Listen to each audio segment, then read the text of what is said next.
Hey guys, as you can see, Peaceful Bananas with us, and he's going to Hey, help me in some debate prep. He helps me behind the scenes often anyway. Um, but let's see here.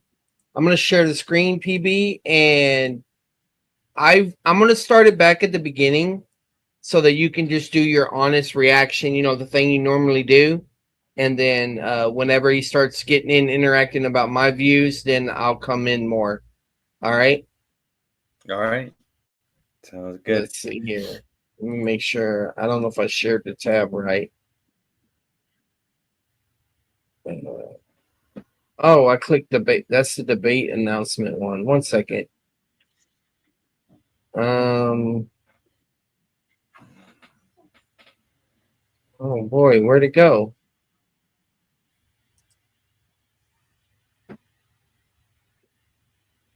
Give me a second. Um. Let me just type layman. Here it is.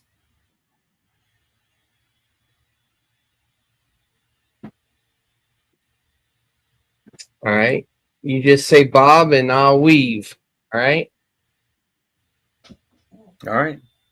So if any of you brethren have been following this channel pretty closely, you know that I did a vlog a little while back regarding the this debate that we're going to review in this video. And it was just my initial reaction to some of the things that were said during this debate that, I just couldn't help but laugh because I'd never heard these things before. And when you react to something that sounds so off or so wrong, typically it can result in laughter out of just the pure awkwardness of the statements being said. There's a lot of things that was said in this debate that I had never heard. And let me ask you something about that.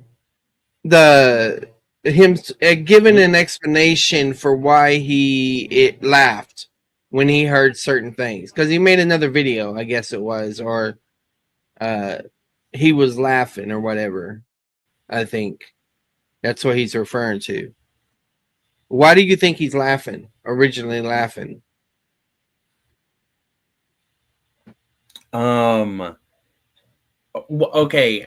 I think it was coming out like kind of robot-y on my end. I don't know if that's like, um, yeah, I don't know if that's like common, but Okay. like, I don't know. So what? But what was he laughing about?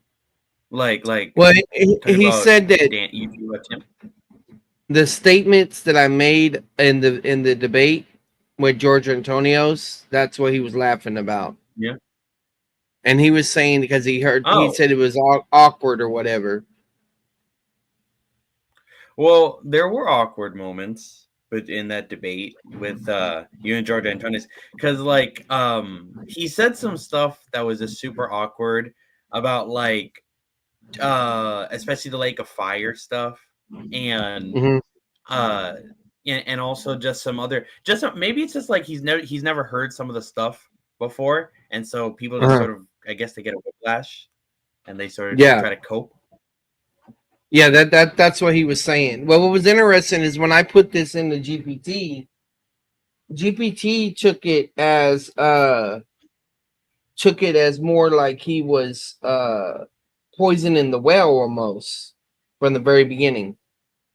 And I didn't get that vibe. So I don't know ChatGPT was lying to me, hallucinating or whatever on that point or what, but I just wondered. Um, okay, here we go. Heard before, essentially by Brother Charles, that I thought were interesting, but I don't think they hold up. And there's a few things that Brother George Antonios here says that I also don't think hold up. So I kind of disagree with both sides. But I'm going to obviously I'm going to give you, brethren, the initial uh, answer is that I believe wholeheartedly that Brother Charles won this debate hook, line, and sinker as far as the best interpretation of James 2. Huh. Now, again, there was a lot of things said during this debate, and the thing that makes this debate so interesting is that they went from arguing about James 2 into dispensational salvation. They began to go into different books and things like that and discuss the idea of different dispensations and how salvation worked and things like that. So there's a lot of things that were said in this. This is Now the reality is there's no such thing as dispensational salvation. I mean, it's not a true doctrine. They think it is. because the dispensations are not soteriological. Now, you could be a dispensationalist and study about salvation as it unfolds, but the problem is how they're viewing things. So here's a question for you, PB. Have you encountered Yeah. Ruckmanites before? Yeah, all the time online. They're very common. They have there's one guy that has his own server. I've talked with him at least twice. They don't call themselves Ruckmanites though, because Ruckmanism is kind of like a very specific thing, but they're almost always hardcore KJVO. They watch Gene Kim. They repeat the same arguments, and yeah, and they're pretty like copy paste, and usually like Okay. IFB or something. All right. So when they argue, do they argue that the dispensations is what determines the different ways of salvation, or is it really the covenants? It's weird. It actually depends on who you ask. If you press some people far enough, they might say that Gentiles and Jews have different ways of salvation. And so that is also a dispensational thing, because you have the dispensation under the law of Moses, which is if you're part of the theocracy of Israel, you're expected to do certain things. But if you're outside of theocracy, you have a different way of salvation.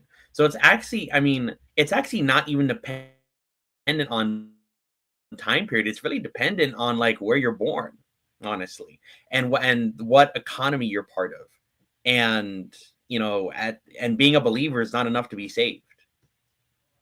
Okay, so do you think you know the position well enough to be devil's advocate?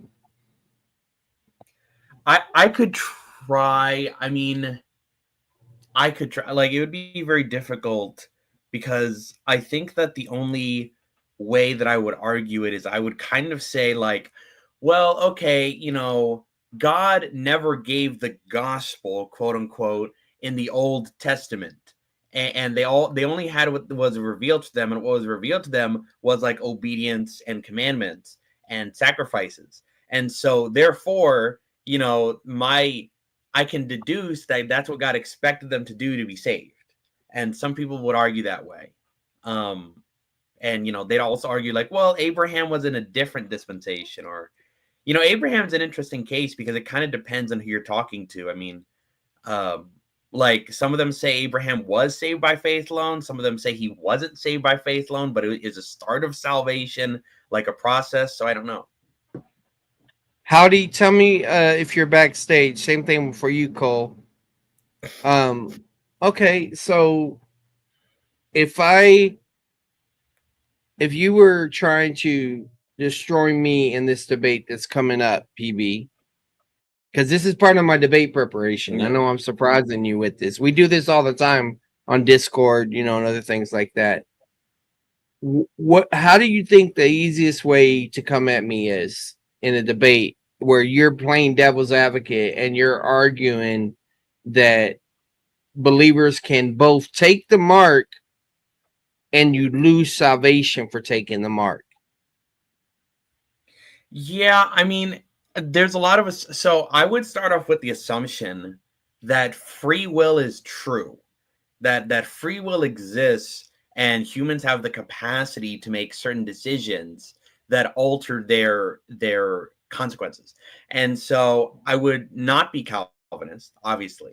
And so then I would say, okay, because that's true, that therefore humans can make any possible decision, right? One of which is believing the gospel in the church age and getting saved, but then you can apostatize later on, you can sin and other stuff. And so I would take that principle and I'd apply it to the mark of the beast. And I'd say, look, since believers have the free will to go out and do any such thing, then to say otherwise and say they can't take it is actually perseverance of the saints in disguise. And you're basically a Calvinist. Okay, that's pretty good. What if I said just because a person can do that because they have free will doesn't mean they will do that? Well, obviously anything well, because this is what your position is sort of again, I'm arguing as this person. So this is where your position, Charles, gets a little bit rocky, because you're basically saying, well, like kind of like the Reformed, right? Well, you see, if the elect would abandon the faith, they would lose their salvation. But because God keeps them, well, they won't lose their salvation. So it's the same way in the tribulation. If they could take the mark of the beast, well, they'd lose their salvation, or they'd go to hell, or millennial exclusion, whatever you want. And yeah, and I'm saying no. That's basically the same thing. Because now you're adding a possibility into the eternal security equation. Okay.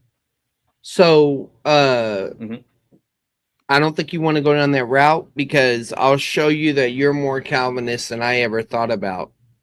For example, recently you made a video on predestination and election. Right. My guess is you don't have the same view of predestination and election as me. Would you think that's fair to say that people that follow Ruckman don't have the same view of predestination and election as us? In the general free grace sort of academic camp, no. Election is pretemporal, unconditional election. He elects those who will believe, and then he predestines them to salvation. Yes, in my view. So, all right. So here we go.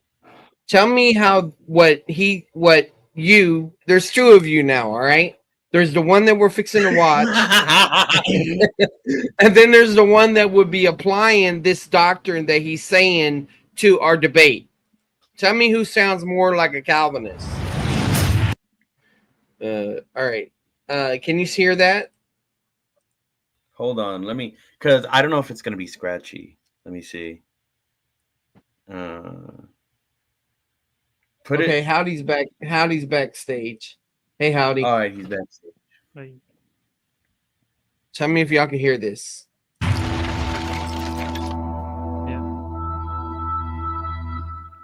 Welcome to another installment of the hear Eternal it, Security yeah. Study Series. Yeah, it's You very can hear it, scratchy. PB? I can hear. What's it, making it's this very scratching noise? Is it your end that's scratchy? It probably is. I mean, I don't. My thing is usually good. I just don't know why it's not okay today. I'll get out and I'll come back in. Let me see. Okay. How do you? Anything you want to say before we venture into this? No, I'm good. Other than my mic is low, and I'm sorry about that if you can't hear me. Sorry. No, that's fine. That's fine. Just don't think I'm ignoring you if I can't hear you.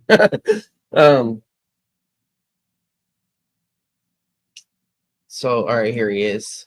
Okay, you back? Yeah, but I'll see. All right. Now, in this study, we're going to be going over biblical predestination and So he's going to go over biblical predestination and election. Now, I got to preface something before we jump into the study by explaining that, again, predestination and election are often claimed and looked at by the Calvinist camps and the Reformed as this idea of you were predestined to be in Christ before you were ever born. And the election, they believe, is you being selected or elected by God to be saved by Jesus Christ, basically. And anyone who's not elect has been predetermined to go to hell. Now, I've talked about this extensively in other studies before on the channel that, Calvinism is a very satanic, wicked doctrine. It does so many terrible things. It doesn't understand how God works among mankind's free will and things like that. It's just flat out garbage. I mean, Calvinism is not the proper way to view the Bible. If you look at the Bible and look at... He sounds like a biblical Jack Smack, don't he? Yeah. Well, yeah, That's pretty harsh. Yeah. what it presents to you. It presents to you a God that gives man choices, and man, by his own free will, makes those choices and suffer the consequences accordingly. So again, the Bible is not in favor of a Calvinist idea or Calvinist God. That's just the bottom line. So the idea is what is biblical predestination? What is biblical election? We're going to see that in the study. And I'm going to begin by, of course, explaining that real predestination happens when someone is truly in Christ. When a person gets saved and they are in Christ, they are then predestined to be conformed to the image of Jesus Christ. And okay, so he's making the argument that, and I used to make this argument, he's making the argument that once you believe the gospel, you're locked in and you're going to get a glorified body. That's Yeah. the argument he's making. Okay. Mhm. Be Well, that's resurrected the at argument I'm rapture. making in this hypothetical back and forth. Yes. Okay, but all right, so here's the issue. Right. Is this statement true for the church age only, PB? Mm. Well, you got to understand that phrase in Christ. So, yes, you're predestined in Christ. But if you're not in Christ, which is not the church, that's what the church is, well then you're not predestined, and you could theoretically fall away and lose salvation during the tribulation. Okay. So here's the thing about it. Right? I suggest if he's watching this that he goes full Ruckman, you know. But I heard that nobody goes full Ruckman, you know. Nobody goes for it. So here's the issue that I have now. Right. Is he going to apply this same argument for the Old Testament saints too? No, he would. Well, I would. Someone would. Someone would apply this very specifically to the 3.5 years during the second half of the tribulation. Only those. And it's very weird, but because like I guess it's like a God has basically allowed all types of sin and apostasy and everything else, Old Testament to New Testament. But then the 3.5 years in the tribulation come, and it's like that goes out the window for like only those 3 years. It's very strange to me. Like it's Okay. so yeah. Yeah, for the record, guys, he's not being devil's advocate at that moment. So okay, Okay. so he's making this statement about the church from a church age epistle. Okay, does it go backwards? But it doesn't go forwards. You know, because this is my response. Can a person apostatize in the church even though his claim is true? If I grant that his view of predestination, just from that snippet, assuming that he's saying that you're free until you believe the gospel, then you're locked in, can you still apostatize? Well, in terms of apostatize, like you leave the faith, I would say that he would say yes. Okay, so now we got this issue where you got. Would he say the same thing for the Old Testament too? Remember, he's not going full Ruckman. He right. At least from my previous conversations with him, he believes his main concern is salvation in the tribulation. Right. That if we can convince him of that, he'll be full dispensationalist. You know, Right. full Yeah, grace. I would yeah, I would say well, yeah, I think that he would say that your base I mean, I don't know, it's weird because like Old Testament saints were waiting for resurrection. So I mean, if you want to say that's predestination, then sure. You know, like Okay. they were eternally secure. But could they apostatize? Yeah. Like they could sin and leave God. So everybody can apostatize in the Old Testament, in the church age, even though predestination is true according to him, but they can't do it during the tribulation. Yeah. Yeah. Well, he would say they do it, but they lose their salvation. That wouldn't be predestined. I mean, I guess in his view, it wouldn't be predestined though, because predestined is like locked in.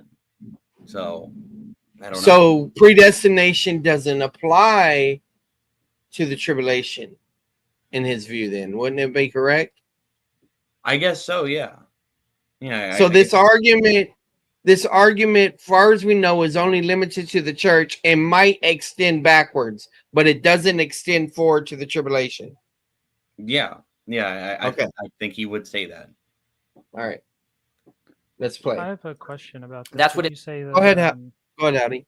well, the Yeah. thing is, I guess one question: would you consider the tribulation, like, would you call that being like under a dispensation of grace? Good question. So it's a good question. Well, first off, we got to decide what is the dispensation of grace. Is there such thing as a dispensation of grace? When does it begin? When does it end? those that take a dispensation of grace, and I have videos on this. A.T. Chalway, those who take a dispensation grace typically say that grace began when the Mosaic law ended at the cross, but the church didn't begin until 50 days later on Pentecost. And so the church being removed in a pre-trib rapture doesn't end the dispensation of grace. But what happens is there's always elements of judgment that close out a dispensation. So in that idea, the judgment is not on the church, but it's during the dispensation of grace, and the judgment's on the counterfeit church, the unbelieving world, as well as Israel. Okay. So now others would say there's no such thing as a dispensation of grace. There's only the church that began in Acts 2, and it's going to be removed in a pre-trib. So then the next question is, if there is no such thing as a dispensation of grace, not saying there ain't, we can all work through that if there is, then is the tribulation its own dispensation? Or is it a transitional period until another transition, until a new dispensation starts? The reason that's important is because some people would say that there's all kinds of transitional periods between dispensations. And all of that factors into answering that question. But go from there, Howdy. Where do you want to go? Yeah, I don't know. That was a good enough answer for me to think about for now. Okay. All right. Yeah. I got whole videos on it. I can't wait to start up my dispensationalism stuff. And I know Toronto's going to love that one, huh? Yeah. Anyway. It means to be conformed and receive the adoption, as we'll see in the study, that it means that you are predestined to now be raptured one day, to be resurrected with the church. That's what predestination to be raptured. Mm-hmm. Okay. That's his view. What the predestination is. The election is your calling in Christ to a specific purpose, not salvation. And I'll prove. Okay. Well, that's great. That's great. Oh, right. Yeah, that's good. I think he holds the Sean Lazar view as like the GS. Yeah. That kind of stuff. That's great. I'm glad to hear that. Actually, that makes things a whole lot easier. Go ahead, Howdy. I have a question that I think I would ask both of you guys, and I hope it comes up in a debate. What do you think, since you're a dispensationalist, and how would he take it? What if someone in the church age, I know it's not possible, but let's suppose someone in the church age took the mark of the beast, or someone pre-church took the mark of the beast. What do you think would happen? No, I in his view. So he said this in a debate with Tommy McMurtry. It's actually why I think he lost the debate here. Tommy McMurtry asked, "Hey, why do you believe in the pre-trib rapture? What's your best reason?" And he said, "Well, because the church can't be here." And he said, "Well, what do you mean the church can't be here?" "Well, because the mark of the beast." So in his view, the mark of the beast and the church age are mutually exclusive. It's just not possible that the mark of the beast can be around while the church is around. You know, I'm gonna go get some water. Y'all keep talking. Yeah. So it's that would be a hypothetical that is in his reality can't exist. Yeah. Yeah. Like he would say that if that was the case, then eternal security would not be true, I guess. Okay, like the mark of the beast sort of like overrides everything. Yeah, the mark of the beast is in his view, the mark of the beast is basically the unforgivable sin. Nothing else will compare to it. Nothing else ever like it, you know, which is weird because Ruckman believed that salvation was even different during the millennial kingdom, which was weird. You know, like salvation is completely different for literally every time period, you know. Yeah, I'm glad he didn't go full Ruckman, because then I would have to read all of Ruckman's books. And yeah. But Josh Music is backstage. Okay. All right. This is going to get heated. Hey, Josh. Hey. You Are you the pre-debate lineup? I'm sorry. Are you the pre-debate lineup? Oh yeah, I'm his lightweight. You know, I'm like he told Okay. me that. I don't know, man. I've been keeping up with the shenanigans. I'm excited to see how this all plays out. I'm not too excited about like the heavy use of AI. That's just a personal critique. Like, obviously, like this Yeah, doesn't that's necessarily. fine. It's not Yeah. one way or the other. I use AI myself for a lot of reasons, but Yeah. I That's fine. wouldn't be surprised if Tim is using AI as well, though. Damn it, Well, probably is. he better be using AI. I've Yeah, he shown should. him how he could use it. Yeah, Uh, he should. But but uh, you but here's the thing about me, Charles. Right. So the thing about me is that even if all the evidence says that I'm wrong, Mm, I'm gonna believe it. And right.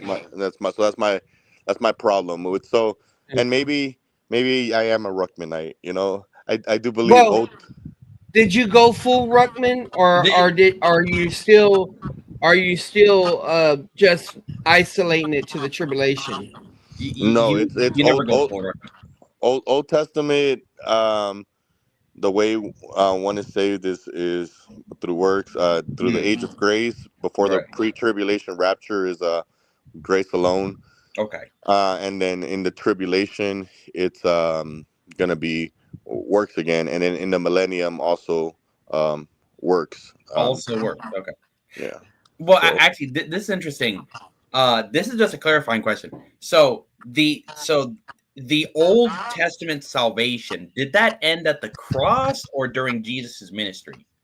Josh, I want y'all to interact because I can learn from this. But do yourself a favor when you're not talking, Josh. Mute your yeah, mic. I'm gonna go All inside. right. I'm going inside. I'm in the backyard. Yeah. Now I was just wondering because like I've actually asked this question before. Like, did Old Testament salvation end at the cross when Jesus died? Did it end when the church started? Did the church start with Paul or did it start with the apostles? And or did the Old Testament salvation end when Jesus started his ministry baptism? Because I get different answers from people, and I just don't know. Josh has had conversations with Gene Kim before. He's met Right. him in person. So I think he's a good enough representative to help us get a better understanding, even though the guy that I'm debating is not full on. Yeah. But go Yeah. ahead. Well, first of all, I've interacted. I emailed him. He didn't reply to me. I emailed you too, Charles, a couple pointers, but I don't want to talk about that right now. I want to address. Yeah, I What? saw the email. I've been working. I just finally got my finals and stuff in from seminary. Yeah, but was it peaceful or howdy? Who was asking the question? No, I asked. Peaceful. Okay, good. So I criticized actually Tim, and I actually pressed him a couple times Right. about like, okay, but just be straight up. You think in the Old Testament, like people were saved by works, and he in the past he hasn't really given me a definite answer where he really wants to believe it's grace like all the way through, and I don't have an issue with that. I don't have an issue with someone believing that it's always been grace, it's always going to be grace. That's Okay. fine. That's so I'm not like to me I'm and I think maybe you may have touched on this. It is almost like a scare tactic where it's like the whole thing about this position is that this pre-tribulation rapture has happened. The church is going to be pulled out of the equation, and you don't want to be left behind, right? And because if you're left behind, now this mark of the beast Now has you got been to do works, right? Yeah. yeah, the Yeah. mark of the beast has so I think what you mean by like full Ruckmanite versus partial Ruckmanite is whether or not you hi Ashley, whether or not you say that the Old Testament was works. I just straight up works. Right. Age of Now, grace. wait. Now this is interesting. Is it faith plus works, or can you not have faith in faith plus Yahweh? works. Yeah, faith Okay, plus works. faith. Okay, I was just wondering. So and just to like a very simple plain example. So I do hope Tim tries to go down, and I do hope he's watching some of these things. So because I really want to see how this discussion pans out more than I care about being right. Um, Okay. so if you have someone like very simple, um, Adam, right, was instructed to no, Adam. He had one rule. There was just one rule. Mm-hmm. The only rule: don't eat from that tree right there. That's it. Yeah. The Bible doesn't really go into too much detail about you know whether or not he can lie to Eve. Like, oh, well, what were you doing over there behind those bushes? Oh, I was I was, eating bananas, but he was like, you know, doing something else. So, but even if, um, but you gotta understand that that's more of like a childlike state where it's like when kids are playing in the playground, they're having a good time, like they're just innocent kids playing. So Adam and Eve would have had this kind of like childlike man. They're day one, they're full adults. So I don't necessarily know what that manifests like in their creation, but what the Bible tells us, there was one rule: don't eat from that tree. And they broke that one rule, and basically, like, had they believed God that they would die, right, they would not have ate from that tree. So it's almost like what a lot of the conditionalists or even works based salvation people now, their argument is very similar to what I would argue in the Old Testament, in the New Testament, and in the New Testament, I break it up by who's being spoken to. Like the book of Hebrews, I would say it has nothing to do with church, with the Christians. Well, Everything going on in the book of Hebrews, this is everything very going on in the interesting. book of James has nothing to do with Okay, the Christian. Go ahead. Sorry. but Yeah, give him some time to reply. Go ahead. right, but this is interesting. I've heard that a lot. Wasn't Hebrews written during the church age, like very well into the church age? I mean, I think the very first verses, it says unto the tribes of Israel. It's just No, I mean the it's book not of that deep. It's literally like who's being addressed in the introduction. I and wait, are you saying now? Hold on, Now, because what I'm you not hold on. What I'm not saying is that we okay, can't read Hebrews as Christians and have any like anything to do with it. We don't throw Hebrews let out the equation. We can still learn a lot from it, and it can still right. play a. That's where I Hey, agree with a lot of Josh, the. Josh, we're either gonna go to 1 minute moderation or 2 minute moderation because PB's trying to talk, Well, yeah, and we it's fine. I was just gonna make because it's weird. So let's not go into secondary application. Let's put ourselves because we're dispensationalists. We want to actually know the original context of that book, and so the people receiving the letter, like the people that actually received the letter, were they Christians in the church age? It's either um, Christians. It's either Jews who've received Christ and become Christians, Hmm. and then also Jews that have not received Christian yet. That's usually Oh, the audience. okay. Now, okay, that's a whole other thing. So but even then, regarding that, would the warnings to them would they be applicable to them? So they're Jews and they're Christians, which means that they're in the church, and the church is eternally secure. So would the warnings of Hebrews apply to the Christians? Yes. Okay. Like for instance, in Hebrews 10:26, if we sin willfully, there remains no more sacrifice for sins. Would that be directly applicable to them? Correct. It'd Hmm. be directly applicable to anyone who's received Christ. Yeah, okay. But then it's weird. What would be the relevance then of saying, well, the book of Hebrews was written to Jews, and it's applicable for another time period, or it's directly applicable for another time period? How would that make sense? Well, it's gonna seem like I'm shifting the goalpost here, but I promise you I'm not. Okay. Um, that it is possible Okay. that we can read Hebrews and apply parts of Hebrews directly to Christians and Hmm. and salvation.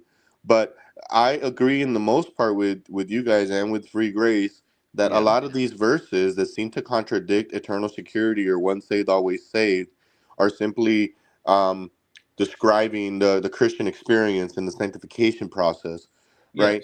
So in that context, when we read Hebrews, my first understanding is it's written to the Jews, and then my again, I know you didn't want to go into the secondary application, but Mm. you can find uh, all throughout Scripture, things that you can apply to yourself as a Christian.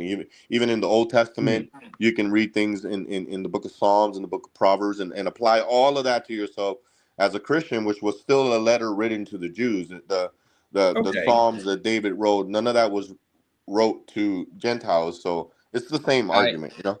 Yeah, I understand. You know, and you know, I was just asking that for clarification, you know, but but you know, also I think my original question was about I think I'll make it more pointed. When was the first person saved by faith alone? I think in the Bible it talks about the Ethiopian eunuch that believed, it was instructed to believe and get baptized, and I think that would probably be the first example that we see in the Bible of someone. It's more of a transitionary period, right? So if Yeah. hopefully if Tim's going to be honest, he's going to have to admit that there's a transitionary period, and there is the Okay. possibility of people who can quote unquote still be under the law even today, right? Where you have someone who they have these examples. They're born in some Amazon island, and they don't know anything about Christ. It's like, right, I think most people default to the, okay, well, they're going to be judged by their conscience. Um, Me, it would be like, if they're going to be judged on their works, how they conducted their life. The same thing that we see in the judgment seat of Christ, where all the works are burned up, right? And wood, hay, and stubble, all of that gets burned up, and then you're left behind the precious metals and the things Okay. that don't easily combust. Well, now, and this would be so. I assume from that statement that the church did, like the church as we know it, did not begin in Acts 2. In your view, So, this one is a little tricky for me in okay, regards to like trying to pinpoint exactly when the church began, because for me the church began after Christ's resurrection, right? Because true. when he says things like in 3 days I'll rebuild this temple, I can read those verses and look at the metaphorical implications and say, okay, Christ is the representation of this temple. Christ is the representation of this church, and he said, "In 3 days I will rebuild it." So, if you were to ask me, like on a technical pinpoint aspect of when the church began, I would say when Christ resurrects. Okay, Some people will take it as far as to say, "Well, not really," because then when I think it was Mary showed up and he said, "Don't touch me. I have not yet gone to my Father." He still had to take the blood up to the Father, and there was some other like more like uh I want to say liturgical. I don't know if that's the correct word. Things that there was more formal things that needed to happen. But if you ask me, I would say when he resurrected, that would be when the church was established. Um, okay, and then and go ahead. yeah, and so everyone in the church from that point on is eternally secure. Correct. So then, for instance, the people in Acts 2 that were pierced to the heart when Peter was preaching, would those people also be eternally secure and saved by faith alone?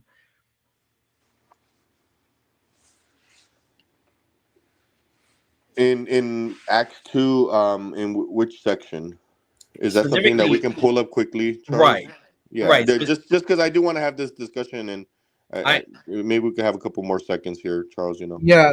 No, no, y'all can have as much time as you want because this helps prepare for my debate. Okay. And you're a good representative of the position.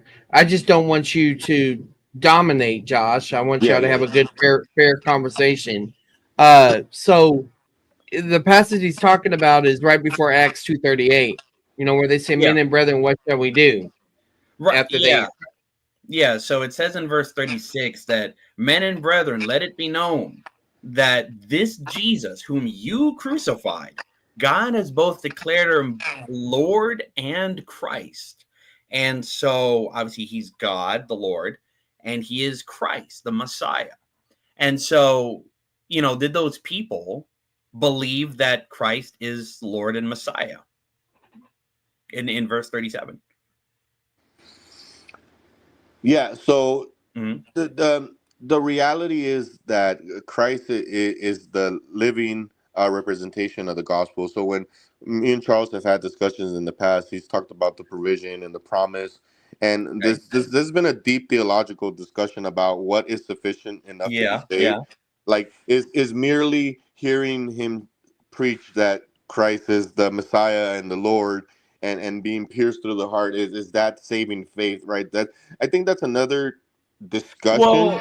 Well, it's not just that. I mean, like he gave a whole.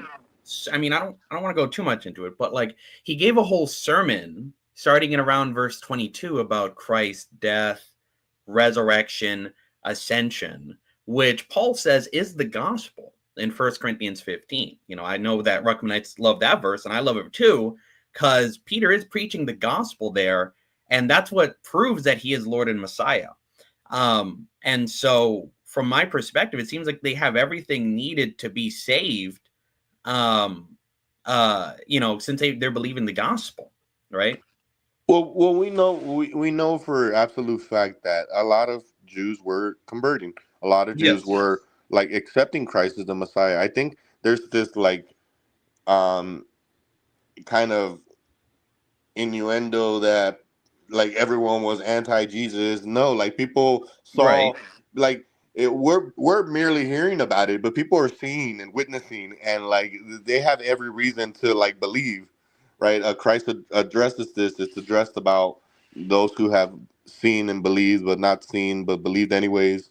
Um, so when you're talking about Acts and they're hearing the gospel and they're being pierced through the heart, right? When we want to try to sit down and microanalyze whether or not the gospel was there in its full saving grace to be Okay. able to give these people, I mean, I would say yes. You know, I would say yes that Okay. it's very possible, very highly likely that they heard that Christ died and buried and rose again, and that was enough because the Bible tells Okay. us that that's enough. Sure. Sure. You know, well, let's go back even further, right? Jesus is still on the earth, and he hasn't been crucified yet. But his listeners in John 5 hear, "Whoever hears my word and believes him who sent me has eternal life and does not come into judgment, but has passed from death unto life." Now, were those words Jesus spoke, were they true for the people believing them at that time? Okay, so it's interesting you bring up the book of John. And Charles, before I really jump in here and give my response, do you kind of have an idea of where I'm going to go with this response, or no clue? No, I've interacted with David Preston, so I do have a clue. But go ahead, do your thing. Yeah, Mhm. so in the book of John, like I know your claim was that Christ was still walking around, but when the book of John was written, it would have been much after Okay, Christ was walking sure. around. So it would have been in 90 AD, so almost 40 years after. So Okay, what's being written down and portrayed, if you're hearing things that have remnants of what the modern day apostolic gospel carries, then you can read and enjoy the book of John in its entirety, because it's not like Luke, Mark, or Matthew, where these are taking place contextually while Christ is alive. Either way, when you're talking about the dispensational salvation, the idea is to still rightly divide. So if I'm reading okay. the book of John and Christ is speaking to Jews before his crucifixion, all of that can be attributed to still under the model of faithless works. Christ Yeah, came preaching. but Jesus doesn't say faith plus works though. Like he says, anyone who believes in me, not anyone who believes in me and X Y Z. Correct. That's what Right. I'm addressing. That's what I'm addressing. That the writer of John, right? Okay. The writer of John. This is the understanding. 40 years after they've already read all the Pauline epistles, they understand. So when you hear things in the book of John that are very clearly about faith alone, right? Believe in me and you shall have Were everlasting life. Yeah, but were they faith alone to the people hearing it? Like if I was and this goes back to historical context. If I was a Jew at that time hearing Christ's words, would I be saved by faith alone?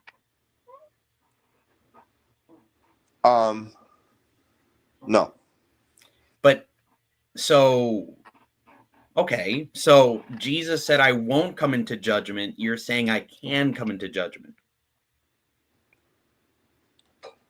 If Christ, again, like I was addressing earlier, this gets into a very tricky area about the provision and the promise and saving Right. grace And and that's sufficiency. Because yeah, and that's well here, but here's the thing though. hold Okay. on, one thing Sure. that I do want to clarify is that i- i- if I'm going to be honest Okay. to Scripture, I could say that there were situations, not just in the New Testament, but in the Old Testament, where people were simply saved by absolute grace. There was absolutely no Okay. work involved. But when we start talking about saved by absolute grace, we agree that the Old Testament, that those saved is not talking about salvation from the lake of fire. I think Charles has done this before. He pulls up the word saved. Right. 99.9% of the time the word saved is used, it's not referring to someone's soul, right? So you can get those statistics later. So when you have these stories that Christ is saying, believe in me, and these Jews, he preached the gospel of grace. He preached grace. But the reality is that he was talking about the kingdom. There's But this point in time where the I Jews will rule. I understand. Mhm. I understand. I know this stuff. I know that there will be a kingdom. I know that they preach the kingdom. I know that anyone who believes in Jesus will enter that kingdom. I know that but this is the problem because he doesn't mention any of that in John 5, right? And he really rarely mentions it in John.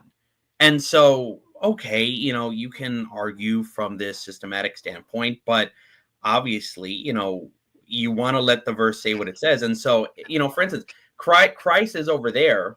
Mhm. He's saying that I am the Son of Man because he says that. Well, I am the Son of Man. I am Daniel 7. I am the man who's going to come down and reign over the earth. And I am your Messiah. And he says, if you affirm that about me, then I affirm something about you. You have eternal life, right? And so, but here's the thing though. Did those people actually have eternal life when he said those words? Correct. So so I guess I'm giving you a two-part answer. The first part is yes, just to simply get that out of the way. There is people who at that time heard Christ and believed him, and that was enough for the Mhm. for them to find grace. Right. Right. And we see this and again, so we see this in like the lady who was suffering with the stomach and her pain, and Mhm. she in her mind she came and she grabbed his mantle, and these people who brought this cripple to Christ, and it says, what does he say? He tells us that the faith is the one that has done the saving, right? There was no work involved. She didn't have to be a good person. It didn't matter how she lived her whole life. It didn't matter how this crippled guy lived his whole life. The grace was dispersed. It was given freely. So Mhm. to some extent, we can agree that that's what's going on. But Christ was living I during that time as someone who was the fulfillment of the law. I right. think I mentioned this again, and I'm going to bring it up one more time here, Yeah. that the context in which the book of John was written 40 years after the full understanding of the gospel had been revealed to Paul, and the saving grace gospel that Paul's preaching in 1 Corinthians 15. This is why you find very much remnants of the author of John. When they write, they can express verses that is strictly allude to faith alone, and we don't need to even mention works because we already know what Christ has done and accomplished. It's in a different context of the Well, writing. I and this is another important thing. Um well, okay, regarding that, do you think the Mosaic covenant is for salvation? So this is where we really start asking the hard questions about Right. salvation, because for the most part, when I think about salvation, I'm thinking lake of fire, I'm thinking hell, or heaven. That's what immediately goes to my mind. So I don't know if something else goes to your mind, but when I think about that in the Old Testament, we need to ask ourselves, okay, so Christ had not gone to the cross yet. Christ had not been the sacrificial lamb, although we can find verses about the lamb slain before the foundation of the world, right? Because God transcends time. In their context, in all the Jewish stories from Abraham to David to Joseph and all these different stories, what we see is people um, working with God and at the same time putting in some amount of effort. So, and then what we see is we see God grace throughout all times. There's the three people who were in the furnace of fire, right? They refused to bow the knee, which some people would say is a work, right? Mhm. Um, and they got tossed into this fire and they didn't burn, right? And then you could say that, well, then there's the grace. So there's the faith and there's the works. That's how you rationalize this. But if you start removing the works out of the equation, right? If they would have bowed the knee and they didn't do the work, you tell me Well, what would have happened. What they obviously would not have thrown into the furnace. But God tells us to be aware of the one who can damn your soul, not the one who can harm your body. So this is why I don't have an issue with, like, okay, cool, they worked and they were faithful and it all worked out for the best. It doesn't matter how yeah. faithful you are if you don't, if you don't build this ark, you're gonna die in a flood. It gets into other arguments where, I mean, All you're arguing about is like, I mean, you're just arguing about basically consequences for your actions. Why do you think any of those consequences are the lake of fire? so because we don't have any reason to believe otherwise. I mean, when we read verses in the Old Testament about what people were doing, and we really sit there and analyze it, all the stories about what people were doing and how their faith factor into the equation. I'll give you Jonah for another example, and for me it's easier to have the conversation this way, right? Because then I put the burden of proof on you to explain the situation. Because you can't just keep saying, "Oh, well, it doesn't mean he wasn't going to go to hell," because that answer works like once or twice, but when you have story after story that contradict the idea of grace alone, then I think you I don't really are I don't required to understand. So in the church age, when Paul tells you to do something, does that contradict grace alone? no. Why not? Because I adhere to the same understanding that a lot of it is meant to be for your edification, for your Christian walk, for your Christian growth, Okay. right? So I still think that that's all How many times present. did that work? Does that work once or twice? What do you mean? Well, you just said it's not about salvation. Does that work once or twice? That answer? Um, Yeah, I mean, for me, if I'm gonna be honest to the Ruckman theology, I guess, then I would have to argue that if it's referring to Christ pre a resurrection, I'm just gonna lump it under as faith plus works, and if it's gonna be after, I'm gonna say it's grace alone, up until the point of the rapture, the pre-tribulation Yeah, but rapture. So, yeah, what you've been trying to address is kind of like the transitionary areas where it's like, okay, well, it's not very clear. Is it works here? Is it faith? But so that's why I wanted to kind of bring up the story of Jonah. So if God instructed Jonah to go and to Mhm. preach to Nineveh, Right. Jonah was spiteful, right? Because Jonah didn't think they deserved to be spared, right? Okay. So, so that this in the context this is going on. So, as a blatant disobedience towards God, he defies what God is asking him to do, to go pray to them so they can believe and repent. Um, Hmm. So as a result of it, we know the story. He goes on a boat, he gets thrown overboard, he gets eaten by a fish, and then it's all representative. We tie it all into the New Testament of Christ, and then in the 3 days and the resurrection, all of that. It's all tight. It's all intertwined, right? So then afterwards, you have God issuing His grace, and it says, "Hey, I'm going to spit you out, and you have another chance to go get it right this time." And then He went and He preached to them, and they repented. So for me, I can see examples of grace fully given, but I can also see examples where if you are not going to listen to God, like you said, there'll be consequences. And I do Mhm. believe some of these consequences result in not going to Abraham's bosom, and ultimately not being able to claim the promises that Christ fulfilled at the resurrection. Go ahead. Yeah, but it doesn't say that though. Like I'm sorry, it just doesn't say that. Like the consequences are laid out in the book. Like for instance, like Jonah. So Um, so so prove it then. Where's the consequence in the book of Jonah? Tell me where the consequence is, if Jonah didn't do this, because now I feel like you're arguing from silence, where I can almost guarantee that why would blank you almost disobedience. guarantee it? It doesn't say it. See, you're asking me to prove something that you also haven't proved, right? And so it doesn't say, Jonah, if you don't do this, I'm gonna send you to hell. Now, granted, it doesn't say, Jonah, if you don't do this, I'm gonna just, I don't know, give you less rewards or something. You're right. It doesn't say either of that. Well, we're looking at a snapshot, right? With the Right. Bible, we're looking at a snapshot in Jonah's life, like, right? We don't know what the rest of his life transpired out to be. We don't know what his life before that was, Right. and we do have situations where the Bible tells us that Job was a righteous enough man who's skewed evil, So we do have the Bible prefixing these these characters in the Old Testament. But what I'm saying is that Yeah. what is the consequence? And because you said it's clearly laid out of Jonah being disobedient Well, to God. I was actually thinking of like the Ninevites. Like, actually, a better example would be like the Ninevites. Like, hey, what if the Ninevites believed Jonah, which Hmm. by proxy they believed God, Hmm. and so they believed in Jonah. What if they didn't repent though?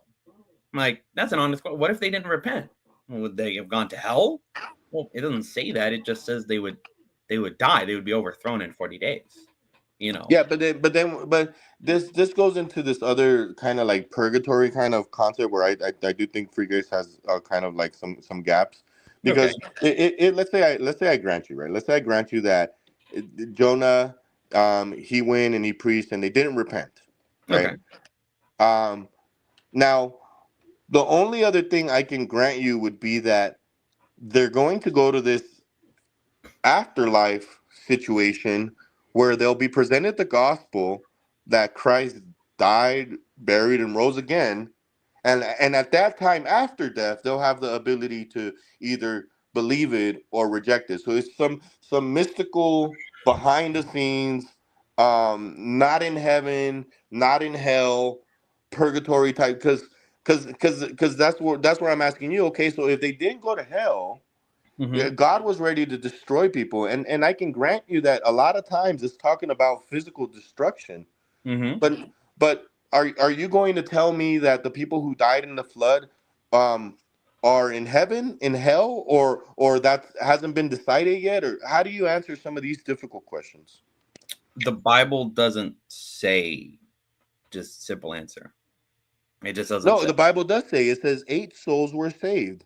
Save It from what? says it very clear. So I Save mean, from what? and really gonna push back a little stronger here, because I feel like I'm not getting answers, and you're just kind of regurgitating kind of like some filler answers. No, I mean, I'm trying to be calm. And then second of all, it's 8 souls were saved from what, right? I mean, I mean, I don't know. It doesn't say, right? Well, it all has to manifest to Christ. If they died in the flood, Mm-hmm. all of God's promises would have been a lie, right? If they had died and nobody would have been saved. So eight souls were saved. Yeah, I can grant you that it's talking about their physical bodies, but I also believe that those 8 souls went to heaven. Okay. But now when you look at it today, it says nobody would be saved had Noah not built an ark, and everybody would have died. All the bloodline would have died, and the promise that the seed will come from the woman that God made in the garden would have all been a lie. Okay. I mean, yeah, that's you're talking about God's planning of things. Yeah, God planned to have a faithful man who was going to specifically build an ark all those years, 120 years, I think. Yeah, God knew that would. It's kind of like with Abraham too. It's like, well, what if Abraham didn't leave? Or, what if Jacob didn't wrestle with God and he wasn't renamed as to Israel and stuff like that. Like, yeah, this is all you're just asking about God's planning, and yeah, I believe God planned it perfectly. But you have to explain, because you're claiming that works is not necessary in the Old Testament. Your argument is that in the Old Testament you can simply have faith alone. And you in the actually way that I granted. believe it now, hold on. In the way that I believe it now, I believe that Christ died, buried, rose again for my salvation. And no matter what I do, even if I become an atheist, and if Mhm. I tattoo "I hate God" on my face, no matter what I do, Right. I cannot lose my salvation. I am one of those bunnies that has fleas, or Yeah. fleas that has You're bunnies, whatever. Charles Bunnies. So we agree to that extent today. Now Mhm. I have a whole different train of argument when Mhm. it comes to trying to rationalize why I believe the Old Testament. Because in a sense, if I'm claiming that it's works plus faith, then I guess we can both agree that it's harder to get saved in the Old Testament, right? If your claim was true, then yes, absolutely. Okay. Now, and then the question would be, so then why would God make it harder for the Jews but easier for the Gentiles? You believe it was harder for Jews? You think your No, hold salvation on. based So we're going down this thought process, right? So Okay. if you grant me Okay. that Sure. in the Old Testament it was faith plus works, then we both agree that it was harder to get saved in the Old Testament because you had to also work, not just be faithful, right? So Mhm. and then in the age of grace, if you grant again my position Mhm. that it's by faith alone, then you need to answer Mhm. um, what are the consequences had the work not been there? So you're saying, okay, let me get this right. You're saying that if I were to grant your position, I would have to answer your questions that you should ask to yourself. No, I think you said that backwards. Try it one more time. Okay. So I would have to grant your position, and you're asking me to answer questions pertaining to if your position were true. Right? Am I getting there? Correct, because my claim is that Mm-hmm. if my position is true, then it Mm-hmm. was easy. It's easier to get saved now than it was in the Old Testament, and it's going to Mm-hmm. be easier to get saved now than it's going to be in the tribulation. Can we at Right. least agree that that's my position? Yeah. Okay. Right. Now, Exactly. now the question is that I have for you, Mm-hmm. and this is probably why you're saying the question that I have for me that I should be asking you is Mm-hmm. then why would it be easier for the Gentiles than it was for the Jews, right? Because then now we have a problem. Now you're saying that God plays favorites, right? Well, I mean, okay, I'm going to try to be gracious to your position. I think that your position is not dependent on ethnicity, but in some cases it can be because if you're born into a Jewish family, you have access to the scriptures, and obviously there were a lot of pagan gods, and so if you didn't believe in the one true God, Yahweh, then you would perish, regardless of whatever works you did. And so I think in your position, it wouldn't strictly be ethnicity, but technically speaking, it's not easier for Gentiles now. I guess it would be easier for everyone, regardless of Jew and Gentile now, you know? No. So now, but your claim is that it's always been easy. It's always been easy to get God's grace. That's your Yes, claim, right? yes. Old Testament, all Adam had to do was eat from this apple, and he still had God's grace, right? Well, that wasn't about salvation, in my view. That was about fellowship. Yeah, and this is why Hmm. why I kind of said that even though the idea of salvation isn't explicit until Christ's death, burial, and resurrection, we can still reason to believe that people in the Old Testament went to hell. There's nothing wrong with that conclusion Mhm. based on all the stories, right? Right. And So then you need to ask yourself, yeah, then why did they go to hell? I Because don't. some of the men that we can read about, you know, the Samson, is Samson in hell? Where's he? Oh, I mean, Hebrews 11 says he had faith. I mean, he wouldn't be in the Hall of Faith as a faithful witness if he was not in heaven. That would just actually be kind of cruel, kind of like Moses. Like he didn't enter he didn't enter the promised land, but he's still in heaven. And like it would be kind of cruel to like say have him as an example, but actually he went to hell, so he's not really a good example. So, I want to but I want to say a few things real quick. Mhm. I think I've explained to Josh that Ryrie's view was that Old Testament saints went to be immediately with the Lord. So Mhm. one doesn't have to accept the compartment theory of things Mhm. because it developed during intertestamental times. That's one thing. Number Which I two, would agree. I mean, I'm granting it for the sake of this argument, but I agree. yeah. Well, number two, even if there was a holding place for people that were bad and there's a good place and a bad place, in hell and Sheol, whatever term you want to use, they're still eternally secure. The assumption is that y'all think that the great white throne judgment is what determines that it's based on works. So whether there is or whether there isn't a compartment doesn't change the fact that salvation is by grace. That would just mean that you go to a holding cell and you live there before you get your new housing, in the kingdom or whatever. Right. Yeah. I mean that just to me just at the surface is it's a little silly. Okay. Why is it silly now? Let me hear that. Okay, so Mhm. the reality is that when we say Abraham's bosom, I can't put that in the same category as a holding cell with bars. That's what I'm Okay. envisioning. Well, So that's fine. Well, let me put it this way: John Gotti had a different kind of cell than a regular a regular person that's locked up. You agree with that, right? yeah, and so when you bring up the Great White Throne Judgment, I think that's what that alludes to, where it's Okay. All right. the degree All of. right. Let me clarify. All right. So here's the thing. On one side, you got the people that are living up in the hills, and you got the other people living in the ghetto of the projects. All right. That way, you don't have bars, not unless you put them on your own project windows. So what's the problem? So I don't have I'm not necessarily Do saying I you have an believe issue. in Do you believe in soul sleep, Josh? No, I think the moment you die, you Mhm. go to heaven and you're awaiting Christ's second coming to receive your new body. Okay. Okay. So what about the Old Testament saints? They were in Abraham's bosom up until the point where Christ resurrected and took them Uh, all up to heaven. okay. Now watch this. Now let's talk about what Abraham bosoms is. Okay. Let's just think about it. Did you ever watch Anne of Green Gables? No, but it sounds like something I should watch. So what was it Well, called? when you were a kid, Anne of Green Gables. No, maybe I'm not that Okay. kid. There's a saying in there, bosom buddies. You ever heard that term before?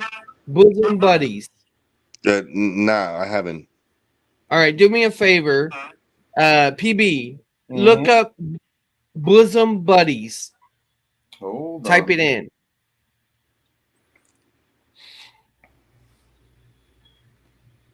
So a lot of these points I can just like agree, like where it's like in the And that, mountains yeah, and and that's the thing, Josh. There's some things that the system has that you don't have to fight for, you know? I And Yeah. don't. and I think what the system tries to do is it tries to make you draw lines and be dogmatic in areas where you don't have to be because it feeds off of insecurity. They make you insecure and unsure of your salvation because when I first met you, You only had an issue with the tribulation and the mark. And now you've taken it further because you're trying to be consistent because other people have pressed you.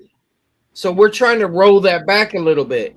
I think maybe if I didn't initially express that I was Old Testament, New Testament, tribulation, I think that's always been my position. Maybe I never really expanded on it too much because Okay. here's the thing where I would like to distinguish where my personal beliefs on One second. Did you get the bosom buddy thing? Piece of Yeah, banana? I did. It was it had like the people Kip and Henry. They're working for New York ad agency. Is that it? Yeah, we'll just read the definition of bosom buddy. Bosom. Okay, hold on. It says a bosom buddy is a very close, intimate friend, someone you share a deep, affectionate bond with. Yeah. Okay. Does everybody agree that Abraham's bosom, the reason it's calling that is because Abraham don't have breasts. Everybody understand that, right? We're not talking about bosoms like a woman's bosom, yeah. right? Mhm, Okay. Yeah. So we're talking about a place of closeness. Who leaned on Jesus's bosom? John. Mary. John. Place of closeness. Who's going to be eating at the table whenever other people are thrown out of the kingdom?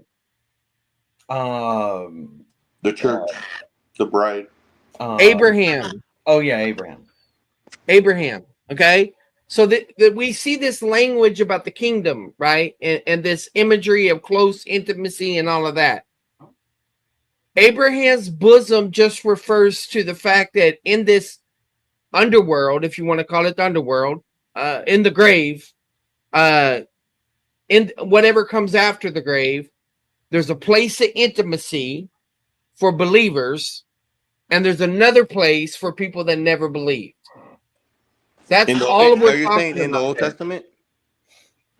Yes. So I just want to kind of just address that and then kind of make another point here. Yeah. That I think the kind of the description that we get in the Bible is that there's this big gulf that separates where the closeness, the intimate people are versus the never believers. They're on the other side of the gulf over there. Right. And So I think that your position leaves the possibility for somebody to swim across this great gulf and even in the afterlife. what Whoa, is my whoa. position? What is my position?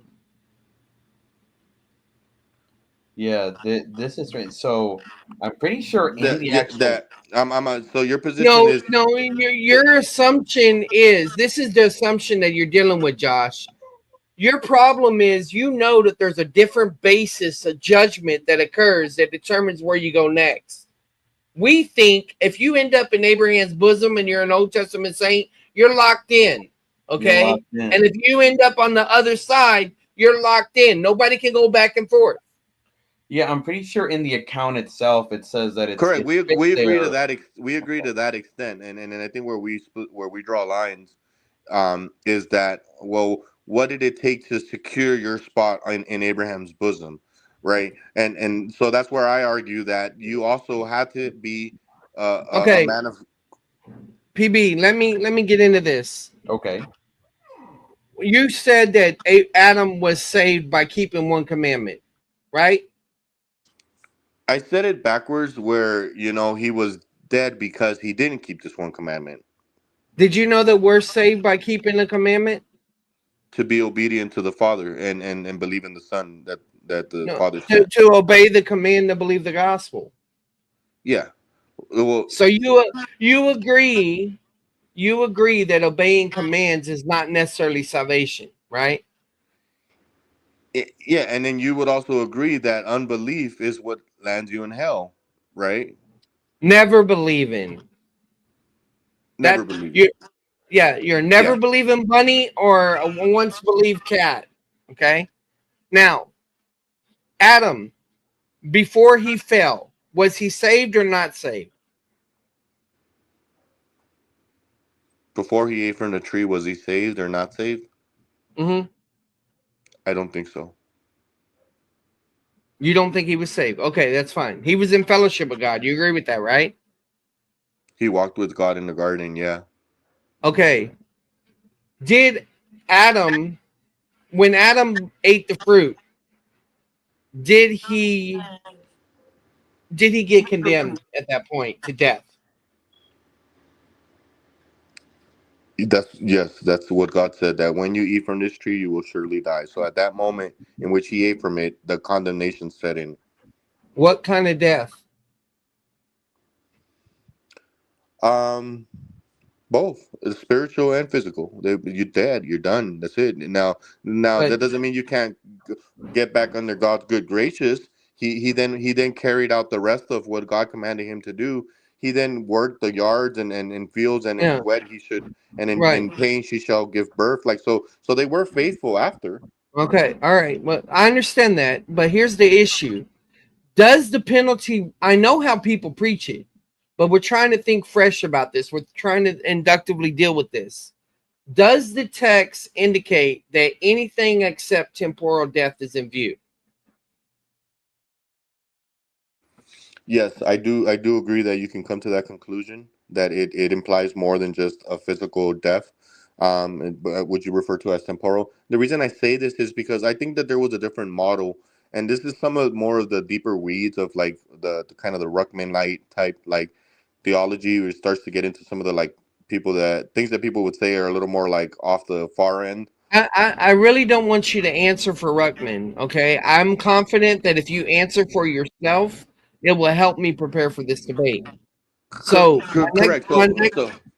So my my next my my an- question. my answer is that in the garden, it was not only the tree of knowledge of good and evil, but it was also the tree of life that was also in the garden. So I believe that when you ask me the question whether or not Adam was saved, what was really going on is that he needed to have access to this tree of life, to continuously eat from this Okay. tree of life in order to maintain this.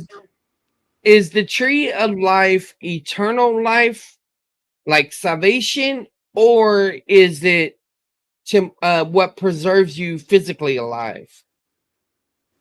To explain it the best way I can, it would be kind of like the Lazarus pit. You familiar with that term from Batman? And it goes into Yeah, this, and then he yeah. comes back youthful. So it's kind of like this it's super antioxidant fruit that you can eat, and it cures your cancer, and it extends So your life. you're physically alive. Correct, but the issue is that you need to be physically alive to receive the gospel. So No doubt about that. So okay, so where does Adam get the gospel?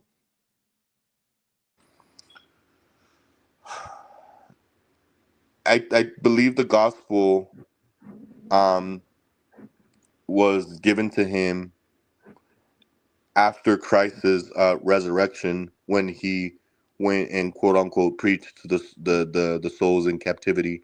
I think at that point Adam received the gospel. So I would be more So consistent you with the. believe in second chance salvation? No, I think it's the fulfillment of what they already did. Not that they're going to be presented a second opportunity to accept Okay, the gospel, but but it's all just right. it's more of the Let's go back. mechanism. Let's go back in time. All right. I don't want you to think about Jesus. I know it's hard to do. Okay. Adam and Eve, they're talking with God in the garden before the fall. After the fall, they're talking with God, as far as we know. Did Adam get saved? Yes or no?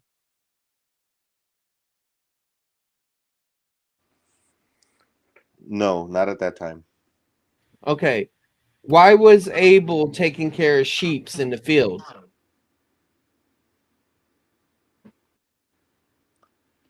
That's very symbolic there. It's because one of them took care of sheep, and then the other one was like a hunter, more of And Cain.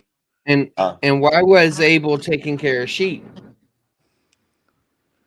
I guess the argument would be that he was being obedient Obedient to what?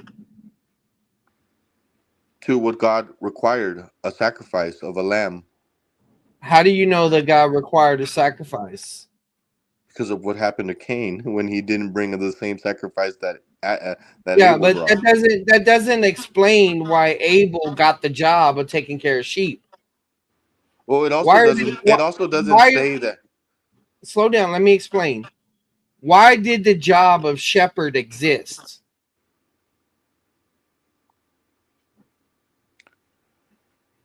When they were in the garden, they had access to all the fruits and all the vegetables God instructed you may eat freely of any of this. So now you're kicked out of this garden, and let's just to put myself in their position. I'm guessing they're gonna have very limited access to things that are growing on trees.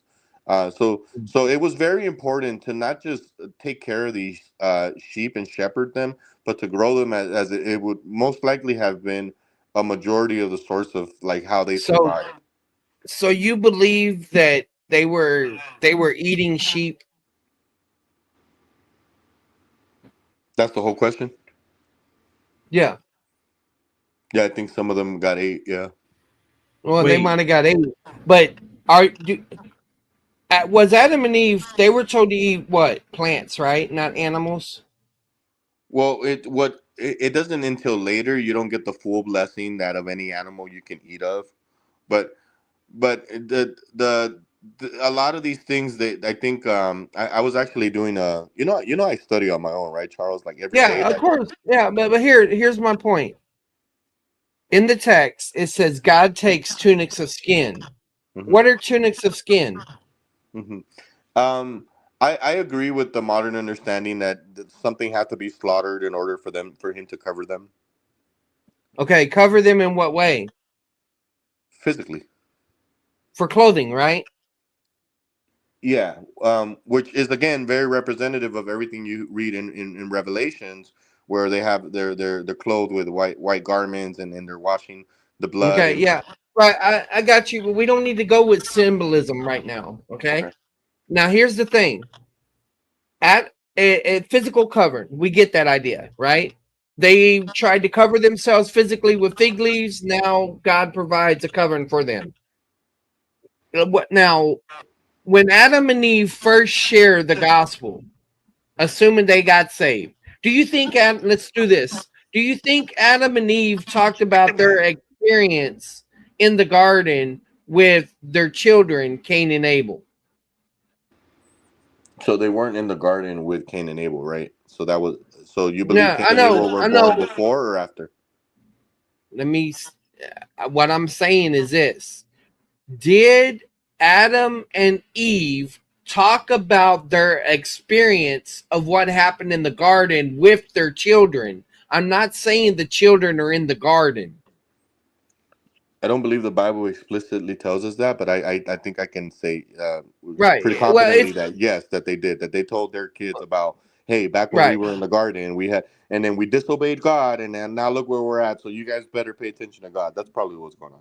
So one of their children ended up taking care of sheep, and the other one is taking care of the ground, right, or something like that. No, That that's makes wrong. sense. Yeah, but you put the two wrong. So one is a hunter, and the other A one, hunter. Where does it say Cain's a hunter? let's pull it up. He's more of like a hunter gatherer type deal. Well, Uh, hunter, yeah, I understand that, and I'm for understand about types and forms of standing, but you have a contrast. You have Abel offering a sheep, and you have Cain offering vegetables. Well, again, you're asking me to speculate on why one versus the other. So I mean, there is verses in like later on in Jeremiah, that and Isaiah that talk about these stories before them that give additional context. Right, right, but you're not going far. I understand what you're doing, but you're not going far back enough. So here's the thing: do you believe that Abel was saved? Let's start there. Do I believe that Abel was saved? You believe No, that? Let me make it. I Why I does it? I can't.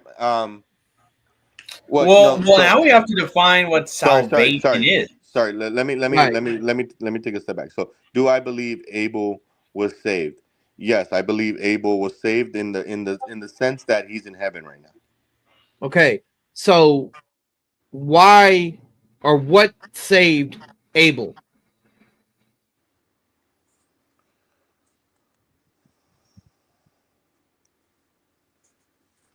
His faithfulness. Yeah, Faithful. it gets really deep because there's a lot going on, right? What does the text say? If we were just assuming, if we're reading Genesis 4 right now, right? Hmm. Let me ask you this question: do you believe that Abel was already saved before he offered a sacrifice, or did he get saved by offering the sacrifice? He was already saved before he gave the sacrifice. Okay, so what you're telling me is that what saves a person is believing God, not offering a sacrifice. I can grant that, and Okay. just for that understanding. And the reason I say that is because we're completely throwing out of the window the fact that this what we would have to what you would have to argue is you would have to argue that that sacrifice that we read about in Genesis 4 is the first time that Abel did it, as opposed to it's something that Abel did on a regular Well, basis. no, well, right. I think he did on a regular basis, but it's not about the sacrifice. It's about he had to believe in God in order to bring the sacrifice, right? Because why else are they're taking care of sheep for a reason, and they're made tunics of skin. They got clothing. Their parents taught them about these things. So most people would say Abel was saved, Cain's not. I see Okay, so no reason for saying that Cain's not saved. this is where But I'm going to kind of flip it really quickly on you, because all right, I go think ahead. that the problem with that understanding is that now, and this is part of what I emailed you, is that I feel like you start to borrow from some sort of reform, perseverance of the saints type of theology. No, wrong. There's nothing in Genesis. We're in Genesis right now. There's nothing in there about perseverance. The issue is this: did belief in God precede any behavior? That's what it comes down to. Anytime you're talking about water baptism, confession, any activity that relates to sanctification, the issue is this: does initial belief precede behavior or additional acts of faithfulness?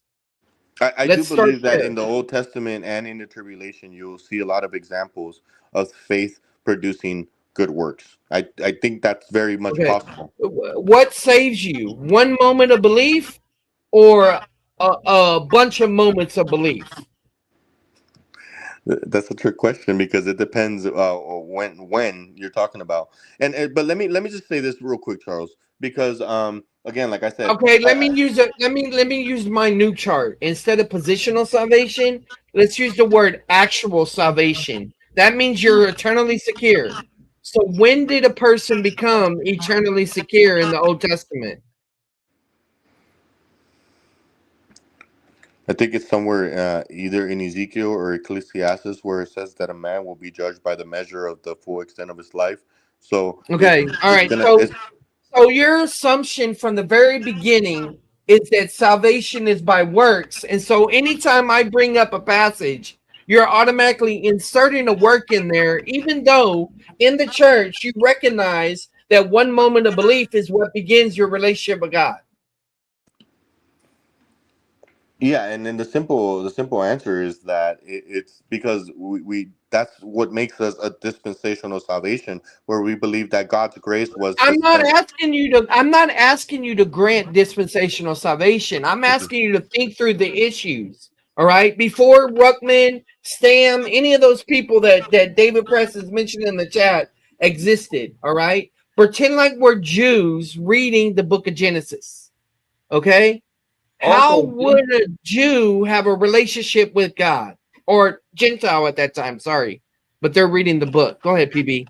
No, I was just gonna quickly say, I think I maybe I misunderstood, but I think you said in some instances in the Old Testament you were saved by absolute grace, just belief.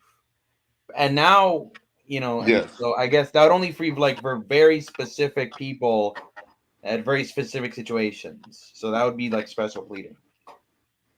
Yeah, I guess that if that's what it means, then yes, I do believe that God's grace was to that extent, and Okay. where even though someone maybe was not the most faithful, right, and so see that Why are you assuming that faithfulness is for salvation? Where is that in the text? In the Old Testament? Where is that?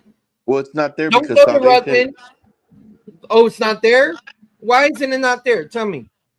Because salvation wasn't available until Christ resurrected from the cross. You Where just do you get that from? You Where do just you get that said from? Go you ahead, PB. just said so. This is a contradict. I don't want to be rude, and I was just gonna let you get that. That's just a contradiction, Josh. Like you're saying that eternal salvation as we know it didn't exist until Christ's resurrection. And then you not only did you grant me that there are moments in the Gospel of John where that was not the case, but then you also said that's not the case in the Old Testament. So which one is it? Is it that you can't in no way be saved by absolute grace until Christ's death or not? Well, it's just again like we've been talking about this whole time. You get placed into this holding cell until where the fulfillment of the salvation is So carried your out. doctrine, okay, all right, you don't need to repeat yourself. Your whole doctrine of salvation depends on your compartment theory that developed during the intertestamental time when no revelation from God was given. So my personal belief is that in the Old Testament, an individual could have known about the God of Israel and believed in His power, and that would have been sufficient enough for them to have been saved. Where it's like and maybe I even break it down even further into like the typical layman, where it was like they prayed to God. They always knew that God was there. They were never the scribes or the Pharisees, and they were never in this magical light, but people were getting saved by grace alone. I don't dismiss the idea at all. I encourage it, but we also see very clear examples, which is Give what me one clear example. One. Just start with one from the Old Testament. Let's hear it. had Noah not built an ark, we would have died in the flood, and Christ would have never Physical been born. death. Physical death. Christ would have never been born. God could create other humans. What's your point? Well, now you're going into open theism, Charles. Come on, let's back. It's not open theism. You It's told not me to open give you. theism. I told you to give you one clear Wait, example. okay. Why is it open theism?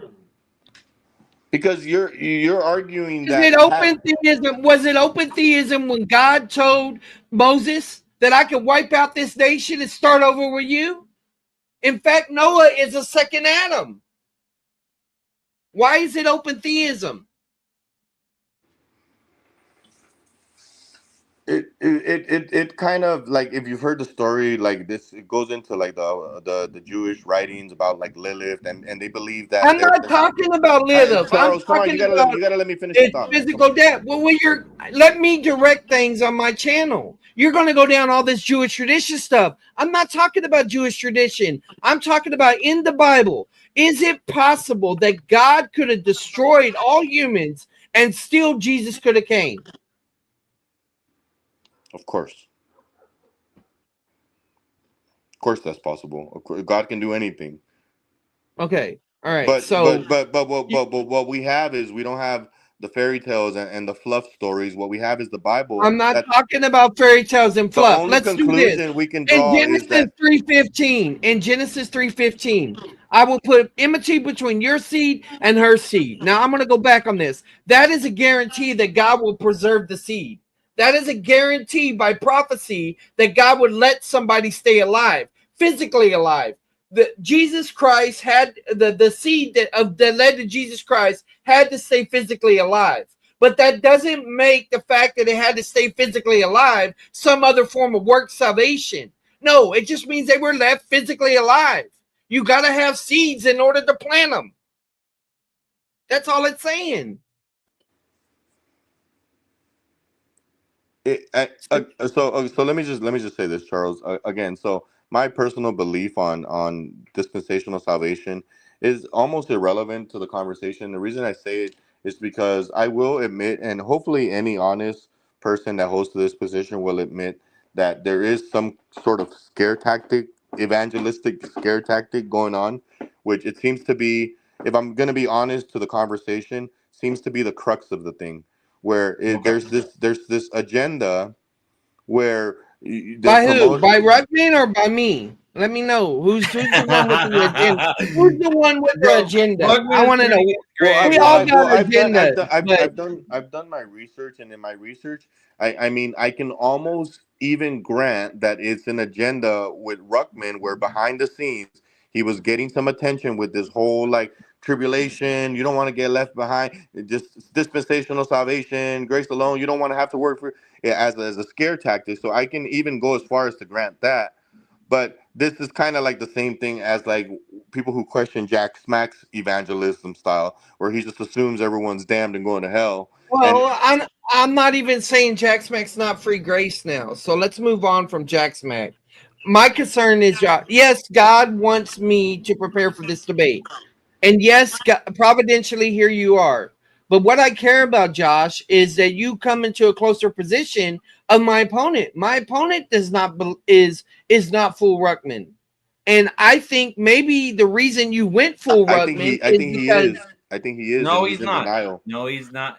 You can he's say he not. denies it, but Because I've pressed him on it before, and I've Okay, got you him to might have admit pressed that it him. was what he says is like, well, it's not necessarily works, but it definitely wasn't faith alone. He'll say things. All like right, so here's this. I'm going to be my opponent, and you're going to try to press me the way you did. Go ahead. Let's see how it works. So now you're defending. Now I'm going to defend Ruckmanism as best as I understand it. No, do you want to talk about the mark Tim's of the beast version of specifically? Ruckmanism. Whatever you want to do. Okay, so during the tribulation, um, do you agree that we don't see any example of like the church? Therefore, we can conclude that the church has been raptured out. I'm pre-trib. You're pre-trib. What's the problem? Okay. Now, the problem comes in on whether or not uh um sorry, I got a message that I was just reading.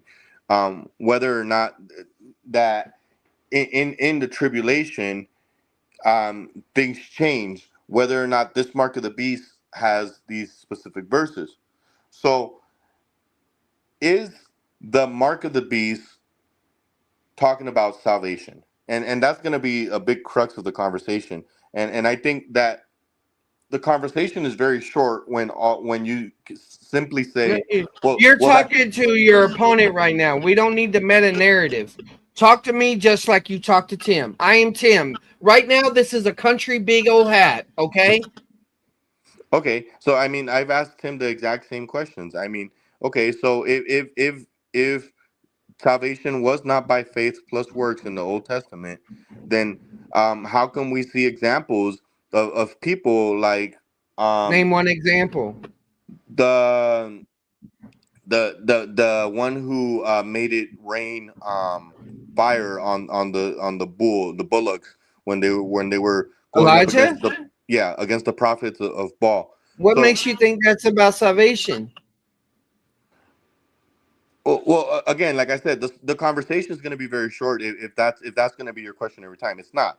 But what we need to do is, like I said, dig a little deeper, because when you ask about what's happening and what it took in order for God's power to manifest, like it's very ritualistic in the story. You know, first the prophets of Baal go up and they do their thing and they're cutting Yeah, themselves. but that's nothing. That's just a polemic at that time because Baal was the thunder god. You can see Robert Chisholm's book about that. That's not a problem. It's not about salvation. It's about God preserving the faithful remnant. That's why after he had a victory with them at that, then he's alone by himself, depressed, and God sends ravens to him to feed him and all of that. And then that's why in Romans 9 later on it says, "Don't you know that I have 7,000 that have not bowed the knee to Baal?" It's about preserving the faithful remnant of Israel.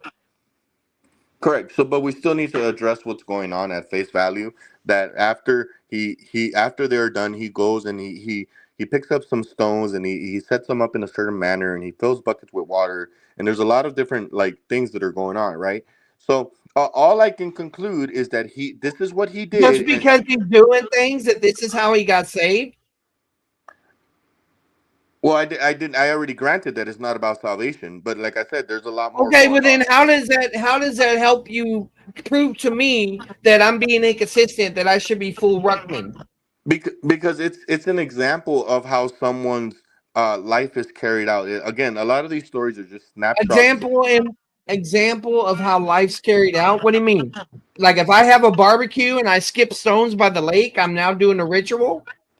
I mean, the only other alternative would have been that Elijah would have gone up to the stage and I don't know. I mean, God send out fire now, like, but or he did nothing, or he just sat around in his cave, and then suddenly a lightning bolt came So out of the sky. is your argument that Don't you Elijah? believe? Don't you hold on? Don't you agree that he would have to be out there doing such activities, such ritualistic things, for that when the flame comes down, they can directly associate that to his not only his faithfulness that God would deliver, but to carry out something in a physical sense. And Okay, the reason it extends into salvation, is because this is just a snapshot of how the Old Testament describes one's entire life. okay, all right. So here's my thing: could Elijah refuse to obey God?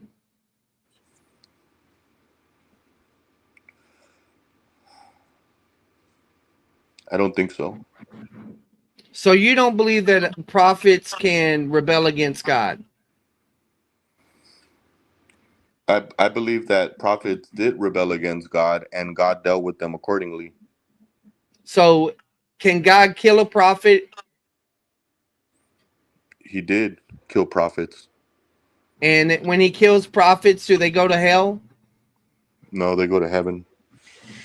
Okay, so everything you're telling me is that there's eternal security in the Old Testament. So how am I wrong for going half Ruckman? I'm just saying the tribulation is the only time that people can lose their salvation. Yeah, but just because the mark of the beast isn't introduced until the time of the tribulation doesn't mean that the same type of like activities could be understood to Oh, so what you're saying is the mark of the beast is apostasy, but yet you believe that if you commit apostasy in the church age, you're eternally secure, right?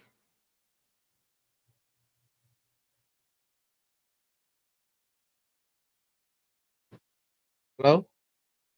Are y'all there? I'm there. Josh, you still there? I think he dropped. I'm having difficulty understanding his argument. I don't see how that he convinced him. I guess we lost him. So PB, anything you want to say before we go back to the video? Or howdy?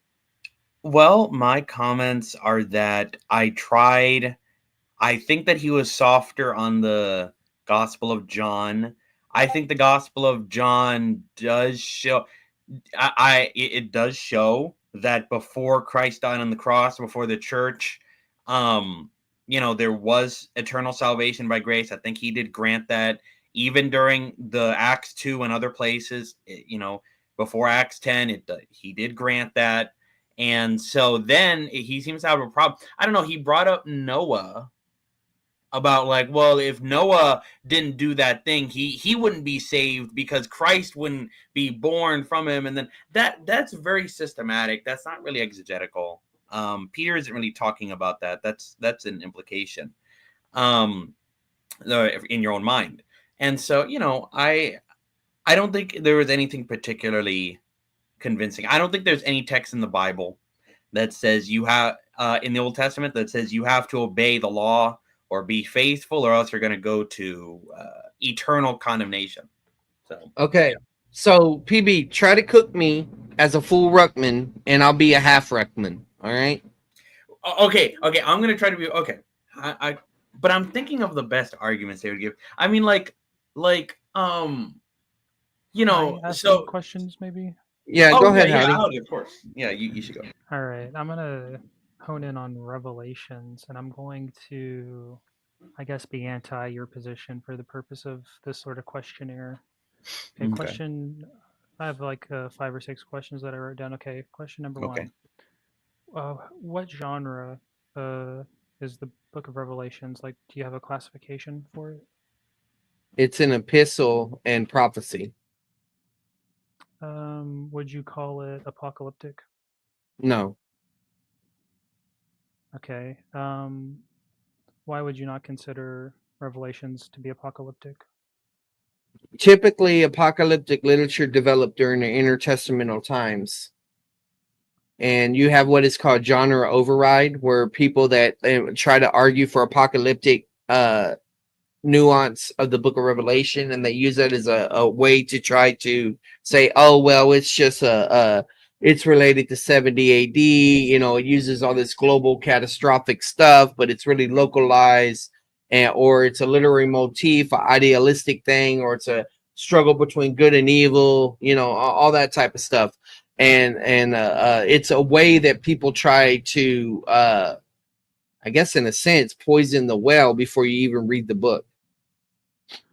I mean, that seems to be like reasons that aren't relevant to me, but I'll just move on. What's the first word? It should be relevant. You would have to argue, why would God use apocalyptic literature in the Bible? Whenever I would argue that God never uses apocalyptic literature in any of the Bible. He doesn't use any of those devices during intertestamental times. So the same reason I disagree with compartment theory, I would disagree with that. I don't accept anything that developed during the intertestamental times. Okay, what's the first word in the Greek in Revelations 1:1? The first word in the book. Give me 1 second. Oh yeah, you're using the word apocalypsis, and you're basically arguing, oh, because it uses the word apocalypsis, this means it's apocalyptic literature. And no, that doesn't work, because the reason being is because apocalyptic literature had a specific function. It's prophecy, though, because the issue is that it's a revelation. And then if you'll keep reading the text, it says the revelation of Jesus Christ, or from Jesus Christ. Let me bring it up. So the word apocalypsis means like an unveiling of veiling. Yeah. Right. I have it And as then, unveiling so in my translation. right. So check this out. Since you bring that up, you got revelation of Jesus Christ. When you come to the of, you're dealing with the genitive. Okay. So whenever you're in the discussion of this, is this an objective genitive, or is this a subjective genitive, or is it both? In other words, is this a revelation about Jesus Christ, or is this a revelation from Jesus Christ, as in source, or something like that? And then people weigh in about that and everything. So that's how it's working, because you look what it says in the next part. The revelation of Jesus Christ, which God gave him to show his bondservants. So we got inspired revelation coming from Jesus Christ to his bondservants, the prophets. That's the idea. And then it goes through an angel to John. That's the transmission that we see in the text. So what do you think unveiling means in this context? Unveiling me the issue is that when we're talking about revelation, we're talking about revealing something new, Something that wasn't and before. no, that it's not the same thing as mysterion. It's Okay. a revealing. So here's the thing: Jesus Christ comes back. The book of Revelation is primarily about a book about Jesus Christ. If you're focused on the Antichrist and the beast and the woman, you're reading the book wrong. The book is primarily about Jesus Christ. Yeah, I agree with that. So Okay. it's would you say it's like unveiling the future or something, though? Well, the only reason that it's unveiling the future is because it says, write these things which shall soon come to pass, and or whatever. There's a 3-part will, division. Yeah. So it's Okay. the textual indicators that determine that. Okay. Do you think that Revelation makes use of any figures of speech? Of course. Okay. And that's sort of like a consideration that has to be determined, from, I don't know, Well, your exegesis. technically, all language are figures of speech. Well, I would disagree with that. Things can be taken without figures of speech. Well, words are symbols.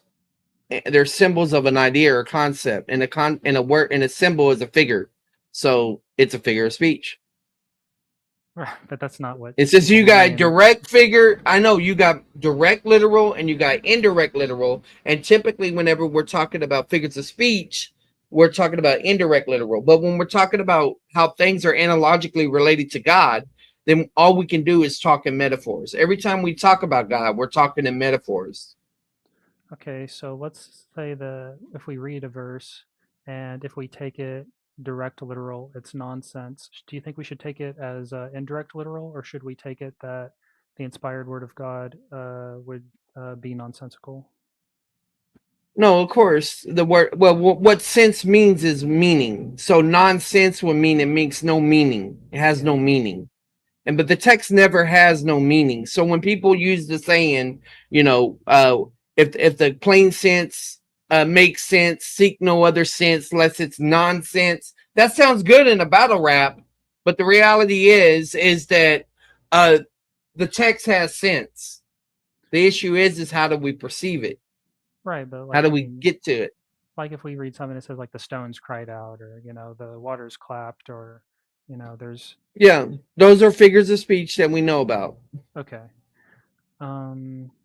I got some questions. I'll start with the Book of Life. I have it as appearing in potentially 4 places. I guess my first question is, well, first, do you think the book scroll of life is the same as the book scroll of the seals and all that kind of stuff, or are those different books? In Revelation, at the end of Revelation, it says the books were open. So just because you got a scroll and you got books mentioned doesn't mean they're all the same. So you can have multiple books. God might have a library. Okay, do you think that the books in 3.5, 3.18, and 2015 are identical? I'll read them out. So 3.5 says, "Not will I blot out the name of him from the book of life." 3.8 is, "Of whom has not been written the names of them in the book of the life of the Lamb." Do you think those are the same book? Yes, probably so, most likely. Okay, and in Revelation 17.8, "Whose names have not been written on the book scroll of life from the downcast of the cosmos." Is that the same book? Yeah, I'll grant that for now. And the last one, 2015, "If anyone not found in the book of life, having been written, he was cast into the lake of fire." Is that the same book? Sure, why not? And I guess just for bonus round, do you think it's the same as the book in Exodus 32:32? Possibly. Or you know the one I'm talking about where Moses says, "Don't write me out Yeah. in your book of a..." Yeah. He said the one that sins, I will blot out of the book. And the ancient Near East kept records. And so that's what the issue is. Is it a book of rewards? Is it like an honor roll? Is it both an honor roll and salvation? Because everyone that's saved at least has one reward or something like that. Okay, so and is the Lamb's Book of Life the fact that it's more specific, So yeah. Do you take the book of life of the Lamb as a figure of speech, or is it a literal book with like actually the names of people written into it? Well, Like I don't know. book? I don't know any lambs on Earth that have books. Lambs usually have fur. I mean, that's all I know. I mean, maybe Sharon Lois and what was her name? Lamb Chop. I'm getting my kids' stories mixed up, but yeah. I think it's a metaphor. Okay. I don't think God needs books to know what's going on. Okay. Yeah. Do you think in this metaphor that names are ever added or removed from the book, or are they always there like from eternity, from his like foreknowledge? It depends. It depends what name means. Anima as well as Shem can mean character, authority, reputation. And so the idea is if you watch the 10 Commandments, whenever I know this is fictional, but I think it represents things that was done in the culture, is that whenever Pharaoh, he said, Moses' name will be stricken for the book. So I've said, so I've written, so I've done, or something like that. And supposedly they took away his name as being Prince of Egypt, from there. So that's an example of that. He got busted down for rank. He got stripped, if you will. So you think that metaphorically names can be added, removed, or moved around? Like it's not like this. It's possible. It's possible. It depends if when it says I will not blot out, that do you think the reverse can be true? Yeah. Well, that the reverse can be true, or is it, some will say negative inference, or is it litites or lototes, or however you say it. So yeah. Right. But I mean, if he says I will not, do you think that implies that he can? Yeah, well, God can do a lot of things, but he's Yeah. bound by his word. Hmm. Okay, but so it's in his character to be unable to blot the names, is what you're saying. It's in his character that once he decides, and I know we're talking in loose language here, but once God Yeah. decides to do something, it's going to be done. And the last one on the Book of Life are infants in the Book of Life. Well, are they alive? I would say yes, in the womb. Do you think that they're dead in the womb, or in as like babies, like infants, like Paul Where says? do, where does life begin? At conception, I So would say. to be clear, I don't believe anyone's condemned unless they can believe the gospel. So I believe infants go automatically. There's not going to be any infants when the rapture happens. I'll put it that way. So you think they just skip past the judgment, so they're not in the Book of Life? Like all this has nothing to do with them. I don't think so. I don't think so. Okay, so here's some questions on the Lake of Fire. I have two That's passages his on. mic that's low, Ashley. I don't know if I could turn him Yeah. up. I'll try. I'll try. So I got two He's all the way. verses. Yeah, sorry, my He's all mic's the kind of way. low. Okay, so we got 1920. Those two were cast as living ones into the lake of fire that is made burning, the false prophet and the beast. And then Revelations 20:14 and 15, death and Hades will be cast into the lake of fire, second death, lake of fire. Okay, question number 1, is the lake of fire a figure of speech? Yeah. Okay. Are death and Hades literal or represented, or, I don't know how you would frame it in your language. Do you think, how do you take death and Hades and Revelations I 20:14? What do you think I that think means? death and Hades are a personification. Right, you don't think it's like a literal person being, it's like a concept in a figure of speech, the concept of death, or do Well, you think there's like a person that is dead? well, some people, it depends. Like if you hold to a compartment theory, death and Hades may refer to those that were on the bad side of the compartment. You know. Oh, so you think death and Hades could be like synonymous? No, well, death. Okay, what death is it? Is it the second death? No, because death is thrown Into into the second this death. lake of fire, and the lake of fire is the second death. So death in Hades, we have in the book of Revelation, and I'm just doing observation right now. You have in the book of Revelation a rider, right? One of the horse, and the rider's death. Right, and So behind I him, mean, yeah, they dragged him yeah. to Sheol or whatever. But the two enemies, I think it's representative of two enemies of humans, is death and the grave. Do you think someone could interpret Revelations 20:14 as that after this point, death isn't going to be a problem for humanity? Well, after which point? When death and Hades are cast into the lake of fire, the second death. Has the eternal state began yet? Is that before the 1,000 years or after? I'm asking. I mean, isn't that what I'm asking? Where are you placing it? Do you think? Oh, well, I want to know, does the passage occur before the 1,000 years is mentioned or after?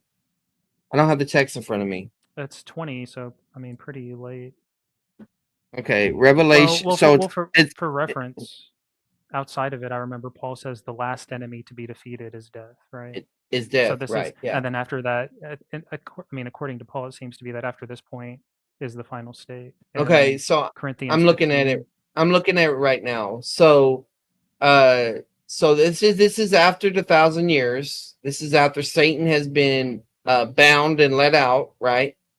Then he's made there to go there forever.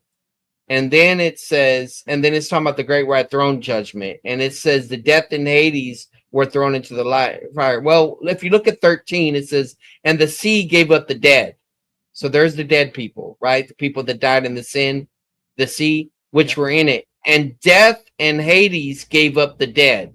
So that sounds like it's a location. Death and Hades gave up the dead, which were in them. And they were judged, every one of them, according to their deeds. Then death and Hades. Well, death and Hades gave up their dead, right? Mm-hmm. So I think it's just using short language to describe all the wicked dead.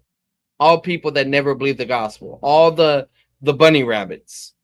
Okay, so you think that this condemnation is eternal condemnation in 13? Most likely, yeah, I would say Okay. so.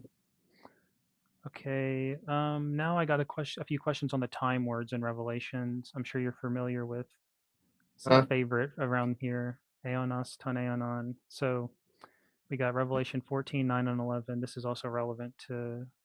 Right. And the blaze of their tormenting ascends for the eons of the eons, and they do not have a proposed rest day and night. If anyone takes the scratch mark of its name, do you Welcome, think? brother Ruben. I was just welcome in person. Go ahead, keep going, Howdy. Do you think the blaze of their tormenting ascending for the eons of the eons is a synonym for the lake of fire, or is this a different state? No, not necessarily. Okay, but it could be like you're agnostic on if it is. Well, it could go either way, but there's nothing in the text that proves it. The reason I don't believe that it's referring to that it's saying that mark of the beast are going to people that take the mark of the beast are going to go to hell is because of it would lead to millennial exclusion. That's Okay, one issue. The other issue is the book of life that you brought up. There's a passage that basically says something to the effect that if you have the mark, you're not in the book or whatever. Mhm. Right. So that's good. You went the book angle. The book doesn't sell it though. It's mainly the millennial exclusion view. And I'm open to the millennial exclusion view, but it's going to take a lot of convincing, for me to believe the millennial exclusion view. Because the way I look at it, 1,000 years in prison is better than eternity in hell. Well, obviously, I agree with that. Mhm. But so would you say that the eons of the eons is either like a figure of speech, or how long would you place this Well, time? yeah. So, my view of Aeonios is age, okay, Mhm. and Olam is at the background of that. Right. And so sometimes it's qualitative, sometimes it's intensity.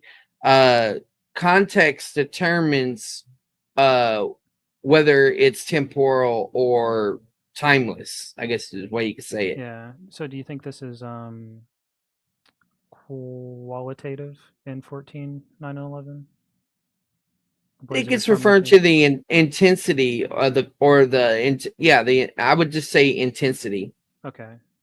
And would you say the same in the other places where it occurs in 19.3 and 2010, or it says her blaze ascends into the eons of the eons? I think it's focusing on the intensity and the aftermath idea. Okay, and then I'll just wrap it up with 2010, where it says the hunting beast and the false prophet, they will be tormented day and night into the eons of the eons. You think that's intensity? Yeah, it is. But what determines the fact is that we know that they're at least in there for 1,000 years, right? And then the Satan is put in there, and he's put in there. He's never going to be let out again. So context indicates how those passages should be understood. Do you think that the lake of fire is the eternal state, or a eternal state, I should say? It ain't the eternal state for believers, but I mean, yeah, I have no problem saying the lake of fire is eternal. Okay, and It's what verse? it's probably eternally sustained by God, though. And the only thing that's eternal is God, but God sustains some things eternally forward. I guess the way to say it. Well, I guess really briefly, I'll digress from a question to ask you a different question. Do you think that the lake of fire is God's presence, like your God is an all-consuming fire, and that the No, okay, no, I mean, I do believe that God's omnipresent. So in that sense, God is in the lake of fire. but he has like a diminished presence, like he's not. No, I don't think I don't necessarily. I don't think any of that's an issue with God. Okay, what verse would you use to support the position that the lake of fire is an eternal state?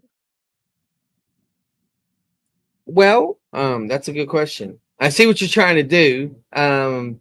Well, okay, I'll just really quick so I can lay out my strategy because I don't care. Uh-huh. What I'm trying to say is any verse that talks about the lake of fire being eternal are verses that you're saying can't be interpreted that way.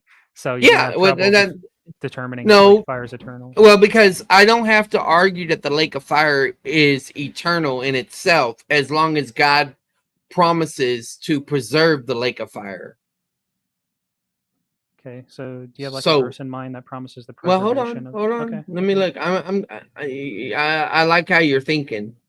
Then I saw a great white throne, and him sat on the throne, presence heaven fled away. Okay, where does this talk about Satan? Okay. And the devil who deceived them were thrown into the lake of fire and brimstone, where the beast and the false prophet are also, and they will be tormented day and night forever and ever.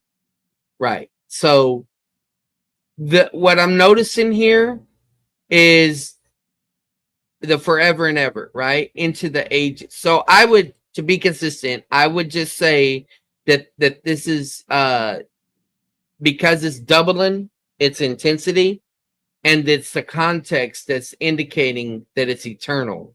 So in other words, it's like this. We believe that there's going to be a eternal state after the kingdom. There's no time after the first phase of the kingdom.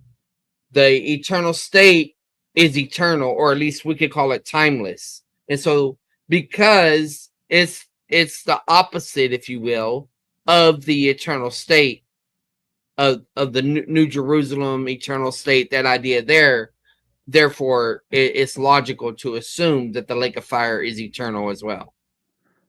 so which, In that just to be sense. clear, you're on verse 2010 or a different verse? Yeah, I was on 2010. That's what I was looking at. So you've changed your mind on that because No, I said that the term means intensity. I said that when it doubles up, it means intensity. Aeon by itself is just age. Yeah. And then, but the doubling up indicates intensity. Right. So maybe I misunderstood you. So when it says aeons of the aeons, you're taking that as eternal? I'm only taking it eternal because there's a concept called the eternal state. Do you agree with that concept, at least for the sake of discussion? Yeah. All right. So me as a dispensationalist, I believe the kingdom comes in two phases. Phase 1 is 1,000 years. Phase 2 is whenever the Father reigns and all of that, right? So because the earth is destroyed and there's a new heaven and earth that's created, there's no need for the sun. There's all these indicators that there is no time as we know it. And so that's where I'm getting the idea that the lake of fire is what we could call eternal. But let's do this. Let's not even use the word eternal. Let's just try it's timeless. Let's put it that way. It's timeless. I mean, that's like a great system and all. I'll just assume that it's consistent for the sake of argument. But what I'm asking is, like, what in the text makes this eternal, or are you doing like some sort of like theological overview? No. Like, because Well, of the it's system, not. you have to take it It's this not. way. Yeah, right. So here's the issue. If we read the text, right, the judgment of the throne of God, and it mentions all that, we see the new heaven and new earth are mentioned right here. Then I saw a new heaven and new earth. For the first heaven and the first earth passed away, and there is no longer any sea. So something died, it passed away, and there is no longer any sea. And I saw the holy city, New Jerusalem, coming down out of heaven from God, made ready as a bride ordained for her husband. And I heard a loud voice from saying, behold, the tabernacle of God is among men, and he will dwell among them, and they shall be his people, and God himself will be among them, and he will wipe. And it keeps on going on, right? And let's see, where's the rest of it? The city is during this city, this New Jerusalem and this new heavens and new earth exists during a time when time no longer exists. During an age, let's use that term, because I don't think age is temporal in itself. So you think it's contextual. You think the eternal state begins in 21:1, and I perceived a new heaven and new earth? Yeah, but the lake of fire existed before then. Right. So why do you think it remains if the heaven and earth are wiped away for a new one? Like, do you think? Well, what makes you? Where does it say that the lake of fire is on heaven and earth?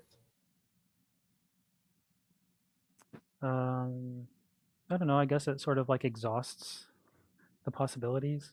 I guess you could say under the earth, but I'm assuming that's a Well, figure of speech, it isn't could be it? a different planet. It could be a different dimension.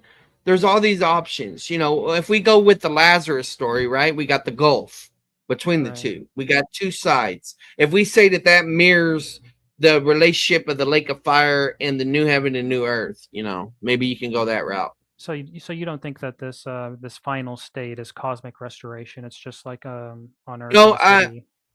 I do believe it's cosmic restoration, but there's a cosmic restoration that occurs at the beginning of well, there's a restoration of the earth. The earth is topographically changed, and when Jesus Christ comes back, so the earth's going to be changed many times, just like the flood changed the earth. So like where would you place the Lake of Fire spatially? Is it like on a different planet then? I don't know. That's a great question, and Marty Colley is probably includes it in his book. He, you know, that he's wrote 6 books on top of his books on the outer darkness, and I got to get through all of them. And there's a lot of books that have just recently come out on uh, these issues. So this is why I'm not debating hell right now. You know, Right. I mean, it's a uh, related issue, I guess. I'll get back to the mark in a second. I guess no, I'll no, just that's ask. fine. But now you're asking good questions. But I have one last ChatGPT on asked me this. some of these questions, so I guess my you're last one on doing good. this would be as if the Lake of Fire were on the Earth, do you think that it would be wiped away in 21-1? Hmm. Let's think about that. Isn't it mentioned in Revelation 21 where it says such and such people Will not, will have yeah. their part in the lake of fire in verse 8? Yeah, there were. It doesn't say Lake of Fire in 21. Let me see. It says second death. Those outside the No? city. No. Oh yeah. Oh Um, yeah. Yeah. It says the yeah, lake that is I made would have burning with thought. fire and sulfur. Yeah. Okay. Yeah. So the lake that is made with burning and fire and sulfur, which is the second death. Yeah. This is the. But okay. So do you take this as not referring back, or do you think that this is in the final state? Like there's whores, abominadors, idolaters, uh, eternally in the Yeah, eternal state. yeah. I'm just looking at it. So it doesn't actually tell us. I guess you want an answer like where is the lake of fire? I don't actually know where it is. I don't think Charles does either.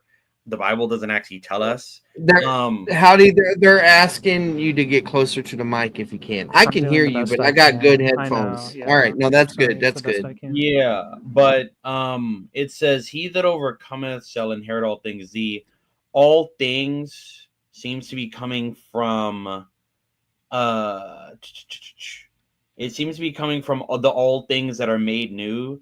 So the all things that the overcome, whatever you think that means, inherit, is being contrasted with the things the unbelievers inherit, because I think the word for part is meros, inheritance. So they will have their inheritance in contrast to the overcomers in the eternal state. They will have their inheritance in the lake of fire. We just don't know where that is. Okay, but just for clarity, Charles, you take it as 21-8 also being in the final state. 21-8. The ones I- outside. The thing is, The yeah. fearful and unbelieving will have their part in the lake of fire. Well, I currently hold the view that it's describing unbelievers after they're dead. They Yeah. died. They died not believing the gospel, so they are the bunnies with a bunch of fleas. Is it the Right. They're classification not where, the cats with fleas. yeah, is it where he's like just describing them as they're remembered because they don't have the Yeah, accreditation or yeah. something? Yeah. They died with X's on their backs. They died as repeat felons or whatever. Disgraced. Okay. One last, or I guess two last questions. One is, do you think that even throughout all of Revelations, there's still regencies and Howdy, authorities and howdy. powers? You gotta say revelation singular, or people are gonna cook you. I have it as unveiling in my translation, so I Okay. have to. Oh yeah, I no, have that's to. fine. So I have to remember what it's called in the other translation. Yeah, it's singular. Go ahead. Okay, so 12 angels. So in this eternal state after 21, do you think that there are rulers, kings, principalities, and authorities? Where it says Yeah. like the kings will bring their jewels or whatever into the city. Where does it say that? I need to follow the passages. You're Oh, kind of sorry. jumping around. Yeah. Yeah, I guess I'll go into 22:2, I guess. I'll start there. What do you think is the fruits of the woods for the cure of the nations? What do you take that to mean? Yeah, so this is good. So it this goes back to the idea that it's a restoration thing. Now the question is, are there going to be humans again? You know, Hmm. or does everyone here have glorified bodies? Yeah, like why would they need a cure, you know?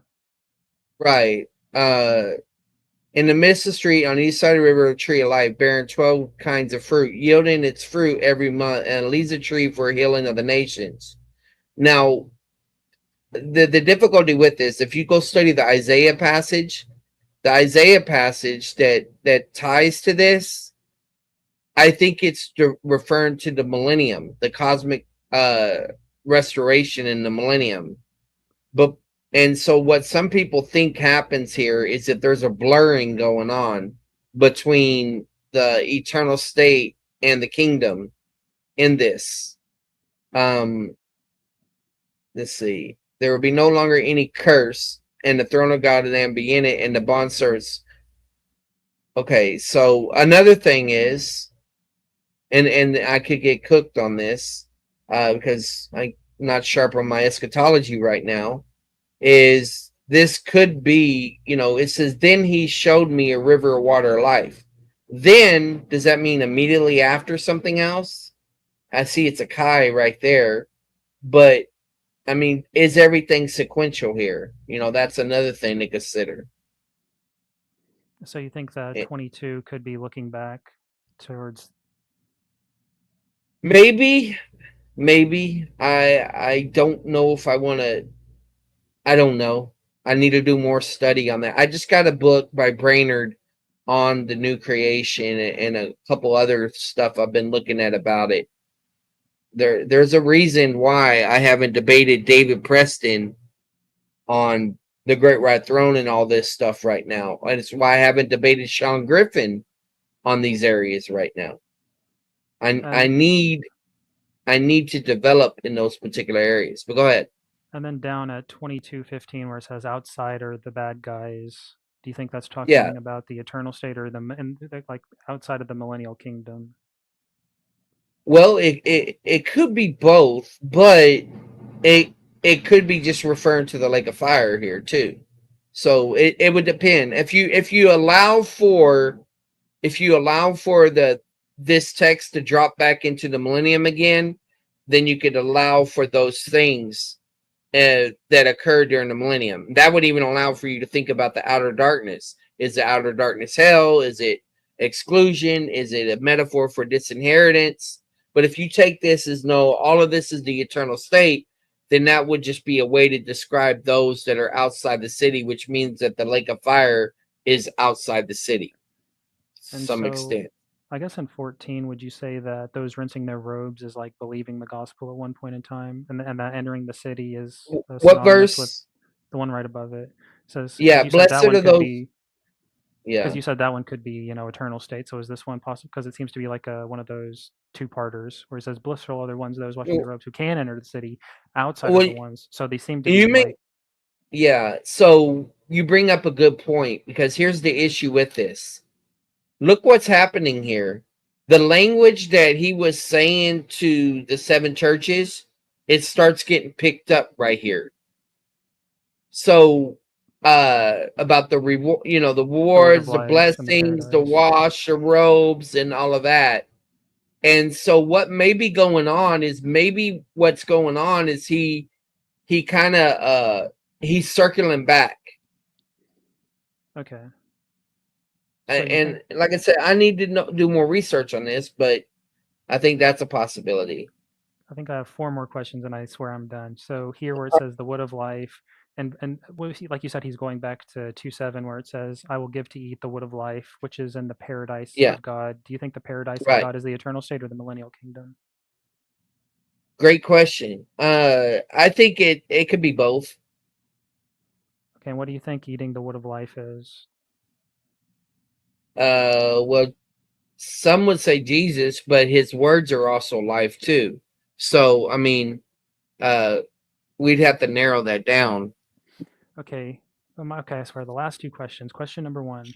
In the eternal state, Uh-huh. who is ruling? God. Is it any of the particular persons?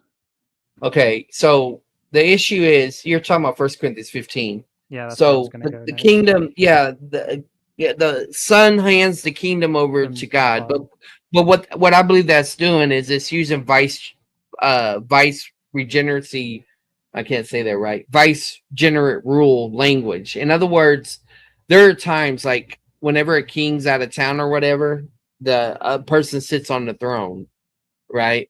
So, in other words, just because the father is sitting on the throne doesn't mean the son's not sitting on the throne either.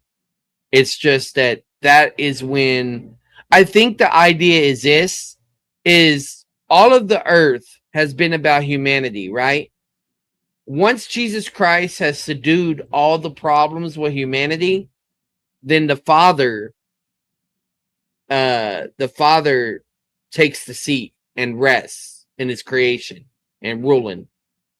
I think that's the idea there. Yeah. So, you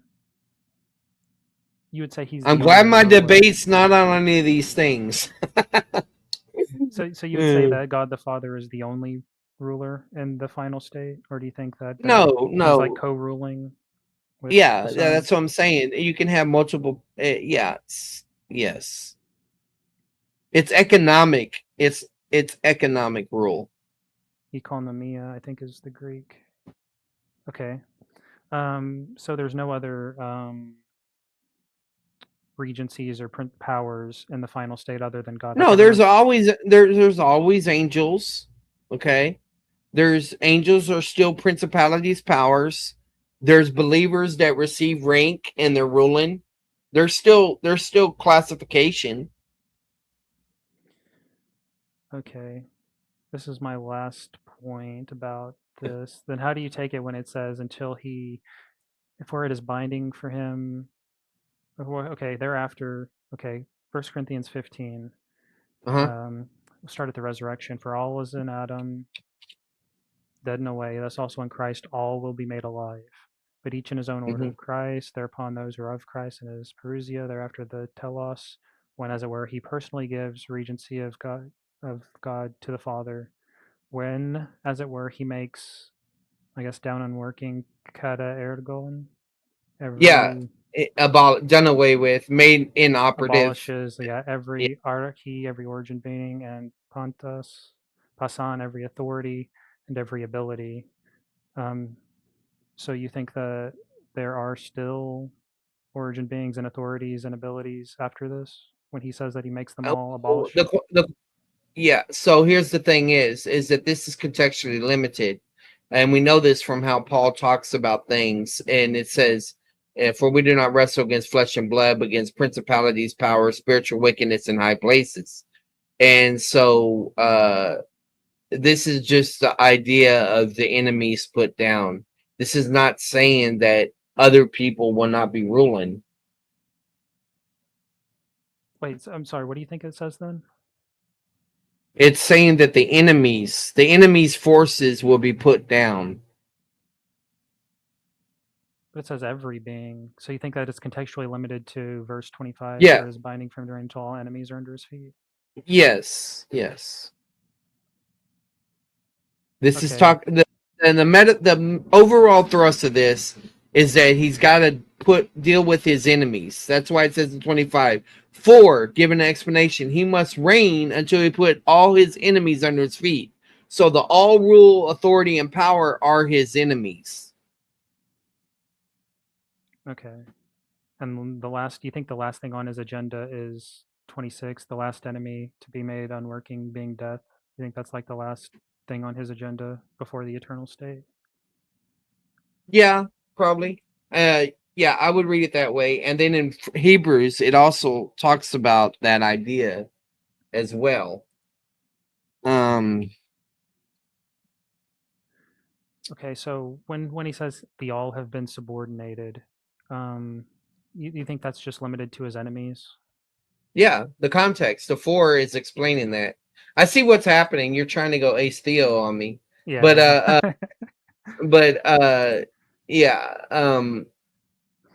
yeah, it's context. The word 4 right before there. I mean, just looking in the English at least would lead me to believe that. And I think Hebrews 2 clarifies some of that. Hebrews 2:14, therefore, since the children share in flesh and blood, he himself likewise also partook of the same, that through death he might render powerless him who had the power of death, that is the devil, and might free those who through fear death were subject to slavery all their lives. So the devil uses fear to put people in slavery. That's the imagery that we're talking about. Right. I mean, I guess I just find it strange that you think it's contextually limited to his enemies. So like in Ephesians 1:21, where it says, over all origin beings and every authority and every ability and every lordship and every name being named, not only in this eon, but in the one about to come. Oh, he no, subordinated okay. all under his feet. Do you Right. think that's All right. just his enemies? Well, I think your mic getting louder is you Okay. getting hyper. But so no. And because the issue in that passage is everyone confessing. The issue in these passages is the enemies being put down. So one of them is focusing on what everyone is going to do at the return of Christ, which is a different time than at the end of the kingdom. So that's another issue. So you think everyone like confesses with their Lord, with confesses and then goes into they're going to rebellion? recognize. Yeah, they're going to recognize. That doesn't mean they're going to be saved, though. Salvation is only for humans, and humans that have not died. Okay. Yeah, I think there's like, I don't know if you're talking about Psalm 110, but like, yeah, there's a difference between him coming back before the millennium and him after the millennium as a judge, and so yeah, I mean, everyone is gonna recognize him as Lord. That's what confess means. But after he subordinated all under his feet, they can go into rebellion again. And so after in the final state, when he subjects all under his feet the second time, there's something like what's preventing them from going into rebellion a third time? Well, there is no more humans, and the demons are never getting out of their prison, their lake of fire. They're never getting out. So they can rebel, they can get mad all they want, they can kick and scream all they want, but they're not going anywhere. They're not getting out. So you think war is part of the eternal state? I think that the lake of fire is they're prisoners of war for life. Eternal life, if you will. Right, but they're in like open rebellion. Like what were you saying? They can possibly be. They're pissed off. They're pissed off. They're miserable. They believe that there's a God, but they don't. Number one, angels don't get salvation. Number two, people that don't believe at least once in their life don't get salvation. So you got people that are they may they regret, but it doesn't mean that they are like repentant or anything. So they, but you're saying, but there are humans there, right? And they possibly can be in open rebellion, and like you say that people can sin. Well, that's a good question. Does God remove the sin principle even in the unbeliever? Is hell part of a person seeing themselves what they really are and knowing it's too late? and they got to live with that. There's a lot of options that I'm open to about hell and all of that. It don't even have to be eternal conscious torment. I believe it's eternal, but does all torment, is it going to last all the same time? I don't know. But you're And I'm certainly not fine with. amenable to universalism, I assume. Not at this time. No, I'm not open to universalism. No, that one is I on my chart. I got universalism closed off to on that one right now. Yeah, That's a last ditch, because if it's true, I'll get there eventually. Anyway, like it's not a problem. yeah. Ruckmanism is gonna happen before universalism, guaranteed. Yeah, I'll embrace Ruckmanism. Millennial exclusionism is, if I become a millennial exclusionist, right? Man, So, do you think anyway, go ahead. okay, so how big of a deal would you classify this a problem, if it is a problem, like the All right. possibility of sin or open rebellion eternally? Like God can't overcome this. It seems as though evil is like as equally powerful as God. Like they're just eternally evil. No. Like he can't Oh, overcome no, it and keep them no. subordinated. You don't see any problem with it? No, it's not a problem. Okay, that's my last question. When people think, oh well, there can't be any Satan has to be totally muzzled. Like, okay, he's locked up, but now he's got to be in a straitjacket and his face has got to be muzzled like the guy from Con Air, so he don't bite anybody, and he's got to be tortured and all of that. It's like, it's a metaphor, man. It's a metaphor for the fact. I'm not saying hell's a metaphor, but my point is that everything that we use to try to articulate what's going to happen to Satan and people in hell is metaphors. It's going to fall short of the language, but this idea, oh well, if the guy is banging on his cell and he's throwing food and he's setting things on fire, then this means everything's not on harmony with the world. And so therefore, the only way to make things in harmony is if the devil comes to repentance. Right. Because you're talking about universal reconciliation, right? Yeah. Well, I'm saying the problem with not in your position, because another way out would just be annihilationism. But you're saying that no, there's whores and idolaters and murderers and thieves eternally, and that's not really a problem. No, it's not a problem. I don't think sin is a big problem as people mention it is. Let me tell you what I mean by that. Sin is a transgression, right? Just in general. So that means God established a law and you disobeyed. Right? Mm-hmm. So God is just whether you disobey, whether you repent or all that. God gets the glory when he's shown to be wise, a ruler that's been fair, that gave people chances. Well, I mean, it seems to be of some importance, because, like, wouldn't you say, like, when you're glorified, you're unable to sin? Yeah, because I'm conformed to the image of Christ. Right, so not sinning is like a good thing. Like, no, yeah, it's always a good thing, but it doesn't mean, oh well, sin has to be eradicated. Yeah, does sin have to be eradicated in an unbeliever? That's what we're talking about. Somebody that never believed the gospel. Right. And just for clarity, how many people, as a rough estimate, how many people do you think are saved versus damned? Could you ballpark it at, like, maybe, is it like a 2%, 10%, 50%? Because presumably on your position, especially those who think that free grace is essential doctrine for salvation, it seems to be that number would be like very low, like less than 1% of 1%. Right? I would say, in my interpretation of Jesus, at least less than 50. I can only say that. Yeah, it's probably less than that, but yeah. So there's a majority of people in the eternal state who are murderers, whoring, idolaters, and in open rebellion. But but they're on the bad side of town. Oh, they're in the ghettos. No. Let me explain something. Just because someone has an X on their back doesn't mean they're permitted to continue those crimes in eternal life.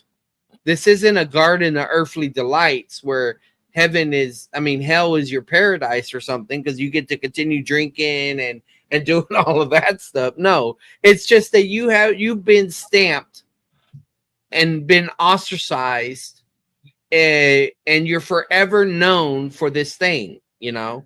Oh, so it's just like a label, like they're not so their their sin nature is removed too, is what you're saying, Maybe right? it's possible. It could go either way. So they're tormenting, burning in hell, and they're like, "Thank you, God, I love you. Like this is great." Like they can't I blaspheme or I anything. don't know about that. No, Well, and I knew it was going to go that way. So here's the thing about it. All right, God has it under control, Howdy. You know, I mean, if we believe that God exists and God is just, fair, loving, and if you assume that, then He can handle his correctional facilities. All right, He can handle them, and He's going to do it in a righteous and loving way.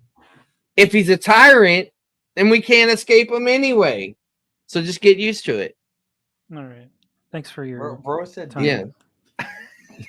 Hey Taylor, what's up, man? Taylor. Good seeing you. Okay, PB. Be a ruckman while you can. Okay, I'm gonna I might have to leave soon, but yeah. Okay, all Do right. you want me to go? You want me to go full ruckman or mini ruckman? Yeah. Right. Well, what would you prefer? I don't know. I feel like you actually like at this point because he's not a full ruckman. I feel like I should be Tim and you should be Okay. you. All right, you be Tim, not the one that apostatized, but you be Tim. Okay. Okay. So, I mean, you know, Howdy said some good stuff. I mean, you know, in Revelation 14, there's a warning after Revelation 13, right? And this is before destruction of Babylon. And it says anyone who takes it, they will have no rest day or night and be tormented in the presence of the Lamb. Now, question: do you take that to be a reference to basically positional hell? Not necessarily, no. Why is that? Well, I'm glad you brought that passage up because it's the passage I bring up whenever people bring up Revelation 13. Right. Revelation 14 is the same language is used for the vial judgments. Mm-hmm. So, have you ever read the Left Behind novels? Not really, no. But you could explain. Okay. All right. So, yeah, in the Left Behind novels, if I remember those, there was a time whenever it's all blackness, they're being tormented and all this stuff, and it's all happening during that time, the vial and everything. So, it pictures a very tormenting, hellacious time during that time, and it feels like hell. Okay. I'm not saying that was the author's intent, but here's my point: is that it could be referring to temporal judgment. Well, and that's, you know, that sounds great, you know, of what it could be, but so I mean, okay, yeah, sure, God's wrath is temporal, but it says, and they shall be tormented with fire and brimstone.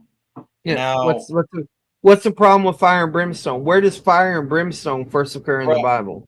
yeah, it happens in Sodom and Gomorrah, but it also happens in Revelation for those who are in the lake of fire. Yeah, but the issue is, see, you're dispensationalist. Yeah. I'm going to grant you that. Okay. You're pre-trib. Yeah. You're pre-trib. You're pre-mill. So Mhm. you know that the lake of fire does not occur until when? After the okay. Well, yeah, people are not thrown into it until afterward, but but so do you believe in a compartment theory? No. Well, I mean, I'll say I believe that unbelievers go to hell after they die. But the thing is, though, it's like, you know, the thing is, though, is that I think that this is sort of looking forward, like, you know how you're talking about like blending two different states, like this is sort of looking forward into their final judgment, like in Revelation 19 as well.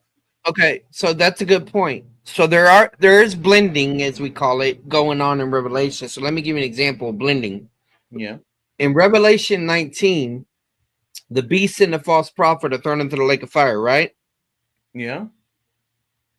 Revelation 20, where's Satan thrown? Thrown into the same lake of fire. Right. And why is the text emphasizing that? To give a time indicator. To show that they're receiving the same punishment, Right. right? But So, now, is it a different lake of fire? well, no, I'm not making an argument about Edom or anything like that. I'm not arguing for Okay. Okay. I'm not arguing for I'm not arguing for a temporal lake of fire in this debate. Okay. There may be one, but I'm going to grant, I think, that the lake of fire is a lake of fire. Okay. So in light of that, right? Yeah. You got are the beast and the false prophet let out of the lake of fire? As far as I know, no. Only Satan is let out of the lake of fire. Well, when you say let out, do you mean like when he's bound in the abyss? Or Isn't the abyss the lake of fire? is the abyss a lake of fire? I thought the abyss was under the earth. So is the beast and the false prophet in the lake of fire, or are they in the abyss? I think they're in the lake of fire. I don't. I mean, Let's go to Revelation 19. Yeah, yeah. It says, right, They were verse cast into the 20. lake.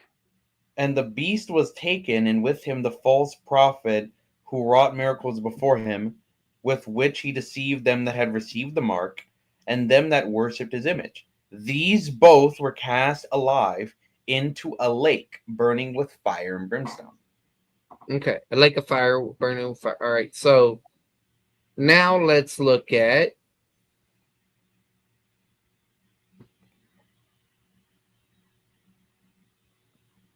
$20. Yeah, Revelation. Yeah. Okay, so all right, great. So what we have here, if I'm understanding this right, is we have the beast and the false prophet thrown into the lake of fire, and they're not Yeah. going anywhere, right? Yeah, But Satan is thrown in the abyss. yeah. And as far as I know, I think that's the place where the demons come out.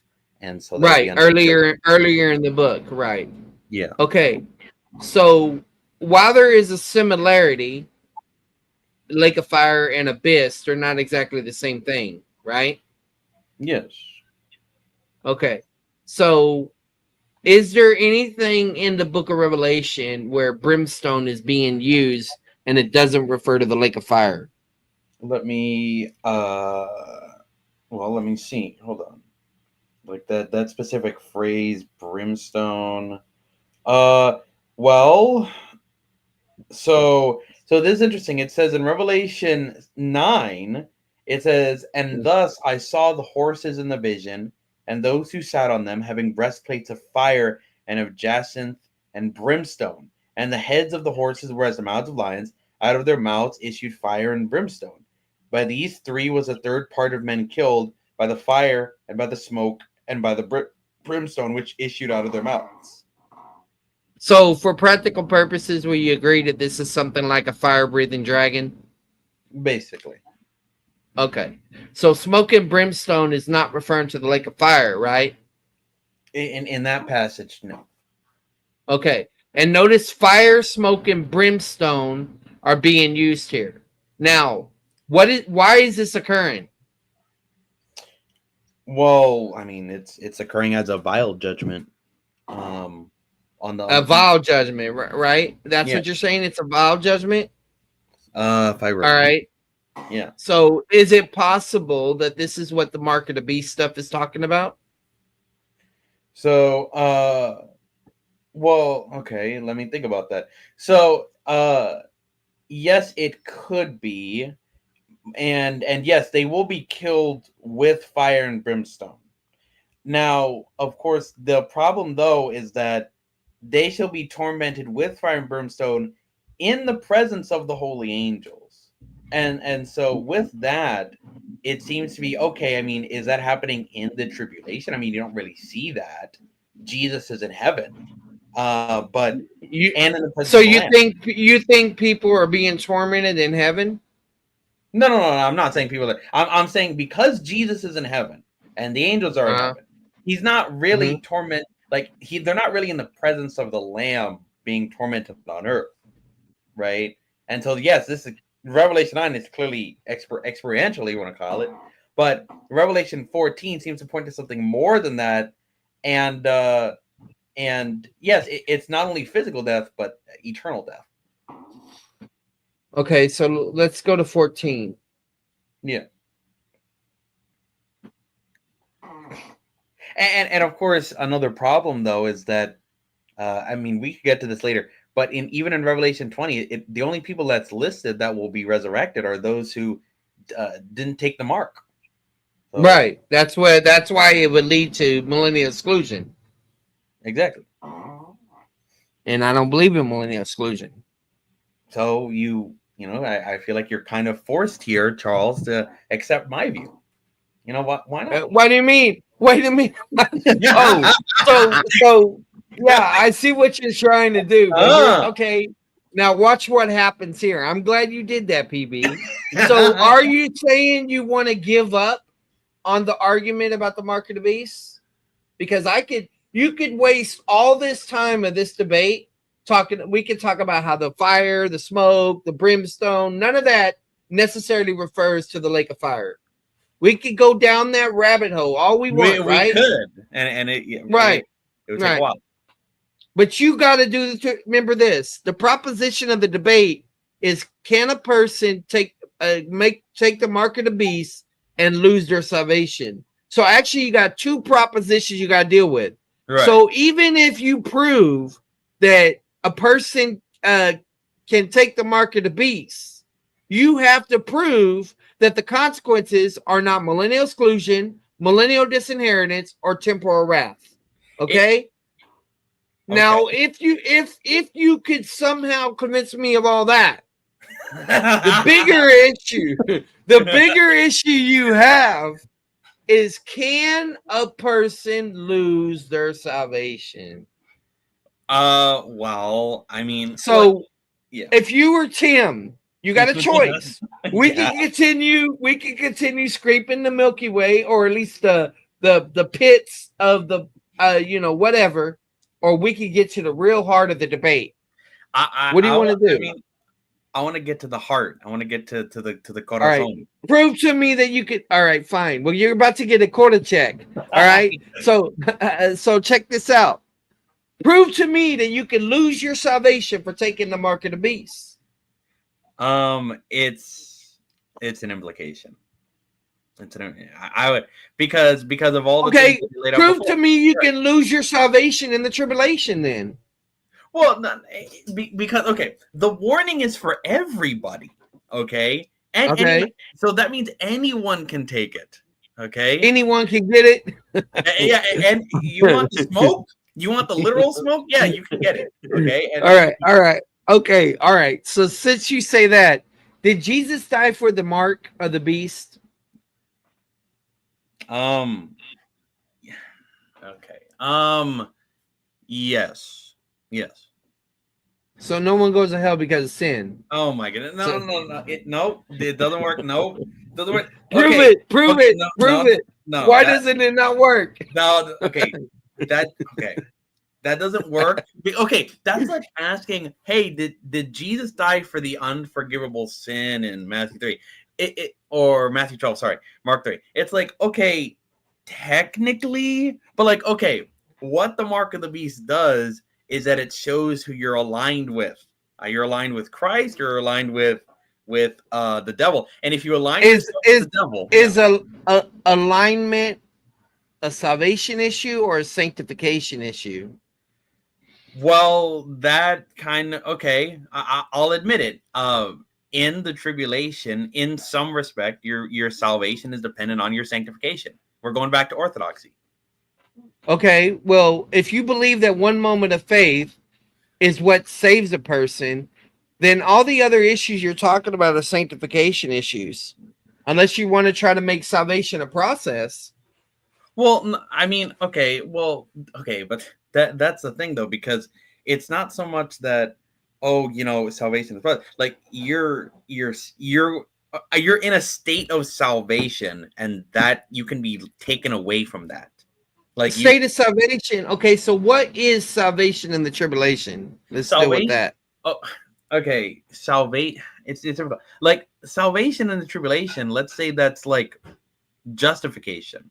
Like let's do that. And so like that's justification. And yes, that happens at a point in time. And for the church age, by what? By what? What was it?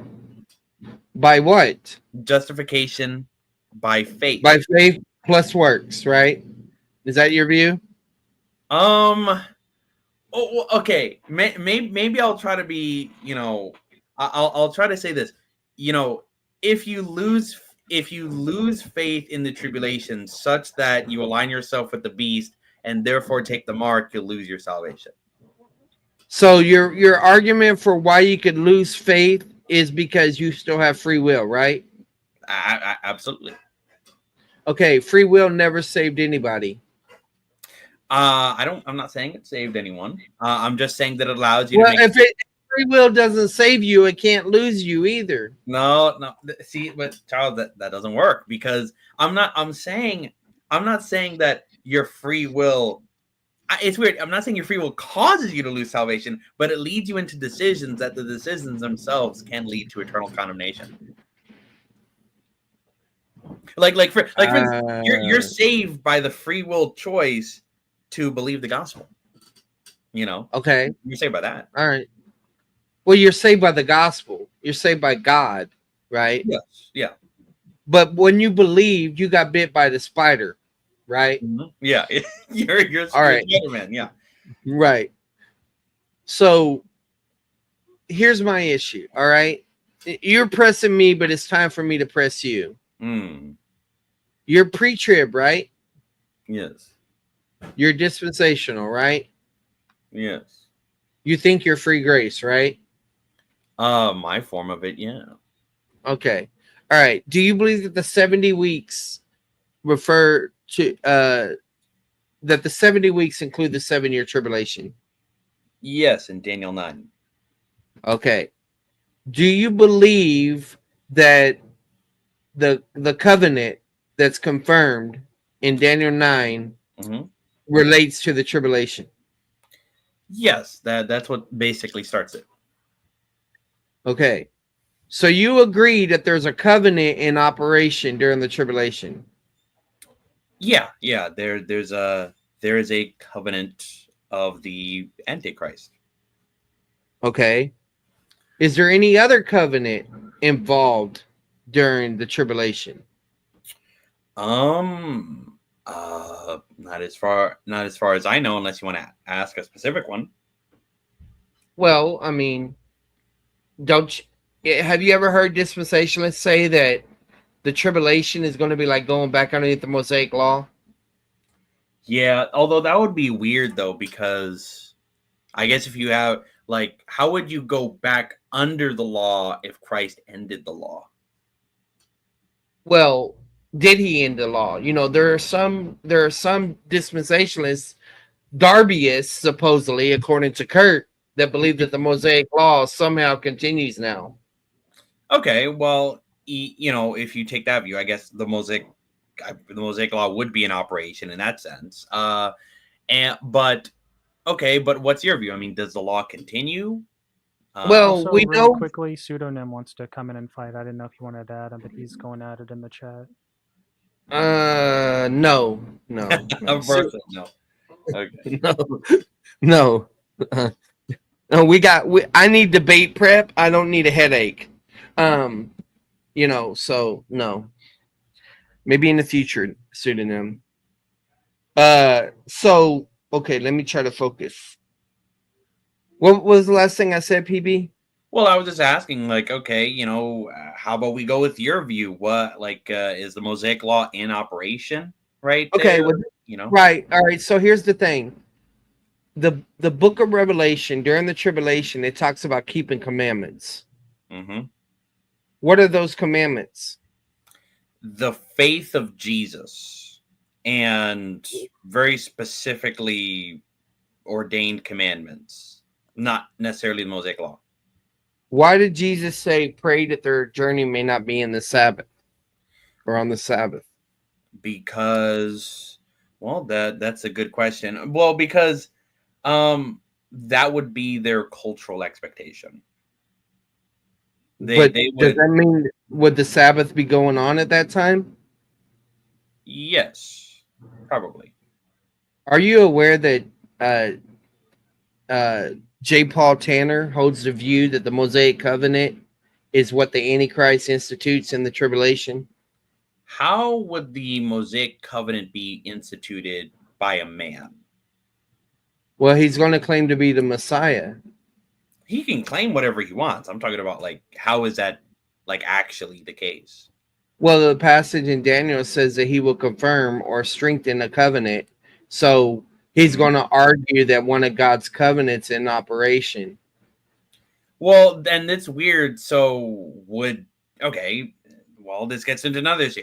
Would you be suggesting that Christ is advising the Jewish people to follow basically the devil's laws? No, it's not that. What it is that Satan is counterfeiting, and that that the mark of the beast is a counterfeit Shema. Yeah. You know, Well, yeah. write it, put it on your foreheads, on your hand. You know, all of that. So what's going on in the Book of Revelation is a battle between two suzerains. Yeah. Okay, so God versus Satan, and so covenants, the Mosaic covenant was like a suzerain vassal treaty that offers protection and provision under certain conditions. The Antichrist will make it a condition that you take his mark, his name, or whatever, right? Yeah. So whenever you talk about being faithful, what are you being faithful to? What are you persevere? What are you overcoming from in the tribulation? Well, And you're keeping his commandments. Yeah, I mean, well, even if the Mosaic covenant was reinstituted by the Antichrist, that wouldn't mean that all other Gentile nations are bound by that, because I mean it's to the Jewish people. And on top of that, they're responsible to whatever revelation is available at that time. That's why Matthew 24 talks about a faithful servant, steward. Yeah, right. Nice try. But here's the thing. Satan is not counterfeiting just what happened in the Old Testament. He's trying to counterfeit what's going to happen in the kingdom. When Israel, he works through Israel and then affects the rest of the world. So he's interacting with the rulers because it's still during the time of the Gentiles. And so he's double dipping. Yeah. Well, yeah, and so I mean, again, but this is where it gets weird because so would it be good to keep those devil's commandments in that time period? No, Okay. they're distinct. No, Right. they're not. But the point is that there's a covenant in operation. It's satanically induced, just like the temple that's going to be built is going to be satanic. Yeah. Right. Yeah, and so yeah, I mean, all that stuff can be true, but that doesn't mean that believers are expected to keep the Mosaic Law. I But they got to keep some kind of commandments, right? Yes. And this would be during the time of the gospel of the kingdom, right? Yeah. Okay, so you're agreeing that there's a covenant in operation for believers. Yes. Well, You got a counterfeit covenant and you got another covenant in operation. Well, what's the other covenant? Well, that's a good question. Is it the Mosaic covenant, the true Mosaic covenant, or is the Abrahamic covenant? Okay, that's fine. You can work with that. Yeah. Okay, you want to say it's the Abrahamic covenant? That's fine. There's some type of covenant involved. You agree with that, right? Yeah, I mean, would it also be the case that, for instance, keeping his commandments is like in Matthew 25, giving to the least of these my brethren, persecuted Jewish believers, and so Yeah. part of that is, that's part of his Being faithful, resisting the Antichrist, separating, fleeing, all of that idea, right? Yeah. So essentially, what it comes down to is you really hold to salvation plus covenant keeping in the tribulation. Only in regards specifically to the mark of the beast. Yes. Okay, but here's your problem. Yeah. Covenants are never soteriological. No covenant is about salvation. Okay, fine. Yeah, no covenant is about salvation. I'm not saying that there's anything intrinsic in the Abrahamic covenant that includes the mark of the beast. I'm just saying the mark of the beast, that thing, that if you want to say that that's part of some overall covenant scheme, I mean, like that's a bit of a stretch, And so I'm not saying keep the Abrahamic covenant or the Mosaic covenant, whatever, to be saved. I'm saying that don't take this specific thing in order to not be damned. Okay, but covenants are sanctification categories. So all you're telling me is that if you take the mark of the beast, you fall in sanctification. You don't tell me you lose your salvation. Well, yeah, you fall in it in such a. I mean, yeah, you fall in it in such a way that you can't come back and you're doomed forever. Where does it say that in the text? Because, well, it doesn't say those exact words. I mean, you kind of pushed me to argue articulate in a very specific way. But like, as I was saying, I don't think millennial exclusion is true, and I don't think that's possible. And so therefore the conclusion would be then that you're not resurrected and you're going to go to the great white throne. Okay, so your assumption is that in Revelation 20 that's only talking about unbelievers and only the believers are resurrected. Yeah. Do you believe in soul sleep? No, of course not. Okay. So let me ask you a question. In the book of John, right? I know it's about evangelism, but in John chapter 3, you have the category of the once believed and the never believed. Do you agree with that, right? Yeah. Do you also agree that there are times where John will contrast the best in class with the worst in class? Well, like you're talking about, like he's comparing like really faithful believers with like really faithful with like basically unbelievers. Is that the idea? Bunnies with fleas versus cats with no fleas. Well, I mean, bunnies with fleas versus cats, and cats in this case, I guess, go to heaven. Yeah, and so, well, like that could be the case, like in Revelation 20, but the problem is that I just don't see where anyone else would be resurrected. No, I understand that. All I want you to do is understand that in John's mind and what we know with theology, we know that there exists 4 possibilities of people.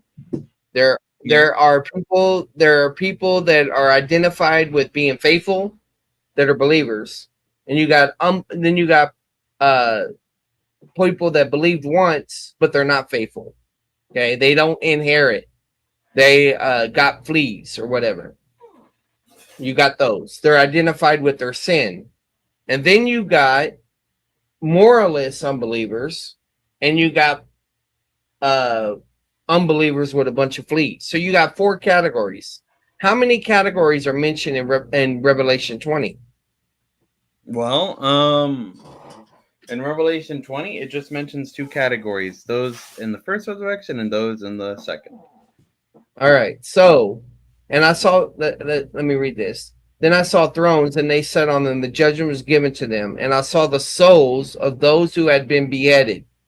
Who got beheaded? All believers, or only the faithful believers? Well, yeah, only the faithful believers in that instance. Okay. Okay.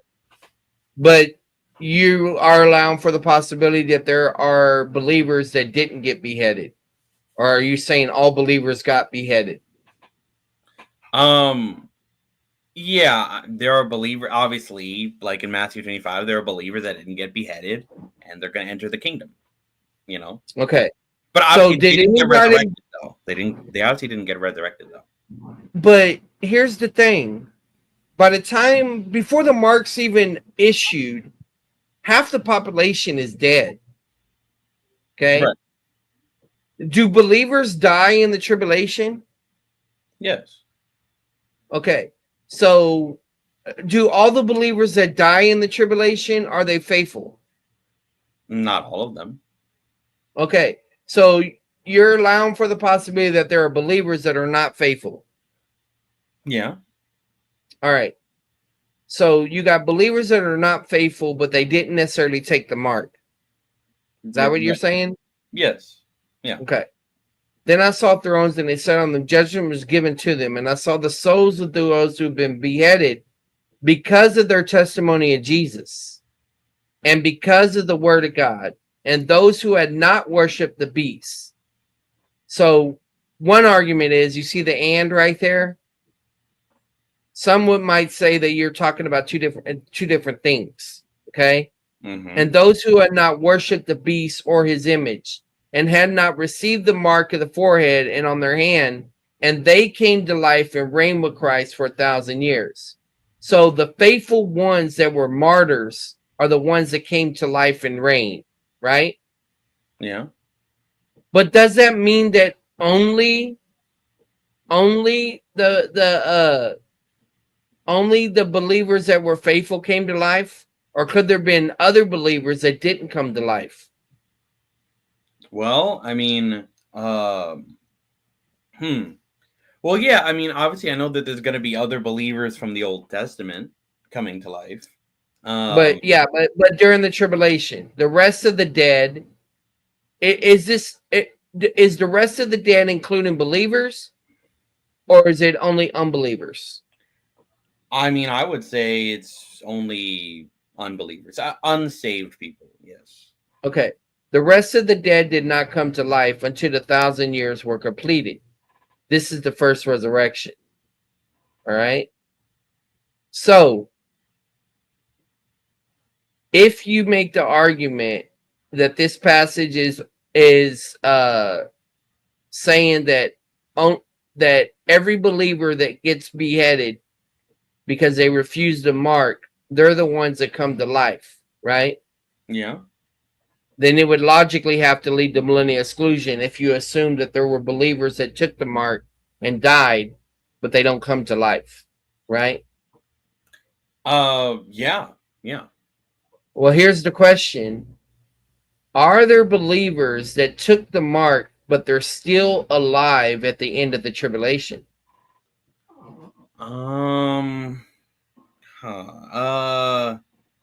Well, no, because it says that anyone who takes, you even said that passage was about temporal destruction. So anyone who takes the mark would be temporally destroyed, at least before the end.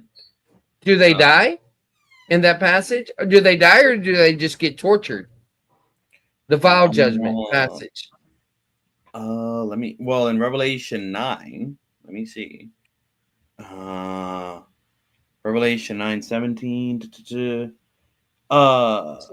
So in Revelation 16, so the first angel went out and poured out his bowl on the earth, and it became loathsome and malignant, sores on the people who had the mark of the beast and who worshipped his image.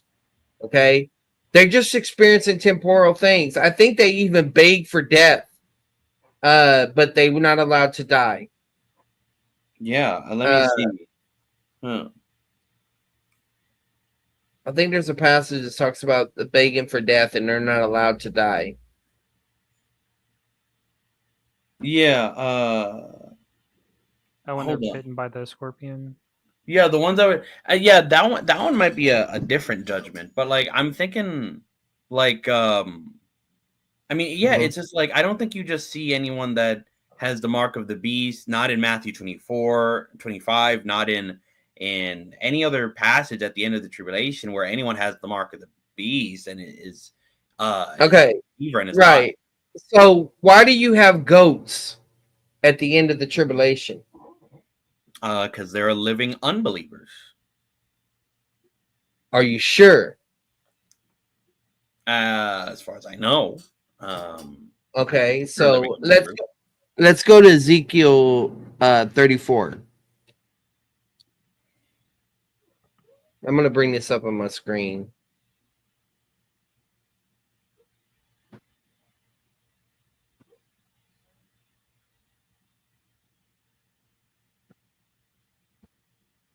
All right. So look at this. And as for you, my flock, thus says the Lord God, behold, I will judge between one sheep and another, between the rams and the male goats. All right. Yeah. Why is he talking about judging between one sheep and another and between the rams and the goats? And even that, look at this. There's fat sheep and there's lean sheep. Yeah. Bigger sheep than others. So you have different subclassifications. So it's possible what we have here is we got bunnies and we got cats and we got faithful bunnies and we got faithful cats or not faithful cats. So you got faithful. I got to get my animals right. Okay, wait. Let's You say you that have you got faithful sheep and unfaithful sheep, right? But you can be a fat sheep in the heaven or a What? skinny sheep in hell. you can no. You can be a fat sheep in heaven, or you can be a skinny goat in hell. A skinny goat, yeah. Right. Yeah. So. I can't- I'm serious. I'm serious about this. All right, because here's the thing: you can connect John 10 to the tribulation. You can connect everything to everything, right? Yeah, I know, but I think there's a strong connection there. Okay. For example, in John 10, what is Jesus Christ doing? He's shepherding, right? Yeah. What is Petra called? Or Basra? Well, I actually don't know what is it called. It means sheep pen. It's a sheep pen. Yeah. Okay. Israel is fed and provided for in the wilderness during that time and protected. Now, here's the next question. Of those Israelites that are in the wilderness, are they in addition to the 144,000? The people in the wilderness, yeah, that would be an addition to, I think. Okay. But according to Ezekiel, and there's a lot more I could get into. I'm glad I'm not debating about dispensationalism right now. But 1/3 of the Israelites are going to die, right? Yeah. Are those believers or unbelievers? 1/3 of the Israelites. I don't think. What? Or you mean 2/3? I think from Zechariah 13. Yeah, right. I'm sorry. 1/3 are going to live. 2/3 are going to die. Yes. Yeah. Yeah. Yeah. I mean, I don't think it says. I just know that the last third is composed of believers. The 2/3. Yeah. I mean, it could be composed of some believers that just happen to die and for other reasons. So, is your understanding that in the sheep pen, 2/3 are going to die? Yeah. Okay. So you got. So what this is showing you is Ezekiel 34 is talking about this judgment that occurs, right? And you got the sheep imagery, John 10 about reuniting Israel's flock and all of this. And you got him being the shepherd and the protector, yet some of them die. Okay. So when you get to the passage about ruling and reigning, Are there sheep resurrected, and are there no goats resurrected? You know, what's going on there? Well, in terms of ruling it, like Revelation 20, well, that's different though, because you're talking about living people that are physically going to enter with mortal bodies versus resurrected people, and that's sort of kind of like the Mount of Transfiguration, and so they're going to live together, but they're not exactly the same event. Are goats believers or unbelievers? In that passage, I think they're unbelievers. They're Gentiles. Well, yeah, but I'm saying like the people that are classified as that in that group are unbelievers, like never believers. Okay. Or, yeah. But does that mean every goat is an unbeliever? Every goat. I mean, I don't know. Well, I mean, I don't really know the alternative. Like, I guess you would say that believers are going at the end of the tribulation are going to go into the everlasting punishment. I don't know. But are sheep only going to go into the kingdom, or are goats going to go in there too?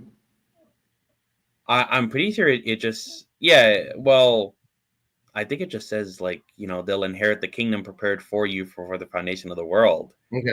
You know, So I mean, are fat sheep and skinny sheep going to go into the kingdom? yeah, okay. I'll just say, regardless of your faithfulness in that particular area, you're going to enter because you're a sheep. Okay. Yes. So if a person that took the mark of the beast went through suffering and torture and they repent, assuming they repent, okay? Mhm. Okay. Assuming they repent. Well, number one, is repenting necessary?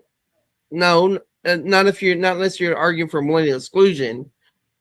But let's say this: that you are a believer, you take the mark, and then you're still able to go into the kingdom. Is that possible?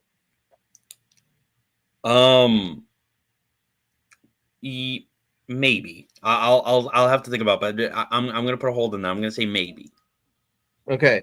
So, guys, what most people would say is that whenever the kingdom starts, you have nothing but believers. I mean, I think so. Yeah. Right. But here's the thing: when you go to the Exodus, they were mixed of a mixed multitude. And I take the view that the mixed multitude were all believers, but some of them were Egyptian believers, you know? Yeah, I'm pretty sure that's what it means. I mean, I haven't studied that in depth, but I think mixed multitude just means the Egyptians kind of traveling along with them before the Red Sea, and then they came after the Red Sea. So hypothetically, if you could stay alive to the end of the tribulation after you took the mark, right? Yeah. Could you be in the kingdom? Yeah.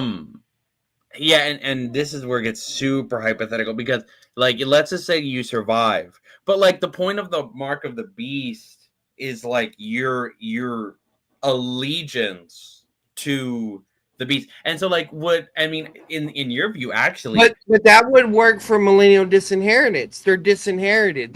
They don't lose their salvation, and they're not excluded from the kingdom. They just, Okay. if you take the mark of the beast, it would mean you're disinherited. Well, here's the thing though. Can an unbeliever, someone who's never believed, can they take the mark of the beast and then repent? Well, then believe, and then they survive and end up in the. You don't need to repent. You don't need to repent to go into the kingdom. You just won't rule. Well, do you need to believe? Well, okay, sorry about the language. What if they believe? Like, they believe in Jesus? Okay, they believe in Jesus, but then they take the mark. No, No, they he's take saying the mark. after. Yeah, they take the mark and then they believe. Is that possible in your view? Yeah, I don't see why it's not possible. Okay, because some people say that you can't because, you know, of other reasons. But okay, you know, because I was thinking about that, because, Well, let's try to run that. Help me figure out what if it's impossible. Let's try. We know why MacArthur said, what he said, but how would Free Grace answer that? Well, first you gotta know how you answer that, but then also, like, I guess there's nothing theoretically impossible about it. But like, it's weird because I don't think there's any instance of where someone takes the mark, and then later believes in Jesus. I don't see an example. And then also it says that those who take the mark, their names aren't written in the book of life, though. No. Well, so what's the book of life? Well, I mean, in Revelation 20 determines where you go. Are you sure? Well, yeah. Anyone whose name was not found written was cast into the lake of fire. Yeah, but see, remember how Chris Morrison made the argument that anytime you got an experiential passage, it still implies position. Okay, remember that argument, right? Yeah, but now how would this go here? Because if you're in the book of life, right, then that means you believed, but it's a book of rewards. So let's just say this: all believers have at least one reward, and therefore all of them are in the book of life. You mean like inheritance? Yeah, something like that. Well, okay. Well, even then, okay. Even then, with the book of life, it says that they're not found written in it, though. Like they're just not there. And so, why were they not found written in it? Well, it doesn't say why. I mean, I think the assumption is because they never believed. Can God blot somebody out of the book of life? That's a nice philosophical. I mean, like, if he let's go to the Exodus. Right. I'm really seeing so many connections with the Exodus that it's probably best. It's probably best to get your definition of the book of life from Exodus and carry it forward.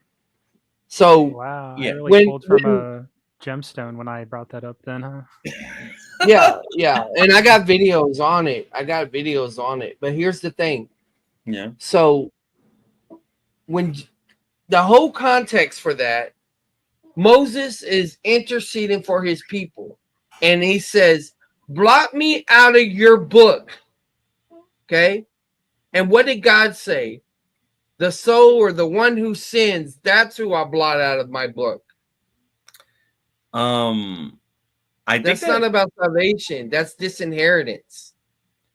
Yes, but that's not really like yeah, there's nothing there about salvation or about like a fire or yeah, that's great. I mean, it's technically a book of like the people that are alive, because like that's what happens in the next chapter. They killed some Israelites, but like but like in Revelation, it's talking about if you're not there, you're damned.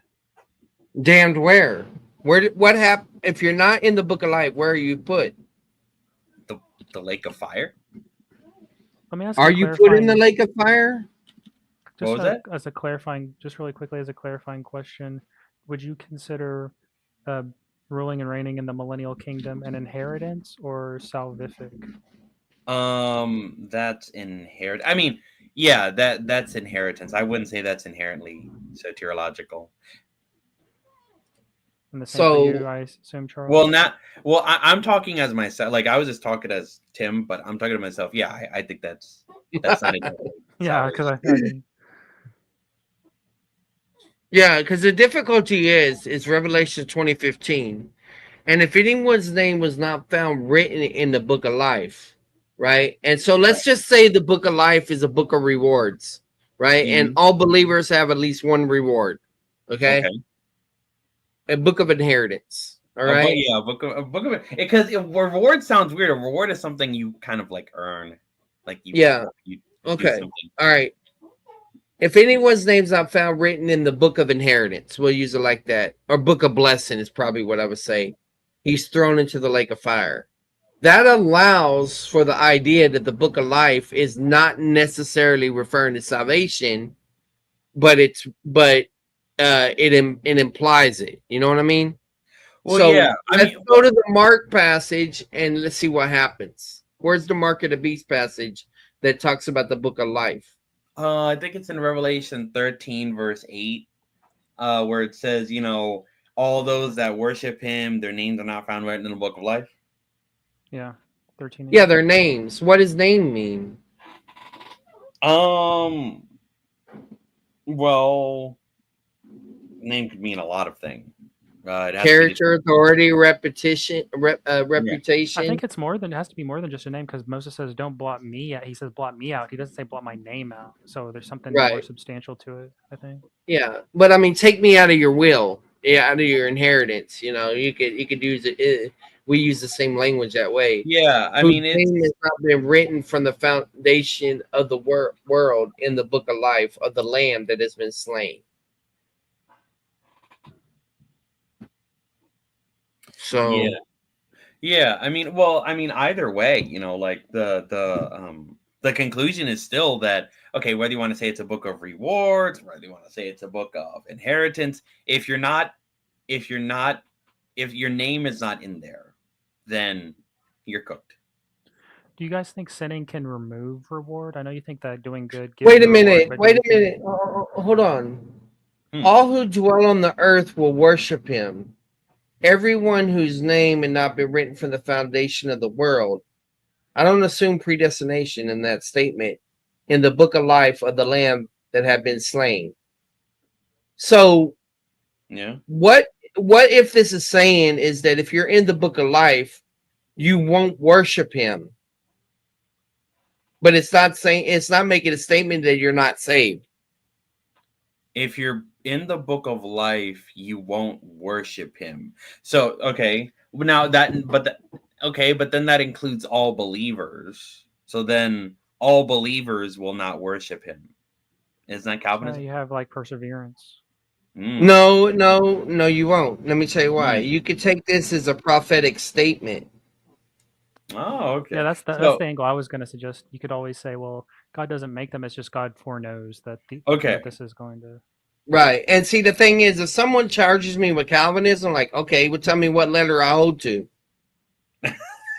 You hold to the P. You hold to That's the P, worst one. man. That's the one that you hate the most. Yeah, you I hate don't it. hold to the P. How do I hold to the P?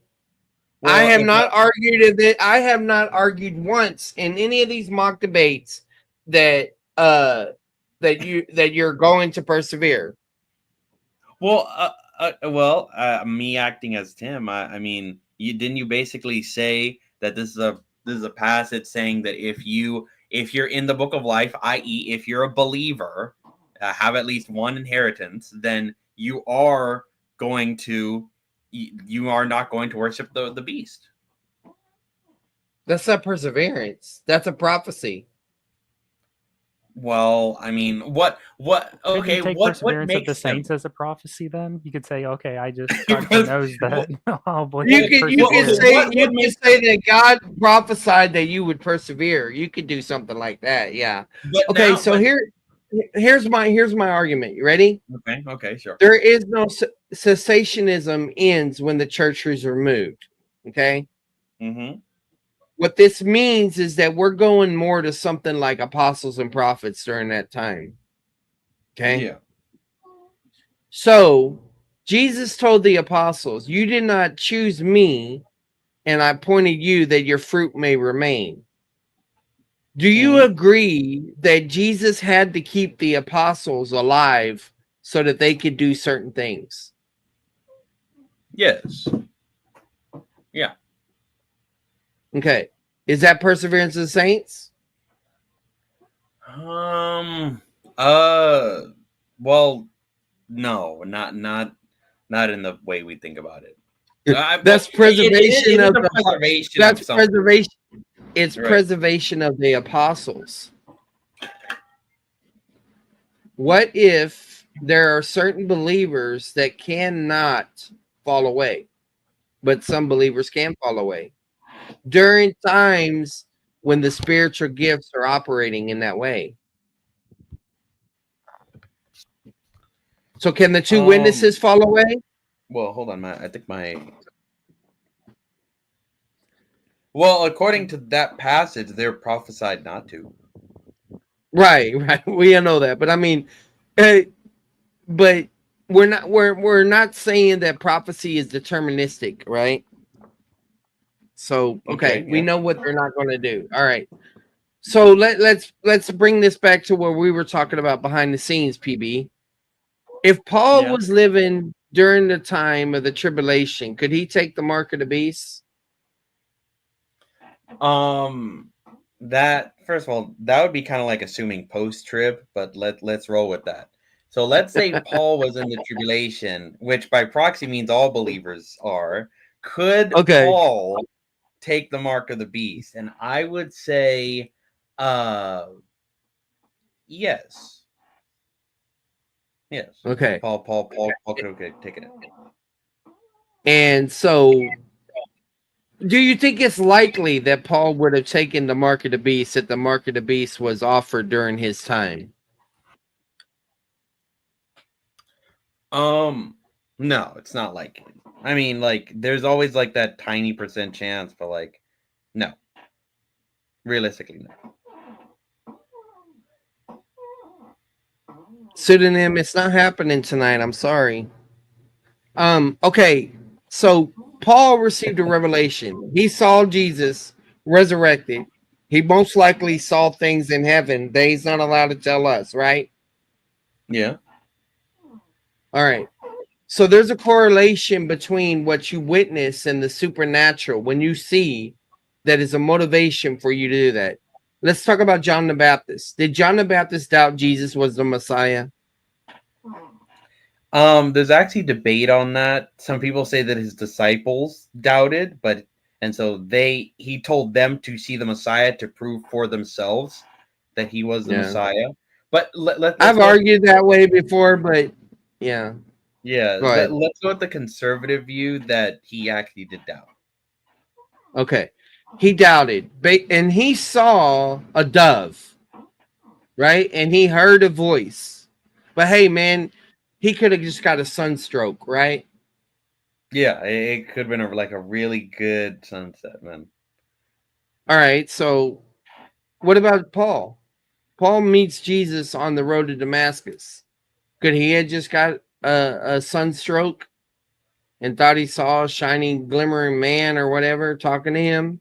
Wasn't he with traveling companions at the time? I think it mentions about them hearing the voice, and some say the thunder and all of that. Yeah. So he would have he would have had to doubt his other traveling companions seeing the same vision. So, right. They would have to have a mass hallucination. Yeah. Right. So you got the same problem that you have like for the resurrection objections. Now, do you think Paul had a near-death experience? He had multiple. I think he came back from the dead a few times. Yeah, Lystra, Derby, or whatever it was, he was stoned.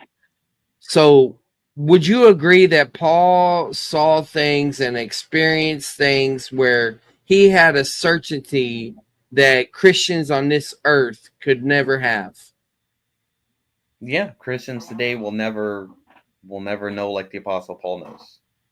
Right. Jesus said, bless those who see. But what did he say? But even more, bless those who believe but don't see.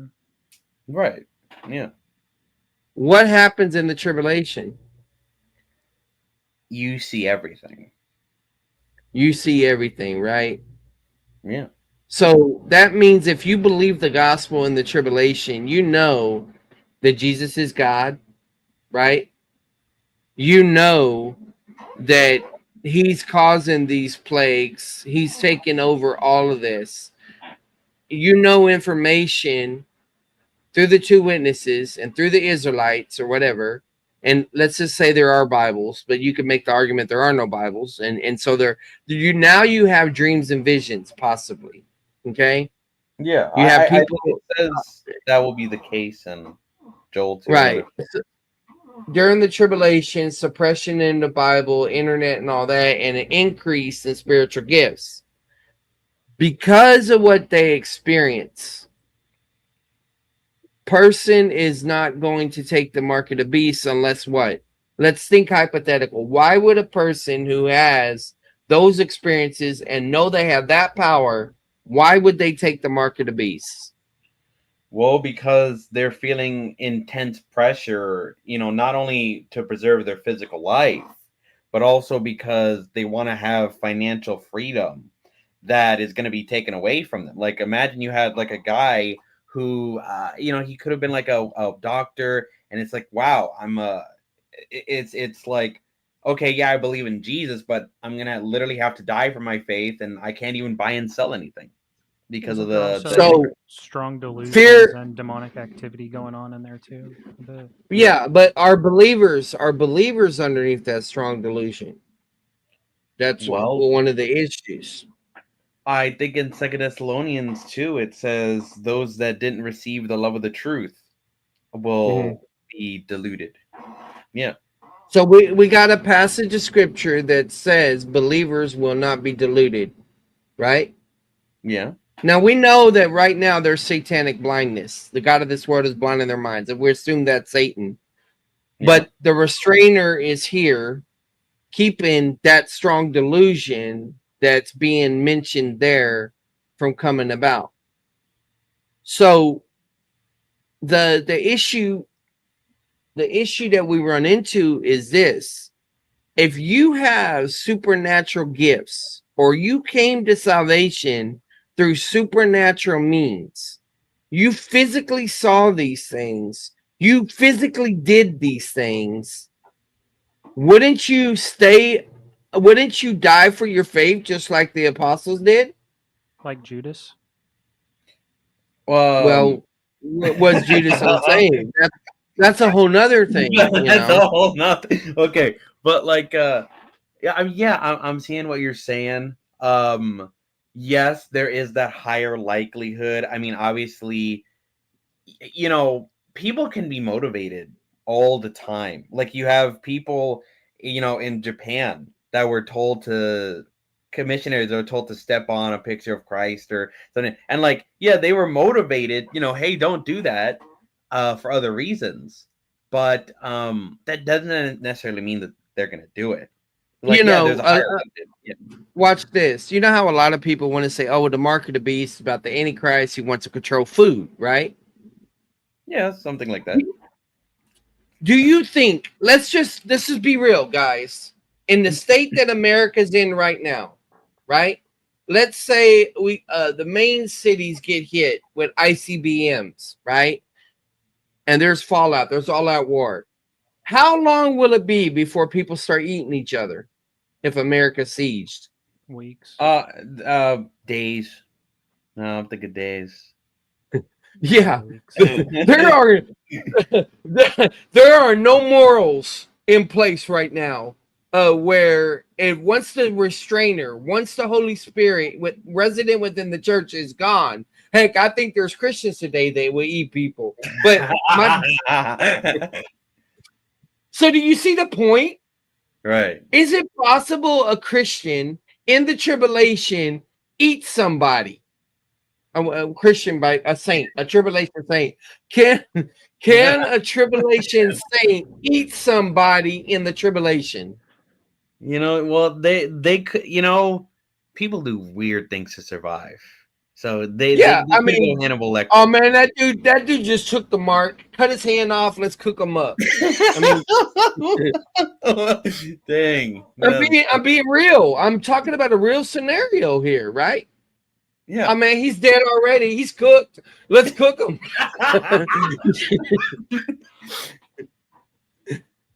Seriously. But here's the problem. I think if you're going for the preservation angle, then someone could say, well, if someone took the mark, it proves they were never saved, which is a sort of phrase that you seem to dislike. No, it's not. Let me tell you why. Because it's not a proof that someone is not saved, right? It's just a proof that the prophecy occurred. See, here's the thing. Here, let me explain. Right. My argument is not that a believer cannot take the mark. My believer is that that he will not take the mark. And the reason he will not take the mark is because of the restrainer being removed and cessation no longer occurring. And now they've experienced things like first century Christians. And now they have things that motivate them to endure. And possibly some of them have missions that they got to accomplish, like the apostles. And just as Jesus gave certain promises to the apostles, he extends those promises to them during that time. But if you're saying that a believer will not take the mark, someone taking a mark proves that they did not believe. Am I misreading that? Well, no, there's two parts of the debate. The debate goes like this. I don't believe believers will take the mark, right? Mhm. But you can convince me that they can. And I'm like, okay, fine, they can. Prove to me that it doesn't lead to millennial exclusion, millennial disinheritance, or it's about temporal wrath in that passage. I got one for you, although it's not the mark of the beast. Do you think that a believer can be errorized? Well, hold on, let me find it. You know the Gog and Magog? Hold on, let me find Mhm. it really quickly. Revelations 28. And it will come out to terrorize all the nations of the four corners, the Gog and Magog, and to lead them together for battle, whose number is as the sand of the sea. Do you think a believer could join this battle on the side of Gog and Magog? If it happens before at the end of the millennium, yeah, I think it's possible. And they ascended on there and then encircled the castle on the city and descended on them.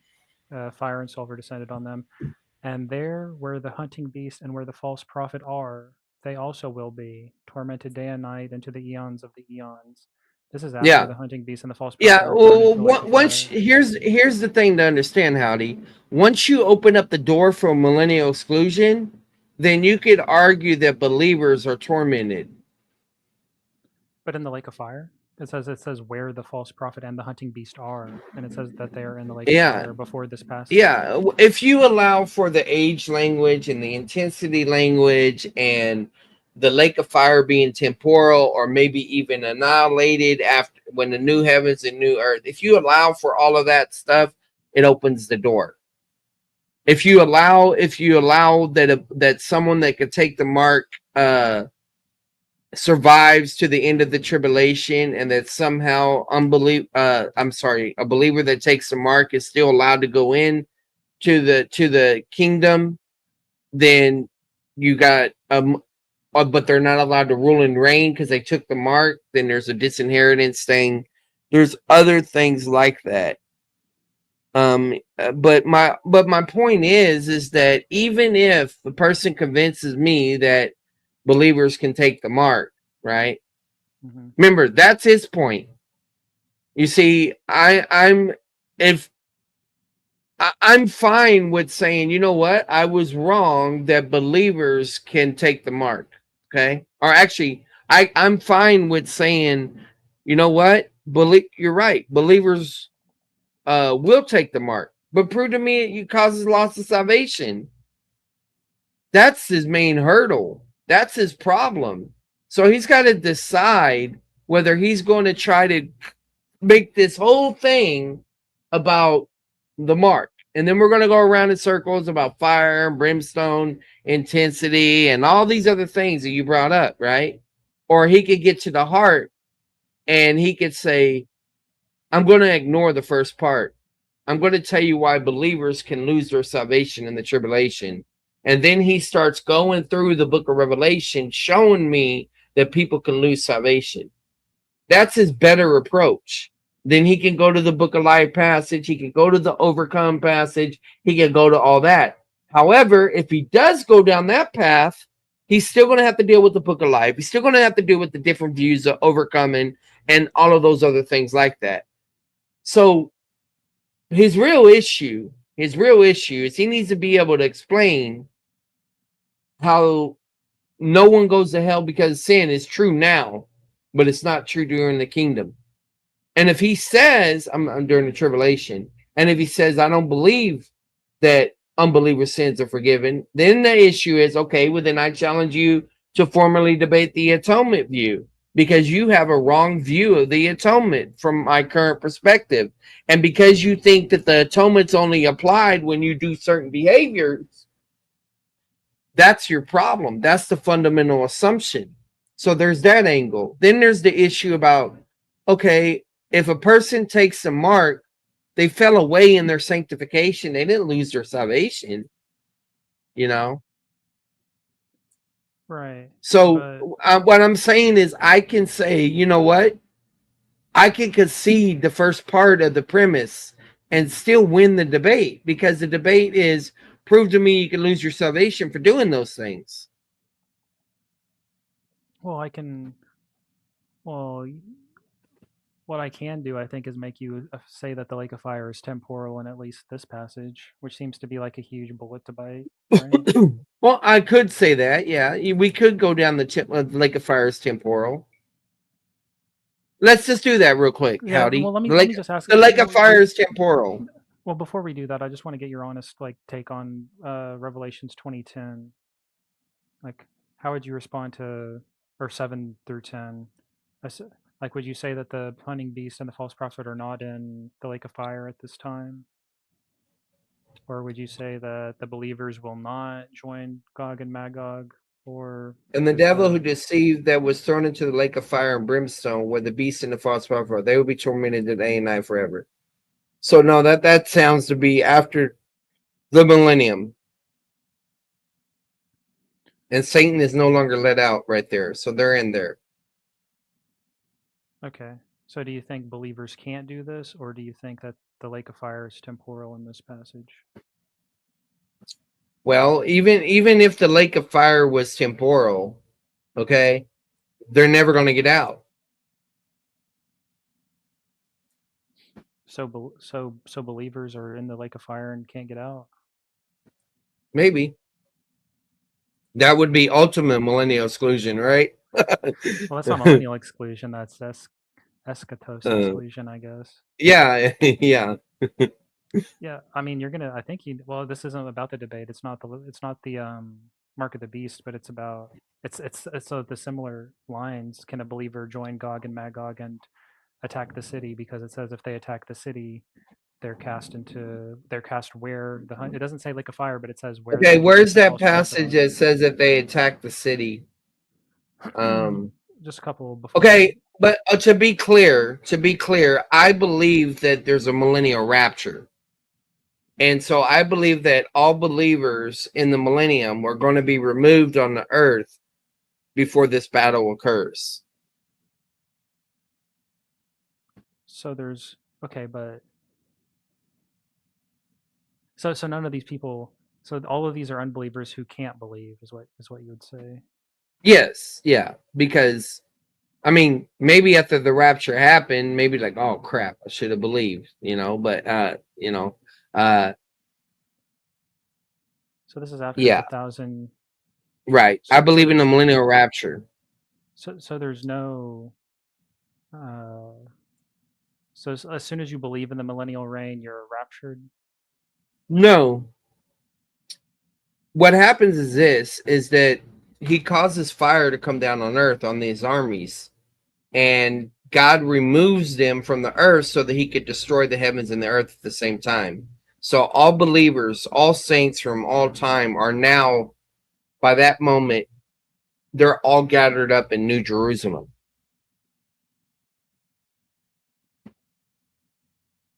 Well, what are they battling? The four nations, the four corners of the nation for this big battle. Is the battle just a bunch of people and then the brimstone? No, there's a battle. There's a battle, and then all believers are removed. And is there a battle? Because it just says they surround the camp of the saints. Is there a battle here? To lead them to battle, I guess. But I guess there's not an actual battle. They're trying to battle. Yeah. Well, who's trying to battle? Gog and Magog. After the 1,000 years, Satan is loosed. Okay, yeah. So right here. Yeah. So Gog and Magog to gather together for war. The number of them is like the sand of the seashore. and they came up on the broad plain of the earth that surrounded the camp of the saints. So I would take a view that there's not believers there. But So is it hypothetically possible that a believer could be in the battle and then get raptured before the fire came down? Maybe, but let's so see. you, I mean, you would have to, but then you run into the dilemma again, where okay, well, if someone encircles the castle of the holy ones, it proves they were never saved. Well, if there's a rapture, I mean, it just proves they were. Yeah. Well, what's the problem? Okay, so let's do this. What's the problem with the prove never save argument? Let's talk about that. Maybe free grace has gone too far against Calvinism. Let's talk about that. I mean, that's sort of like what you've been arguing against in all my watchings of your debates, but I know, Howdy, but this is the thing. If the text leads me to become a Calvinist, I'll become a Calvinist. Okay? So let's talk about that for a minute. okay, then it means like for some particulars, I guess you would be free grace except for one sin, this specific sin, and rather than it being the mark of the beast, which is his position. Slow down. I want to understand your argument. Okay. So the argument is this, that all right, so let me ask you a question. Do you know that I'm saved, yes or no? No. Okay. Do you believe, according to my theology, that at the judgment seat of Christ, you will know that I'm saved? Well, I mean, I mean, you could always just go in the final state. If I see you in the final Right. glorified body, Right. I know. But yeah, but my point is that judgment seat of Christ is going to reveal those things, right? Sure. Yeah. Okay. So the judgment seat of Christ is going to prove who was never saved, even though the judgment seat of Christ is about rewards. It's not about determining salvation. But the fact that you're not there at the reward ceremony proves you were not saved. Yeah, the guy to my left or the guy behind me. Yeah. Right. Yeah. So it's nothing wrong with saying, oh, that proves you're never saved. The problem is why someone says it proves you're never saved. So if you look at the Calvinistic system, why do they say something proves you're never saved? Perseverance of the faith until the end. You got to run the race completely, and you have to have some nebulous turning away from Right. sin. So what their argument is that because you don't have certain behavior, certain fruit, or something like that, it proves you were never saved. Right? Yeah. I'm not arguing that way. I mean, you seem. I'm not arguing that a true believer, because they have the Holy Spirit, will not do certain things. Oh, okay. So you're saying, well, it's not as though you're saying they're not even in a position to decide to do this thing. Like they're not What do you there. mean? You're not saying a What believer do you won't mean? do this. You're not saying a believer won't encircle the city. You're saying a believer can't. Like he's just not there. It's like saying I'm not going to circle it because I'm not there, or Paul can't do this because Right. he's not Yeah, there. yeah. That's for that. But let's go back to the mark issue. Okay. And let's think through this logic too. If I say a believer won't take the mark, it's not because he's going to persevere. I'm not making that argument. I'm not saying all believers will persevere in the tribulation. I'm just saying you won't take the mark. Yeah, you're saying, but then you're have to saying they have. I mean, I don't know how you'd say it. Like they'll all freely choose not to, or are you saying like God gives them some irresistible grace that prevents them from Well, choosing no, to take you it? don't need irresistible grace. You need revelation during a time when the Bible is being, slammed. Basically, you have revelation, supernatural power, supernatural abilities, which reinforce your identity, and then are greater motivations because you know that you're experiencing the same thing that the first century apostles experienced, and this is a motivation for you to die if need be, because you know that you're going to rule and reign in the kingdom for 1,000 years. Oh, right. Like it's just so obvious to you that you wouldn't consider taking the mark. Like Like you were saying with Paul. It would be Paul? nothing. If you really believe that you got this revelation and you got this Oh, yeah. power, Yeah, then that's death is just a transition into another doorway. It might be painful for a moment, yeah. but That's what that's did Paul say? Nothing's compared. It's a light affliction compared to the glory. You know? yeah. Paul says, Paul was like, you can be so convinced. He says, even if an angel come and spoke to me in like some glorified angelic body, I'm going to say, get out of here. Like I'm just totally convinced. But also, yeah. So sometimes a choice can just be so clear cut that no one's going to choose it. So you can either have $1 million or you can walk into the wood chipper. Right. Do your Well, free will choice. What are you going to choose? Oh, I think right. I Yeah, know there you're going is to choose that. $1 million. There is that. There is that. So here's the issue. Okay. I'm a selective cessationist. There is no revelation like that allows that high level of certainty. All right. And so because we don't have such a high level of certainty, that makes apostasy possible to the greatest degree during this portion of the church age. Yeah. But once the church is removed, the restrainers removed, the supernatural activity comes back, and therefore the sanctification is what's different in the tribulation. It's not salvation, it's different. Right, but then I mean, sanctification and salvation are like really closely related now because you can tell by what Closely related. people, yeah, so because you can tell by people's behavior, their position. Well, could you tell who the apostles were after the church started?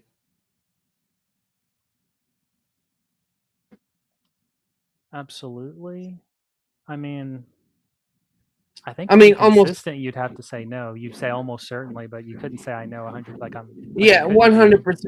Well, this is the thing: is there was supernatural activity, like handkerchiefs. You know, Mhm. they touch and they're healed, and they're doing things that Jesus was doing, and so people had a great certainty. So but that includes Judas, right? And then even Yeah, what's his yeah, name, who yeah. recounted him 3 times. And, Howdy, I'm fine with saying Judas was saved. okay. No, but I I'm don't care just about that. I'm just saying that they're even witnessing all these behaviors, they can fall away. I'm not talking about salvation. I'm just saying that well, yeah, yeah. that they can. I don't believe Judas was saved, but if someone presses me and they're really insistent on it, okay, fine, he's saved. Prove to me he lost the I'm salvation. not If talking not, about his salvation. I'm just talking no, I about know his you're not. I'm witness to just the saying it. miracles. I'm just saying Okay. it for record because we got a lot of enemies, and we're giving them lots of fodder right now. You know, Yeah, I'm to sort of dragging you use. around through the It's wood all chipper, right. but It's part of the debate prep. yeah, Um. iron sharpens iron. So So okay. So you see, I'm not arguing for perseverance of saints. I'm arguing for preservation of the apostles or preservation of the prophets, in a sense. right, like could you're because it gets into the like, well, could specific instances like could Noah have said, you know what, I'm not going to build a boat, or could Moses have said, you know what, I don't want to get him out of Egypt, or like I don't know, like Right.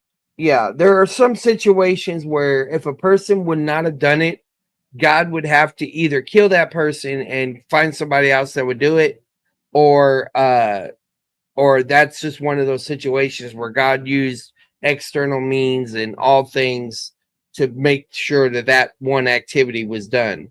Because we do know this. We know that Abimelech was prevented by God from sleeping with Abraham's wife, or I think it was yeah, Abraham's wife.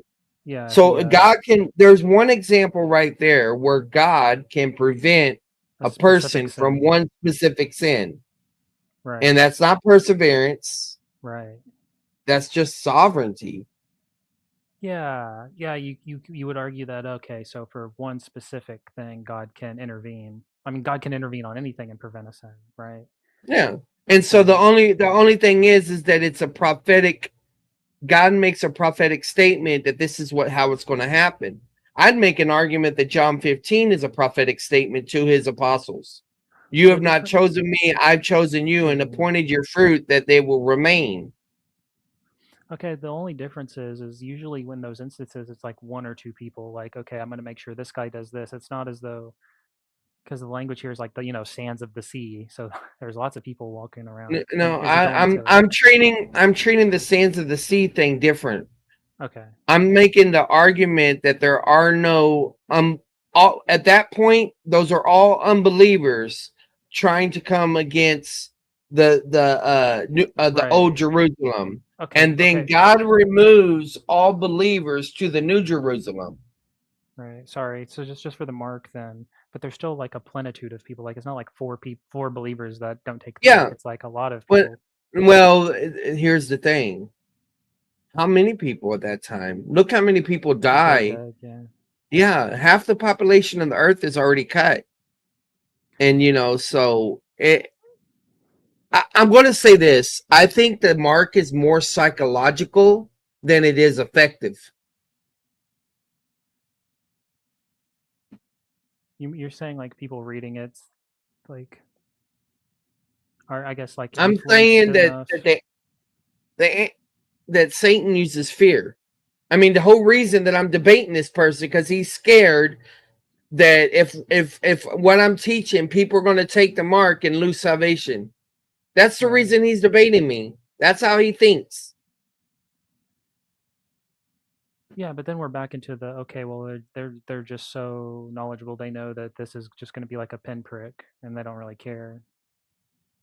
And they're, you know what I Well, mean? then you can make the argument that like how some conditionalists mark. Well, what you believe in free grace, you believe the gospel, and then take the mark. That way you can have food too.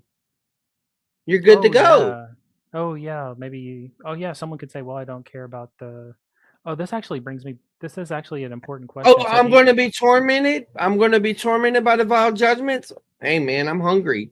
It's fine. I'll take it.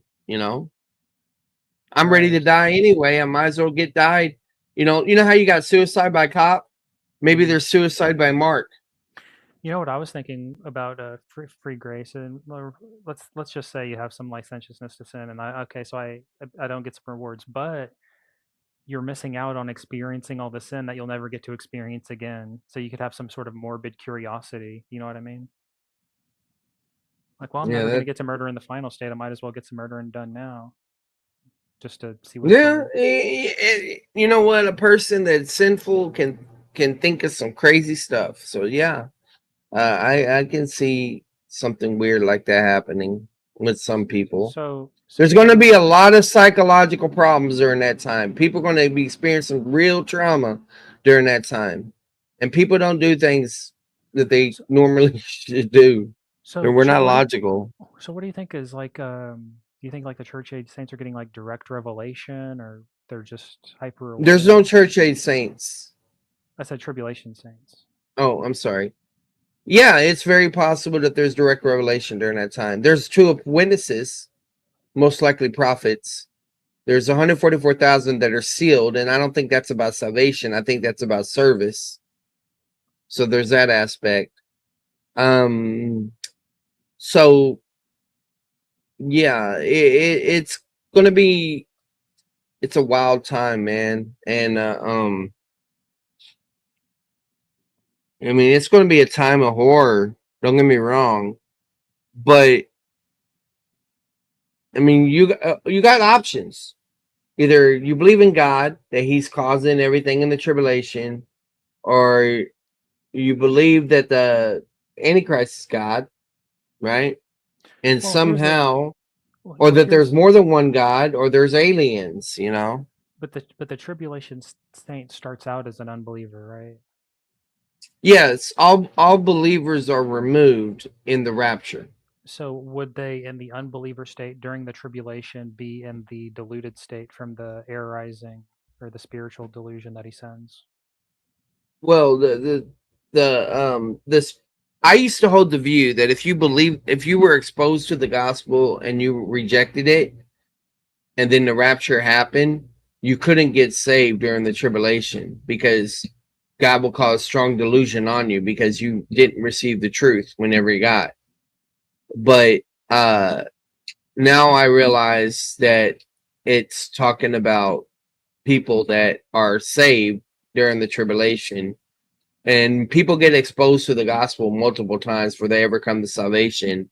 So it's crazy in me to think that just because a person doesn't believe the gospel and then the rapture occurs, and then, that they can't get saved during the tribulation. Because one of the purposes for the rapture, one of the results of the rapture and the tribulation is that it's an evangelistic thing. There's a great multitude that comes out of it, So, Yeah, it'd be kind of like a silly story, like we're just enjoying watching the suffering of people who are like damned and can't do anything about it. right. Yeah, Okay. Go ahead. Okay, so then the delusion comes in when they take the mark. So there's not much, you can kind of figure it out, but once you take the mark, then God gives them the spirit of delusion such that they'll never come out of it, I guess. So let me ask you this then: when they're in the mark state, and then because someone has Well, to no, be that's a deluded. good point. That's a good point. That the strong delusion, you can make the argument that the ones that take the mark are under strong delusion, and because they're under the strong delusion, they will never get saved. Okay, but can a person who believed the gospel take the mark and come underneath strong delusion? Well, they would have to. It'd be weird if the mark army under strong delusion, all of them started apostatizing from the mark and saying, "Hey, wait, I'm with Jesus now." But maybe, Well, I don't know. what about the idea? It's delusion, right? Yeah, Whenever someone's deluded, they're deceived, right? yeah. So that means that if someone took the mark, even though they know that it's the Antichrist, what are they thinking at that time?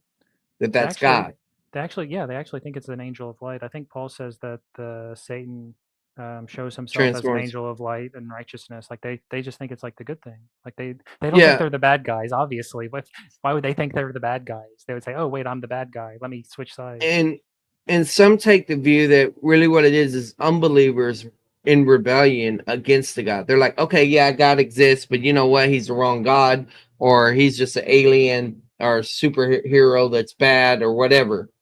And so it's about allegiance. And so Oh by yeah. taking the mark, you're showing yourself allegiant to the Antichrist.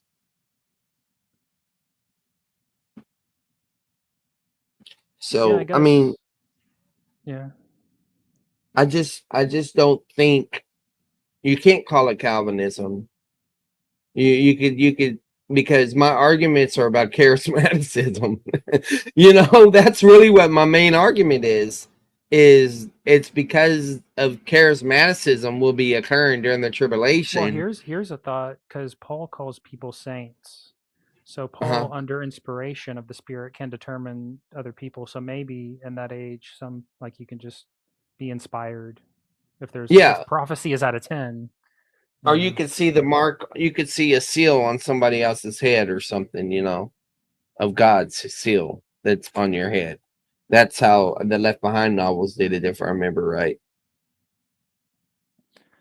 Yeah. It's going to be interesting, So and what about soft Calvinism then? What if a Calvinist says, "Well, you know what I really mean by Calvinism is God just foreknows that," because this is what a lot of actually. I'm I mean, fine with that. This is like most of Christianity though. Like this is EO and RC positions. They think that God's foreknowledge, He just knows who's going to persevere and gives them Howdy, let grace. me tell you what I was thinking about today. All right. It's possible that free grace has gone too far in their apostasy arguments. Let me tell you why. I don't know if Paul could apostatize. So when we're talking about buffeting my body and bringing a subjection, that's when I preach the gospel, I'm disqualified. And someone would say, cast away means, apostasy. I wouldn't hold that view. I don't think I've ever argued that. So my point is, Paul couldn't have apostatized. Well, here's the problem with that. Paul, under inspiration of the Holy Spirit, in the inspired, what you consider the inerrant Word of God, considered himself possible to apostatize. He says, in multiple places, "Have I ran the race in vain? I've finished the race What in such a way that." what kind of apostasy? That's the issue. He says, "I've kept the Can faith," which means could he considered that he didn't. That it was possible that he wouldn't yeah keep the faith. yeah. I mean that's just the doctrines. That's just to referring to he's been faithful as a steward, and all Oh, that. you're talking. Okay. Okay, but here's the thing. I'm getting a little tired. Yeah, you want to wrap it up? Yeah, I think so. But yeah, I'm willing to think that it may have been that the apostles could not apostatize. I'm willing to consider that possibility. Okay. I think you're opening the door a little bit. So you're gonna have No, to. it's fine. I don't care. I don't care. Free grace ain't that important to me. Truth is more important than a movement. Well, why not just say that they can take the mark, that they can apostatize, like what's Who? going Who? that Who? that the apostles cannot, like Paul could have apostatized, like it's possible, and that believer tribulation saints can take the mark. Why not just cite the free grace rule? Jesus told the apostles, "You will sit on 12 thrones." Okay, excluding Judas. All No, right, but let's he just said that. assume. No. He said that to Judas. All right. Well, is Paul going to be on one of those 12 thrones or on a No. different throne? Okay, but he knows that there's something laid up for him, right? Okay. I guess, but he doesn't even consider himself he says he's the least of the apostles. Right. He said first Right. he came to the 12, then he showed himself to the 12, and the 12 there Mhm. can't include Judas because Judas is long gone. So that's Matthias. And then he appeared to a couple of other people, then to, he says, the apostles, like hundreds of people, and then he said to me, the least and the last of all. So So he's you know how people would say, older people. My grandma used to say this. She'd say, I guess the reason I'm still alive is because God still has something for me to do. yeah. There's a sense where every human being on earth is only left alive because God has something for them to do. You can either be a good example or a bad example, and God gets the glory for all of it in this view. So the apostles had to be preserved so that they could do certain things during the time when they're receiving revelation. They have supernatural gifts. They got to establish the church. In addition to that, they got to give revelation. But once the canon's complete, once the church is already in operation, then there's nothing holding back apostasy. I have two thoughts on that. My first thought about why are we here? Like, because Paul makes it clear, and even God says, "Well, I mean, I'm totally justified in striking everyone down immediately right after they sin. Like, you deserve death. You deserve to be like totally annihilated." Do we deserve? Do we? Yeah. Why?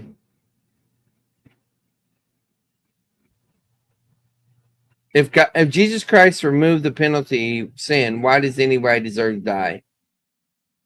Or is that us inheriting Calvinistic language? Oh, right. Because you. Oh, I forgot your free grace. Well, this was my take on it because Paul in Romans says, well, the wages of sin are death, and then he asks, why do you think it is that God is long suffering? And sort of, he says, by his patience, and I would say in his patience and not temporally raining fire on you, because that's sort of the context of early Romans. And he's Yeah, talking about I do final think it is judgment. temporal. Yeah, it Yeah, is temporal. Yeah. And then he says, why doesn't he do that? I mean, so if you're taking away the penalty or the Why penalty, does God put up with the Pharaoh? Because he wanted to create the nation of Israel. That's for him, but he says in general, in Paul in Romans, he says, why is God patient? It's so that you can be repentant. He's giving you the opportunity. Yeah, time to repent. Yeah, right. And that's true. And that's why you have the restrainer. But then after the restrainer is removed, the tribulation unfolds and it intensifies as it goes. That's because people are getting saved at different stages of the tribulation. Just really quickly, if you're saying that he removed the penalty of sin, do you think that there's any temporal discipline, and if so, why? Because why would he? Temporal discipline from Christians? Yeah, or non. Either or. So, well, if no one goes to hell because of sin, right? If you go with that argument, then what that means is that temporal chastisement is not about salvation, whether it's believer or unbeliever. And then Is it not about sin though? it's about sin, but it doesn't mean that sin is what's causing you to go to hell. It just means that God is dealing with the issue. He's bringing sanctions. Right. So there is still a penalty for sin. Yeah, no one made that argument. I don't use the old argument, oh, we've been set free from the penalty of sin. No, I don't think it's an issue of penalty.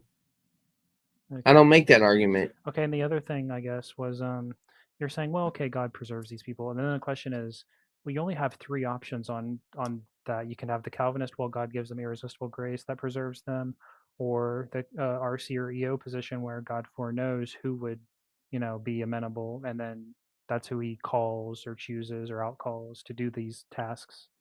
Or you're just, oh, we just got really lucky. Like, oh, No, it's good that no, you got this option. You now got bit by a spider, and now that you got bit by a spider, you've been asked to join the Avengers. Yeah, but why does someone make that choice? Is it because, like, is it their Well, choice?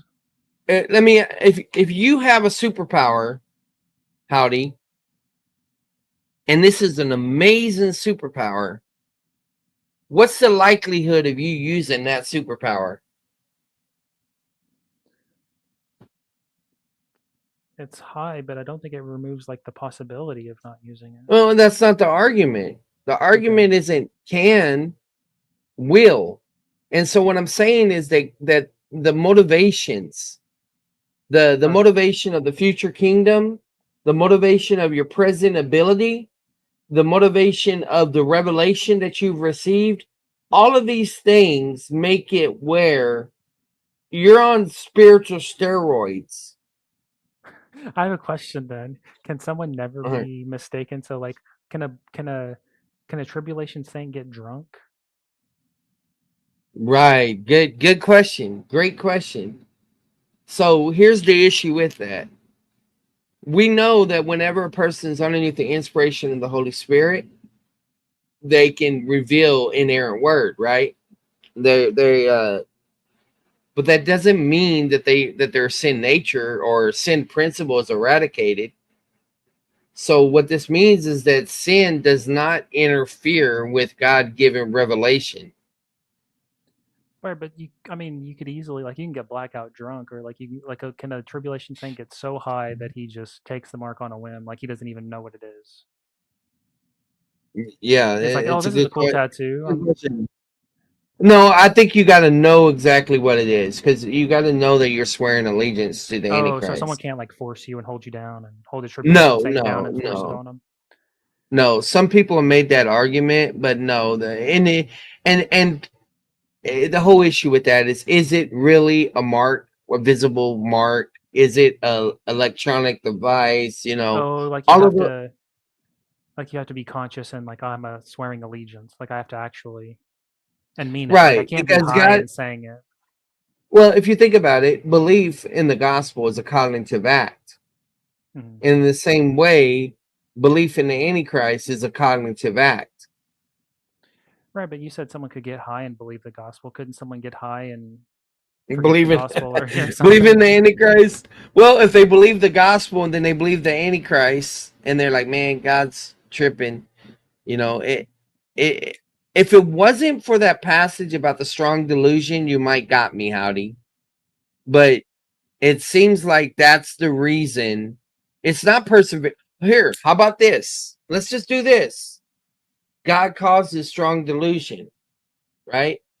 Yeah. God causes a deluding evidence. So unlike Calvinism, where you have a wonderful God who's doing irresistible grace, now you have the restrainer removed so that a malevolent being can deceive you to the point wherever you take and worship him.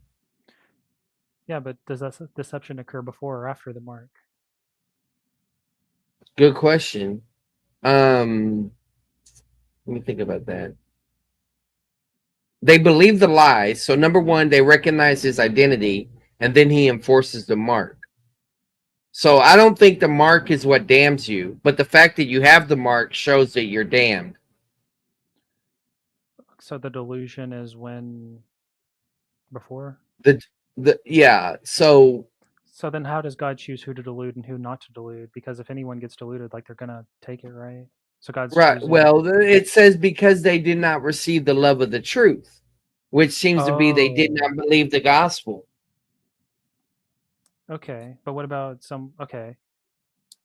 So that unleashes a whole another can of worms, though. Then you could say, well, if you didn't believe the gospel at one point in time, you can't now. But then also, if What someone didn't. now? That's a good point. But here's the thing: what are they believing about the gospel? See, here's the thing: you're living in the tribulation, right?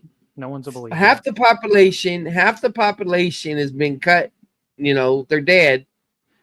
All these cataclysmic things are You know going what's on. crazy? I think everyone who becomes a believer instantly would have had to have rejected it because then they wouldn't know what's going on. But let's say you rejected it and then you're experiencing, you're like, wait, this is all in that Bible. Oh, the Bible's true. I'm a believer. Do you see how it's almost impossible to not believe in the tribulation if you have heard the word of God and you believe that it's true? That's why I think the argument is, oh, well, it's not that God is true. It's okay. This is the big God. This is you know what I mean? I mean, the alien issue is one of the things that could be the strong delusion tied to it. In other words, okay, yeah, God did this. Oh, well, maybe there's a bigger God out there, you know? Just because supernatural things happen does not mean you're actually picking the right one. There could be another God out there bigger and better and better. And then you're following these people right here, and next thing you know, Thanos or whoever's out there is coming your way, Doomsday or whatever. So even if you got supernatural abilities, it doesn't mean it's from God. Right. Okay, so they're all unbelievers because you get raptured. You have two classes of unbelievers, the evangelized unbeliever and the unevangelized unbeliever who's never heard it and someone who's heard it, right? Mm-hmm.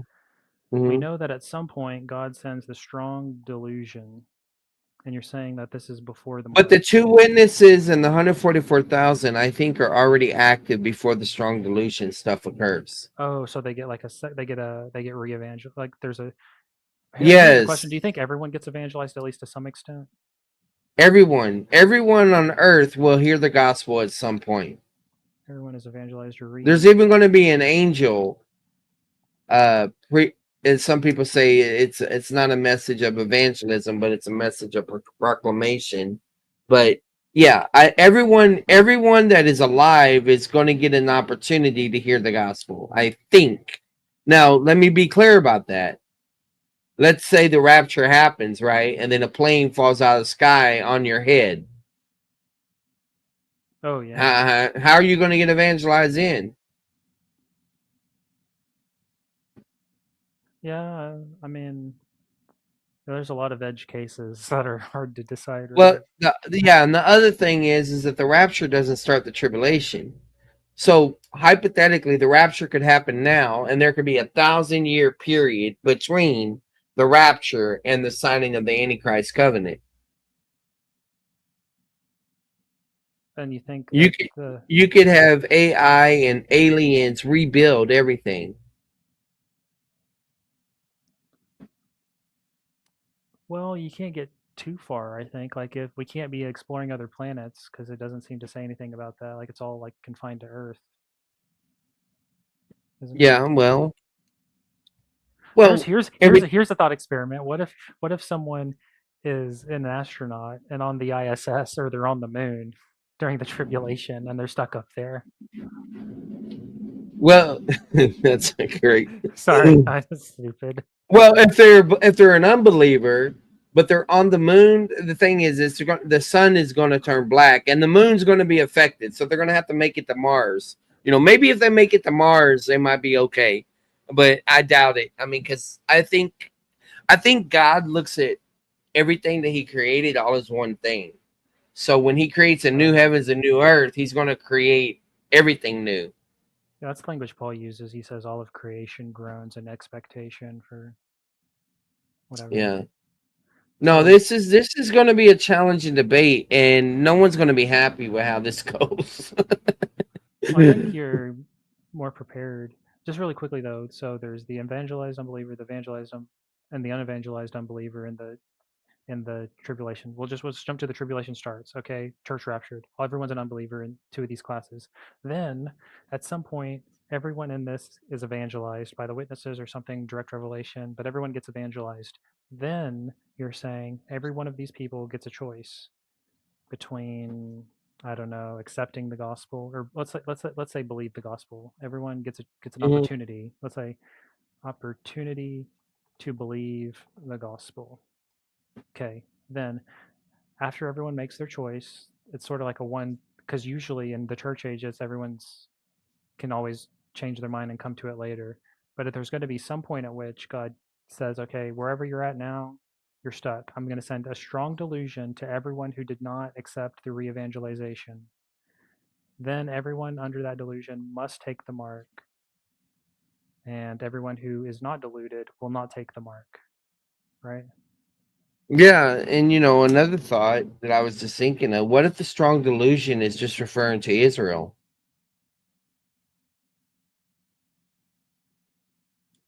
I thought Israel Because was Israel, the good guys.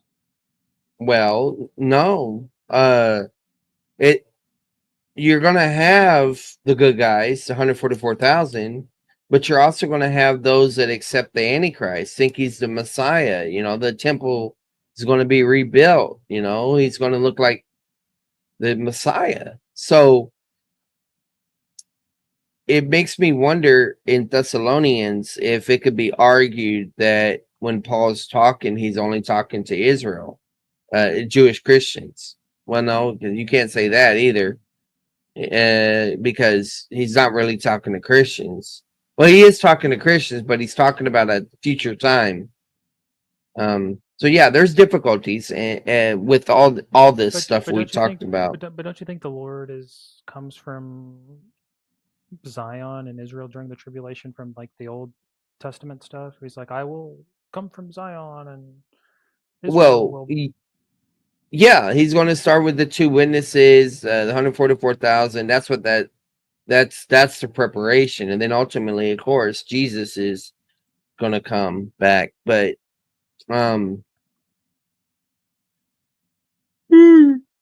Yeah, I guess kind of really. I kind of wish I had more debates. Well, I never had a debate. I kind of wish I had debates on hell. Oh yeah, I got I realize that my views of hell are underdeveloped. The hell, the eternal state, the kingdom, they're underdeveloped. I wish I had better grasp of some of that stuff. Here's a couple of thoughts on that. Let's say you're in the eternal state, damned, hell, lake of fire, whatever it is. What do you think God is thinking about? Oh, okay, first of all, they're tormented. Apparently, do you think they're tormenting themselves or God is tormenting them? Oh my gosh. You don't know this? How do you not have a position And on this yet? no, I mean, it doesn't. I, I cop out to, oh, God is just, fair, and whatever God does is just and fair. I know that's a cop out, but But you just so don't know. so Whether, if God is torturing people, I mean, hands on, then He's doing that. oh, okay. I don't believe Satan is torturing people. Okay. Okay, so God is torturing these people. Do you think Maybe. is he maybe okay. So there's three options now. Do you think God is like take that, you son of a bitch? Or is he like, oh man, this sucks. I wish I didn't have to do this. Or is he just totally indifferent? Don't cuss, Howdy. But Oh, no, sorry. I don't know. I don't know. None of it would If matter even someone, if God was torturing them and it, saying, it, hey, take that. Like, well, that's it total. depends. Is God good or is God malicious? You're open to a malicious God, possibly? I'm open to the truth. And if God turns out to be what I thought he was not, it wasn't, I won't be surprised. And I'm I've held actually never accountable heard to the this. truth. I've never I'm heard held this accountable. I'm position. held accountable to the truth. I'm held accountable to the true God, whoever the true God is. I Right. think I understand the true God, but everything I do is based on my study, my systematic theology, and I know I got gaps in my understanding, and I interact with some of the best people out there, and they're more developed in other areas, but they don't go into some of this other stuff.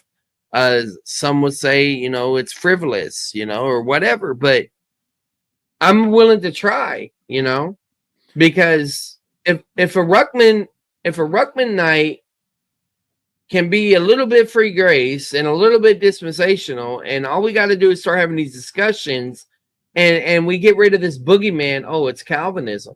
Okay, if it's Calvinism, prove what point I hold to, and prove how I'm arguing for irresistible grace. I don't think I can. I think they're Well, more Calvinistic than I ever thought about being. well, I mean, it just depends. Like, because there's only like a handful of like plausible ways that this could go down, right? Like when someone makes a choice, like why, like God, them, like what's going on? But Well, the thing is that I'm doing things that most people I debate don't do. I've made hours of debate prep, and he's watching this stuff. I don't know. He may get overconfident and not understand things, but I can take the transcript from this video right now and run it through ChatGPT and say, okay, what do I need to work on? Or I could say, help me in this area. Let me refine this. Out of all the things that we talked about, what angle do you think I should, take in this debate? One thing I noticed is that when I started talking about sanctification and the charismaticism and those issues like that, I felt my energy level lift up. I felt clarity and all of that. And so that's kind of leading me in that direction, well, I'm here's the not thing. sure if that's where I'm going to end up, but I guess go ahead. I guess the more free grace angle against you would be, well, if God can preserve people for certain acts, why wouldn't he just preserve them for more? Like seemingly like if Very, there's very no good. Very good. Very good. So what I would argue from that is we know that God gave a promise to Abraham. I will bless those who bless you, curse those who curse you. God protecting Abraham and as well as Abimelech, and it was related to God's purpose and God's plan, his covenant plan and all of that. I don't think that could be transferred all the way over to every believer. Can God do it? Yeah, but the issue is, will God do it? And I would say no. God only does what he says he's going to do in the word. Sometimes he gives us direct statements about this is what he's going to do, and they're not going to be reversed. It's what's going to happen. There's other times wherever God talks about certain things, and there's conditionality in it. There's principles. There's other factors in there that allow for leeway, if you will. So but okay, if someone presses me and say, okay, yeah, God can do one thing, why can't I've used that argument against Calvinists, and I'm fine with, if I recognize, what, this argument is not right, I'll stop using it. I've done that in other arguments. So let's just say that I've overplayed the arguments against the Calvinists. I'm fine with walking that back. And that's why I'm doing the formal debates. Part of it is, look, I'm trying to narrow down options, and Calvinists don't bother me too much. Maybe I'll become one. Maybe I'll become Arminian or Conditionalist or whatever. I mean, life goes on. Yeah. No, I appreciate that I for sure. Like, just whatever's the truth is the truth. Who cares about labels or anything? Yeah, I mean, labels are helpful to like, okay, this is what I understand, this is what I represent, so you know how to interact with people. But I'm not going to die for something that I don't believe is true, and that doesn't mean I'll die like I'll sacrifice myself for truth. Like someone say, you believe in Jesus, like renounce them. You know, I'm not making a boast like that, but what I'm trying to say is, if I didn't believe these things are true, I don't have any reason to say that they're true. You know, I don't. Okay. I got one more thought, and then I'm probably heading out. It's getting late. So Yeah. one question, and then like one follow up. So earlier you said, well, maybe the Book of Life is a book of rewards, and then every believer has at least one reward. So would you say that that reverts to some sort of like minimal fruit free grace? That's fine. You can have a minimal fruit free grace. You can have a minimal reward. Let me tell you where I think Rari went wrong. I think Rari used the wrong passages. I think Rari used John 15 for his argument. If he used Galatians 5, he'd be in a better place. I think if he would have argued like RB theme, that you're automatically put into the top circle, in other words, positional or actually saved, and you're also automatically placed in the fellowship at the same time. And whether it's 5 seconds or 5 minutes, it's fine. You know, free grace can handle those arguments. And I think one reason that people went against those arguments is because they thought, oh, well, John 15 is not teaching this in this particular way. But I think Galatians 5 fruit and John 15's fruit is two different things. I think John 15 is about the apostles, and Galatians is talking about for every believer the fruit that manifests when every believer is in fellowship with God. Well, yeah, you got like fruits of the spirit that seem to be Love, something. joy, peace, Yeah, patience. like you're It's never not happy. works. Yeah, Yeah. that's not It's not works. activities. It's not Yeah. activities. It's attitudes. Yeah, Paul has a different. I don't want to get into it, but okay. So my last follow up question on that is: do you think that sinning? So then you'd have to say sinning doesn't remove any of what you built, because I gave you a thing earlier. Like my analogy Sinning was doesn't remove what? reward, because they have at least one reward. So if you sin, you can't lose it. So sinning can't remove any rewards. No, well, you could make the argument. Let's just say you get a reward for, well, yeah. So, all right. So, okay, you're praising God. You're praising God. God is a just God. And because you're praising him and you've done it in his power and his strength, he rewards you. He commends you. All right. And that's the only thing you do. Then this brings up another thing. You know, are the rewards, oh gosh, are rewards really a thing? You know, the crowns, the inheritance, those things like that. Or is it all just metaphors? And so if it's a metaphor, what is it a metaphor of? There's a lot of different, areas that still need to be worked out. Yeah. Well, thanks for having me on. It was a Yeah, good I'm time for pretty me. sure. I'm pretty sure that there's going to be people that clip the crap out of Oh this. yeah. Sorry about that.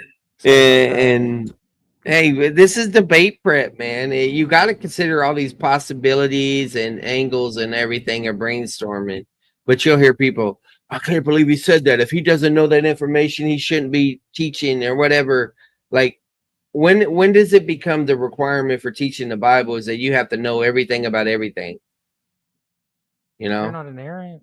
This is why I didn't like some of the critiques against a lot of like the Hodges and all these other guys, and like they're like, They put out like a 7,000 page book, and everyone goes through it with like a fine tooth comb. Oh, on page 875, in paragraph 3, he made this exegetical error. Too bad. You're on the like throw him in the lake or whatever. It's like, come on, man. Like, too Yeah, much. yeah, it is. It is. And that's the issue that, my channel is all about a learning process. I don't want people to come to the same conclusions as me. Rather, I study with people and teach them certain things so that whenever I have conversations with me, they can keep up and they can even sometimes surpass me, and because of that, we're able to go deeper. Like with Peaceful Banana, he's one that I can constantly go to, and test my ideas and thoughts, and I'm challenging him, but I'm also challenging myself, whether we're doing devil's advocate or whatever, uh, because when you're doing systematic theology, you got to think about how does all these things connect? If I move this, how's it affect this right here? And Yeah, if you're not allowed going through those exercises, you're not really taking theology seriously, this is you a know? problem that I have with a lot of pseudo philosophers, because sometimes I'll go on like atheist apologetic channels or some other stuff, like philosophically oriented stuff, Mm, and I get into an argument about like a specific thing about a specific section in philosophy. I was like, well, if you do this, that's gonna now in this other like if you have some, I don't know, some position on, I don't know, something, like they all sort of like it's like a web, and so people don't realize like the implications of every like you just want to like, oh, I just want to say this one thing. It's like, well, you're not just saying that one thing. All that has like a ripple effect into everything yeah. almost. And So it's hard. I have to be honest, one thing I'm concerned about is, whenever I started doing the formal debating stuff, I done it because I, felt like I could explain eternal security in a better way and represent free grace better than some of the others that were doing it at the time. Um, but I actually wanted to help teach, people behind the scenes and all that, and then got involved in panels and SFT. But the reality is that whenever I got involved with all this, it kind of galvanized me in or polarized, in certain areas. And so I'm sure there's times I've used arguments or overstated things, and I'm like, okay, if I've done that, do I want to keep doing that? You know, Yeah, I with don't me, want to. I don't want to win with weak, flimsy arguments. You understand what I mean? yeah.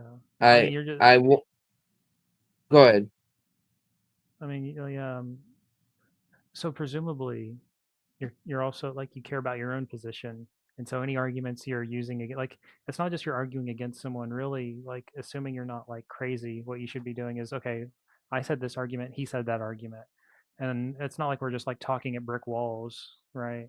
So Mm, okay, now I have my argument and his argument. Okay, who does better? Like assuming like there's a point to debate, it's that people change their mind about things. Not that you have to change your whole position, but you can say, oh, you know what, like, I yeah, gotta I gotta find out what's wrong with his argument or what's wrong with mine and all that stuff. yeah. But what's unfortunate is like theology or like the Bible is so vast.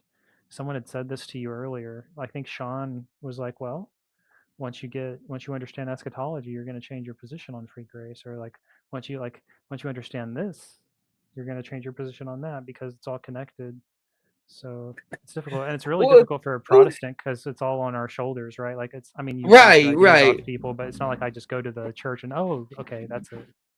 Yeah, So it's but hard. yeah, and I'm fine. I'm fine with that. God can work through anyone in the church. God can work outside the church, providentially. But I mean, and I believe that as I endeavor to keep the bond of peace, as I seek to interact with other believers, try to restore other people, that based on what they told me, that they believe the gospel. That's what God wants me to do, and I feel like everything else, I'm going to fall short. I'm going to mess up. And, you know, Yeah, only I true want it to be a conservatives. learning process. Yeah. I mean, I found you very valuable. You're one of the main people that I watch, and I watch a lot of stuff. So I found a lot of what you're doing to be useful to me. So I thank you for that. Thanks for your work and Yeah. Yeah. everything you do for the faith. And thanks for having me on. And you, Chad. and I know people are going to be critical because, man, it's hard, working a job and then coming home and, doing these streams. I'm so tired and my mind is not as clear as I want, but I needed to have this pressure because ChatGPT, I'm going to be honest, ChatGPT can challenge me in certain areas of, and help and all that. But every time that I've used it to prepare, I've also usually had to do the devil's advocate in person Yeah, because it always thinks you're right. It's this is the problem that a lot of people had is because most people want like sycophants. Like when someone wants to talk to someone, they want to just have it tell them that they're right about everything. So yeah, yeah, it's gonna hallucinate and tell you that you're right. There's ways around it, yeah, but it's not easy. You have to like train your own model and do a bunch of stuff. But yeah, yeah, yeah, generally it's always just going to agree with you. So I guess what you should say is I guess you just pretend to be your opponent and it'll always agree with you, and then maybe you can gather some arguments from it agreeing with you when you're yeah. pretending to be the enemy. Well, one thing that I've learned to do is like if I ask it about a certain person, like I asked it about Ruckman, and then it started responding like Ruckman, and then I mentioned I'm going to be debating this guy who's not full Ruckman, but this is his position, and it still carried the personality over and tried to make the arguments, and then I'm like, okay, war game this out, simulate it. And if you do that, what it'll do is it'll argue for both of us. And then you What could you just read it and you're like, yeah, I wouldn't debate like that. And then you could just run simulations and you're like, that's a good argument, bad argument, weed everything out. Because what I look at it like, it's going through logic, different views and all that. And I could just sift through that and say, all right, no, that's not me. That doesn't work when my view. This needs to be tweaked and go from there. Yeah, there's one I saw on YouTube. There's one guy, or more than one guy. Well, they'll have two AIs and sort of prompt them to be one to be one position, one to be the other, and then have them debate each other, and then have other AIs sort of judge them. It's not too great, but it's not that bad either. If you Google it, sometimes they do like Christianity stuff. Yeah, I've seen a few. Yeah. It has a ways I to go. It's scary though. Like imagine like 20 years from now, that thing's gonna oh be. my yeah, You're never gonna yeah, win a it's debate. insane. I'll just pull up. Yeah, okay, you get to argue Chat GPT 37. Good luck. It literally memorized everything ever written about the Bible. Right. And but that's my thing is like if free grace is true, I want AI to know free grace. Not because it can get saved, but because it's going to, pull from that stuff. Uh it makes me wonder though if all the technology is going to go away, you know. I don't know, man. Well, I gotta head out. All right. So take care. God bless. Y'all check out more content, old stuff and new. It's all good.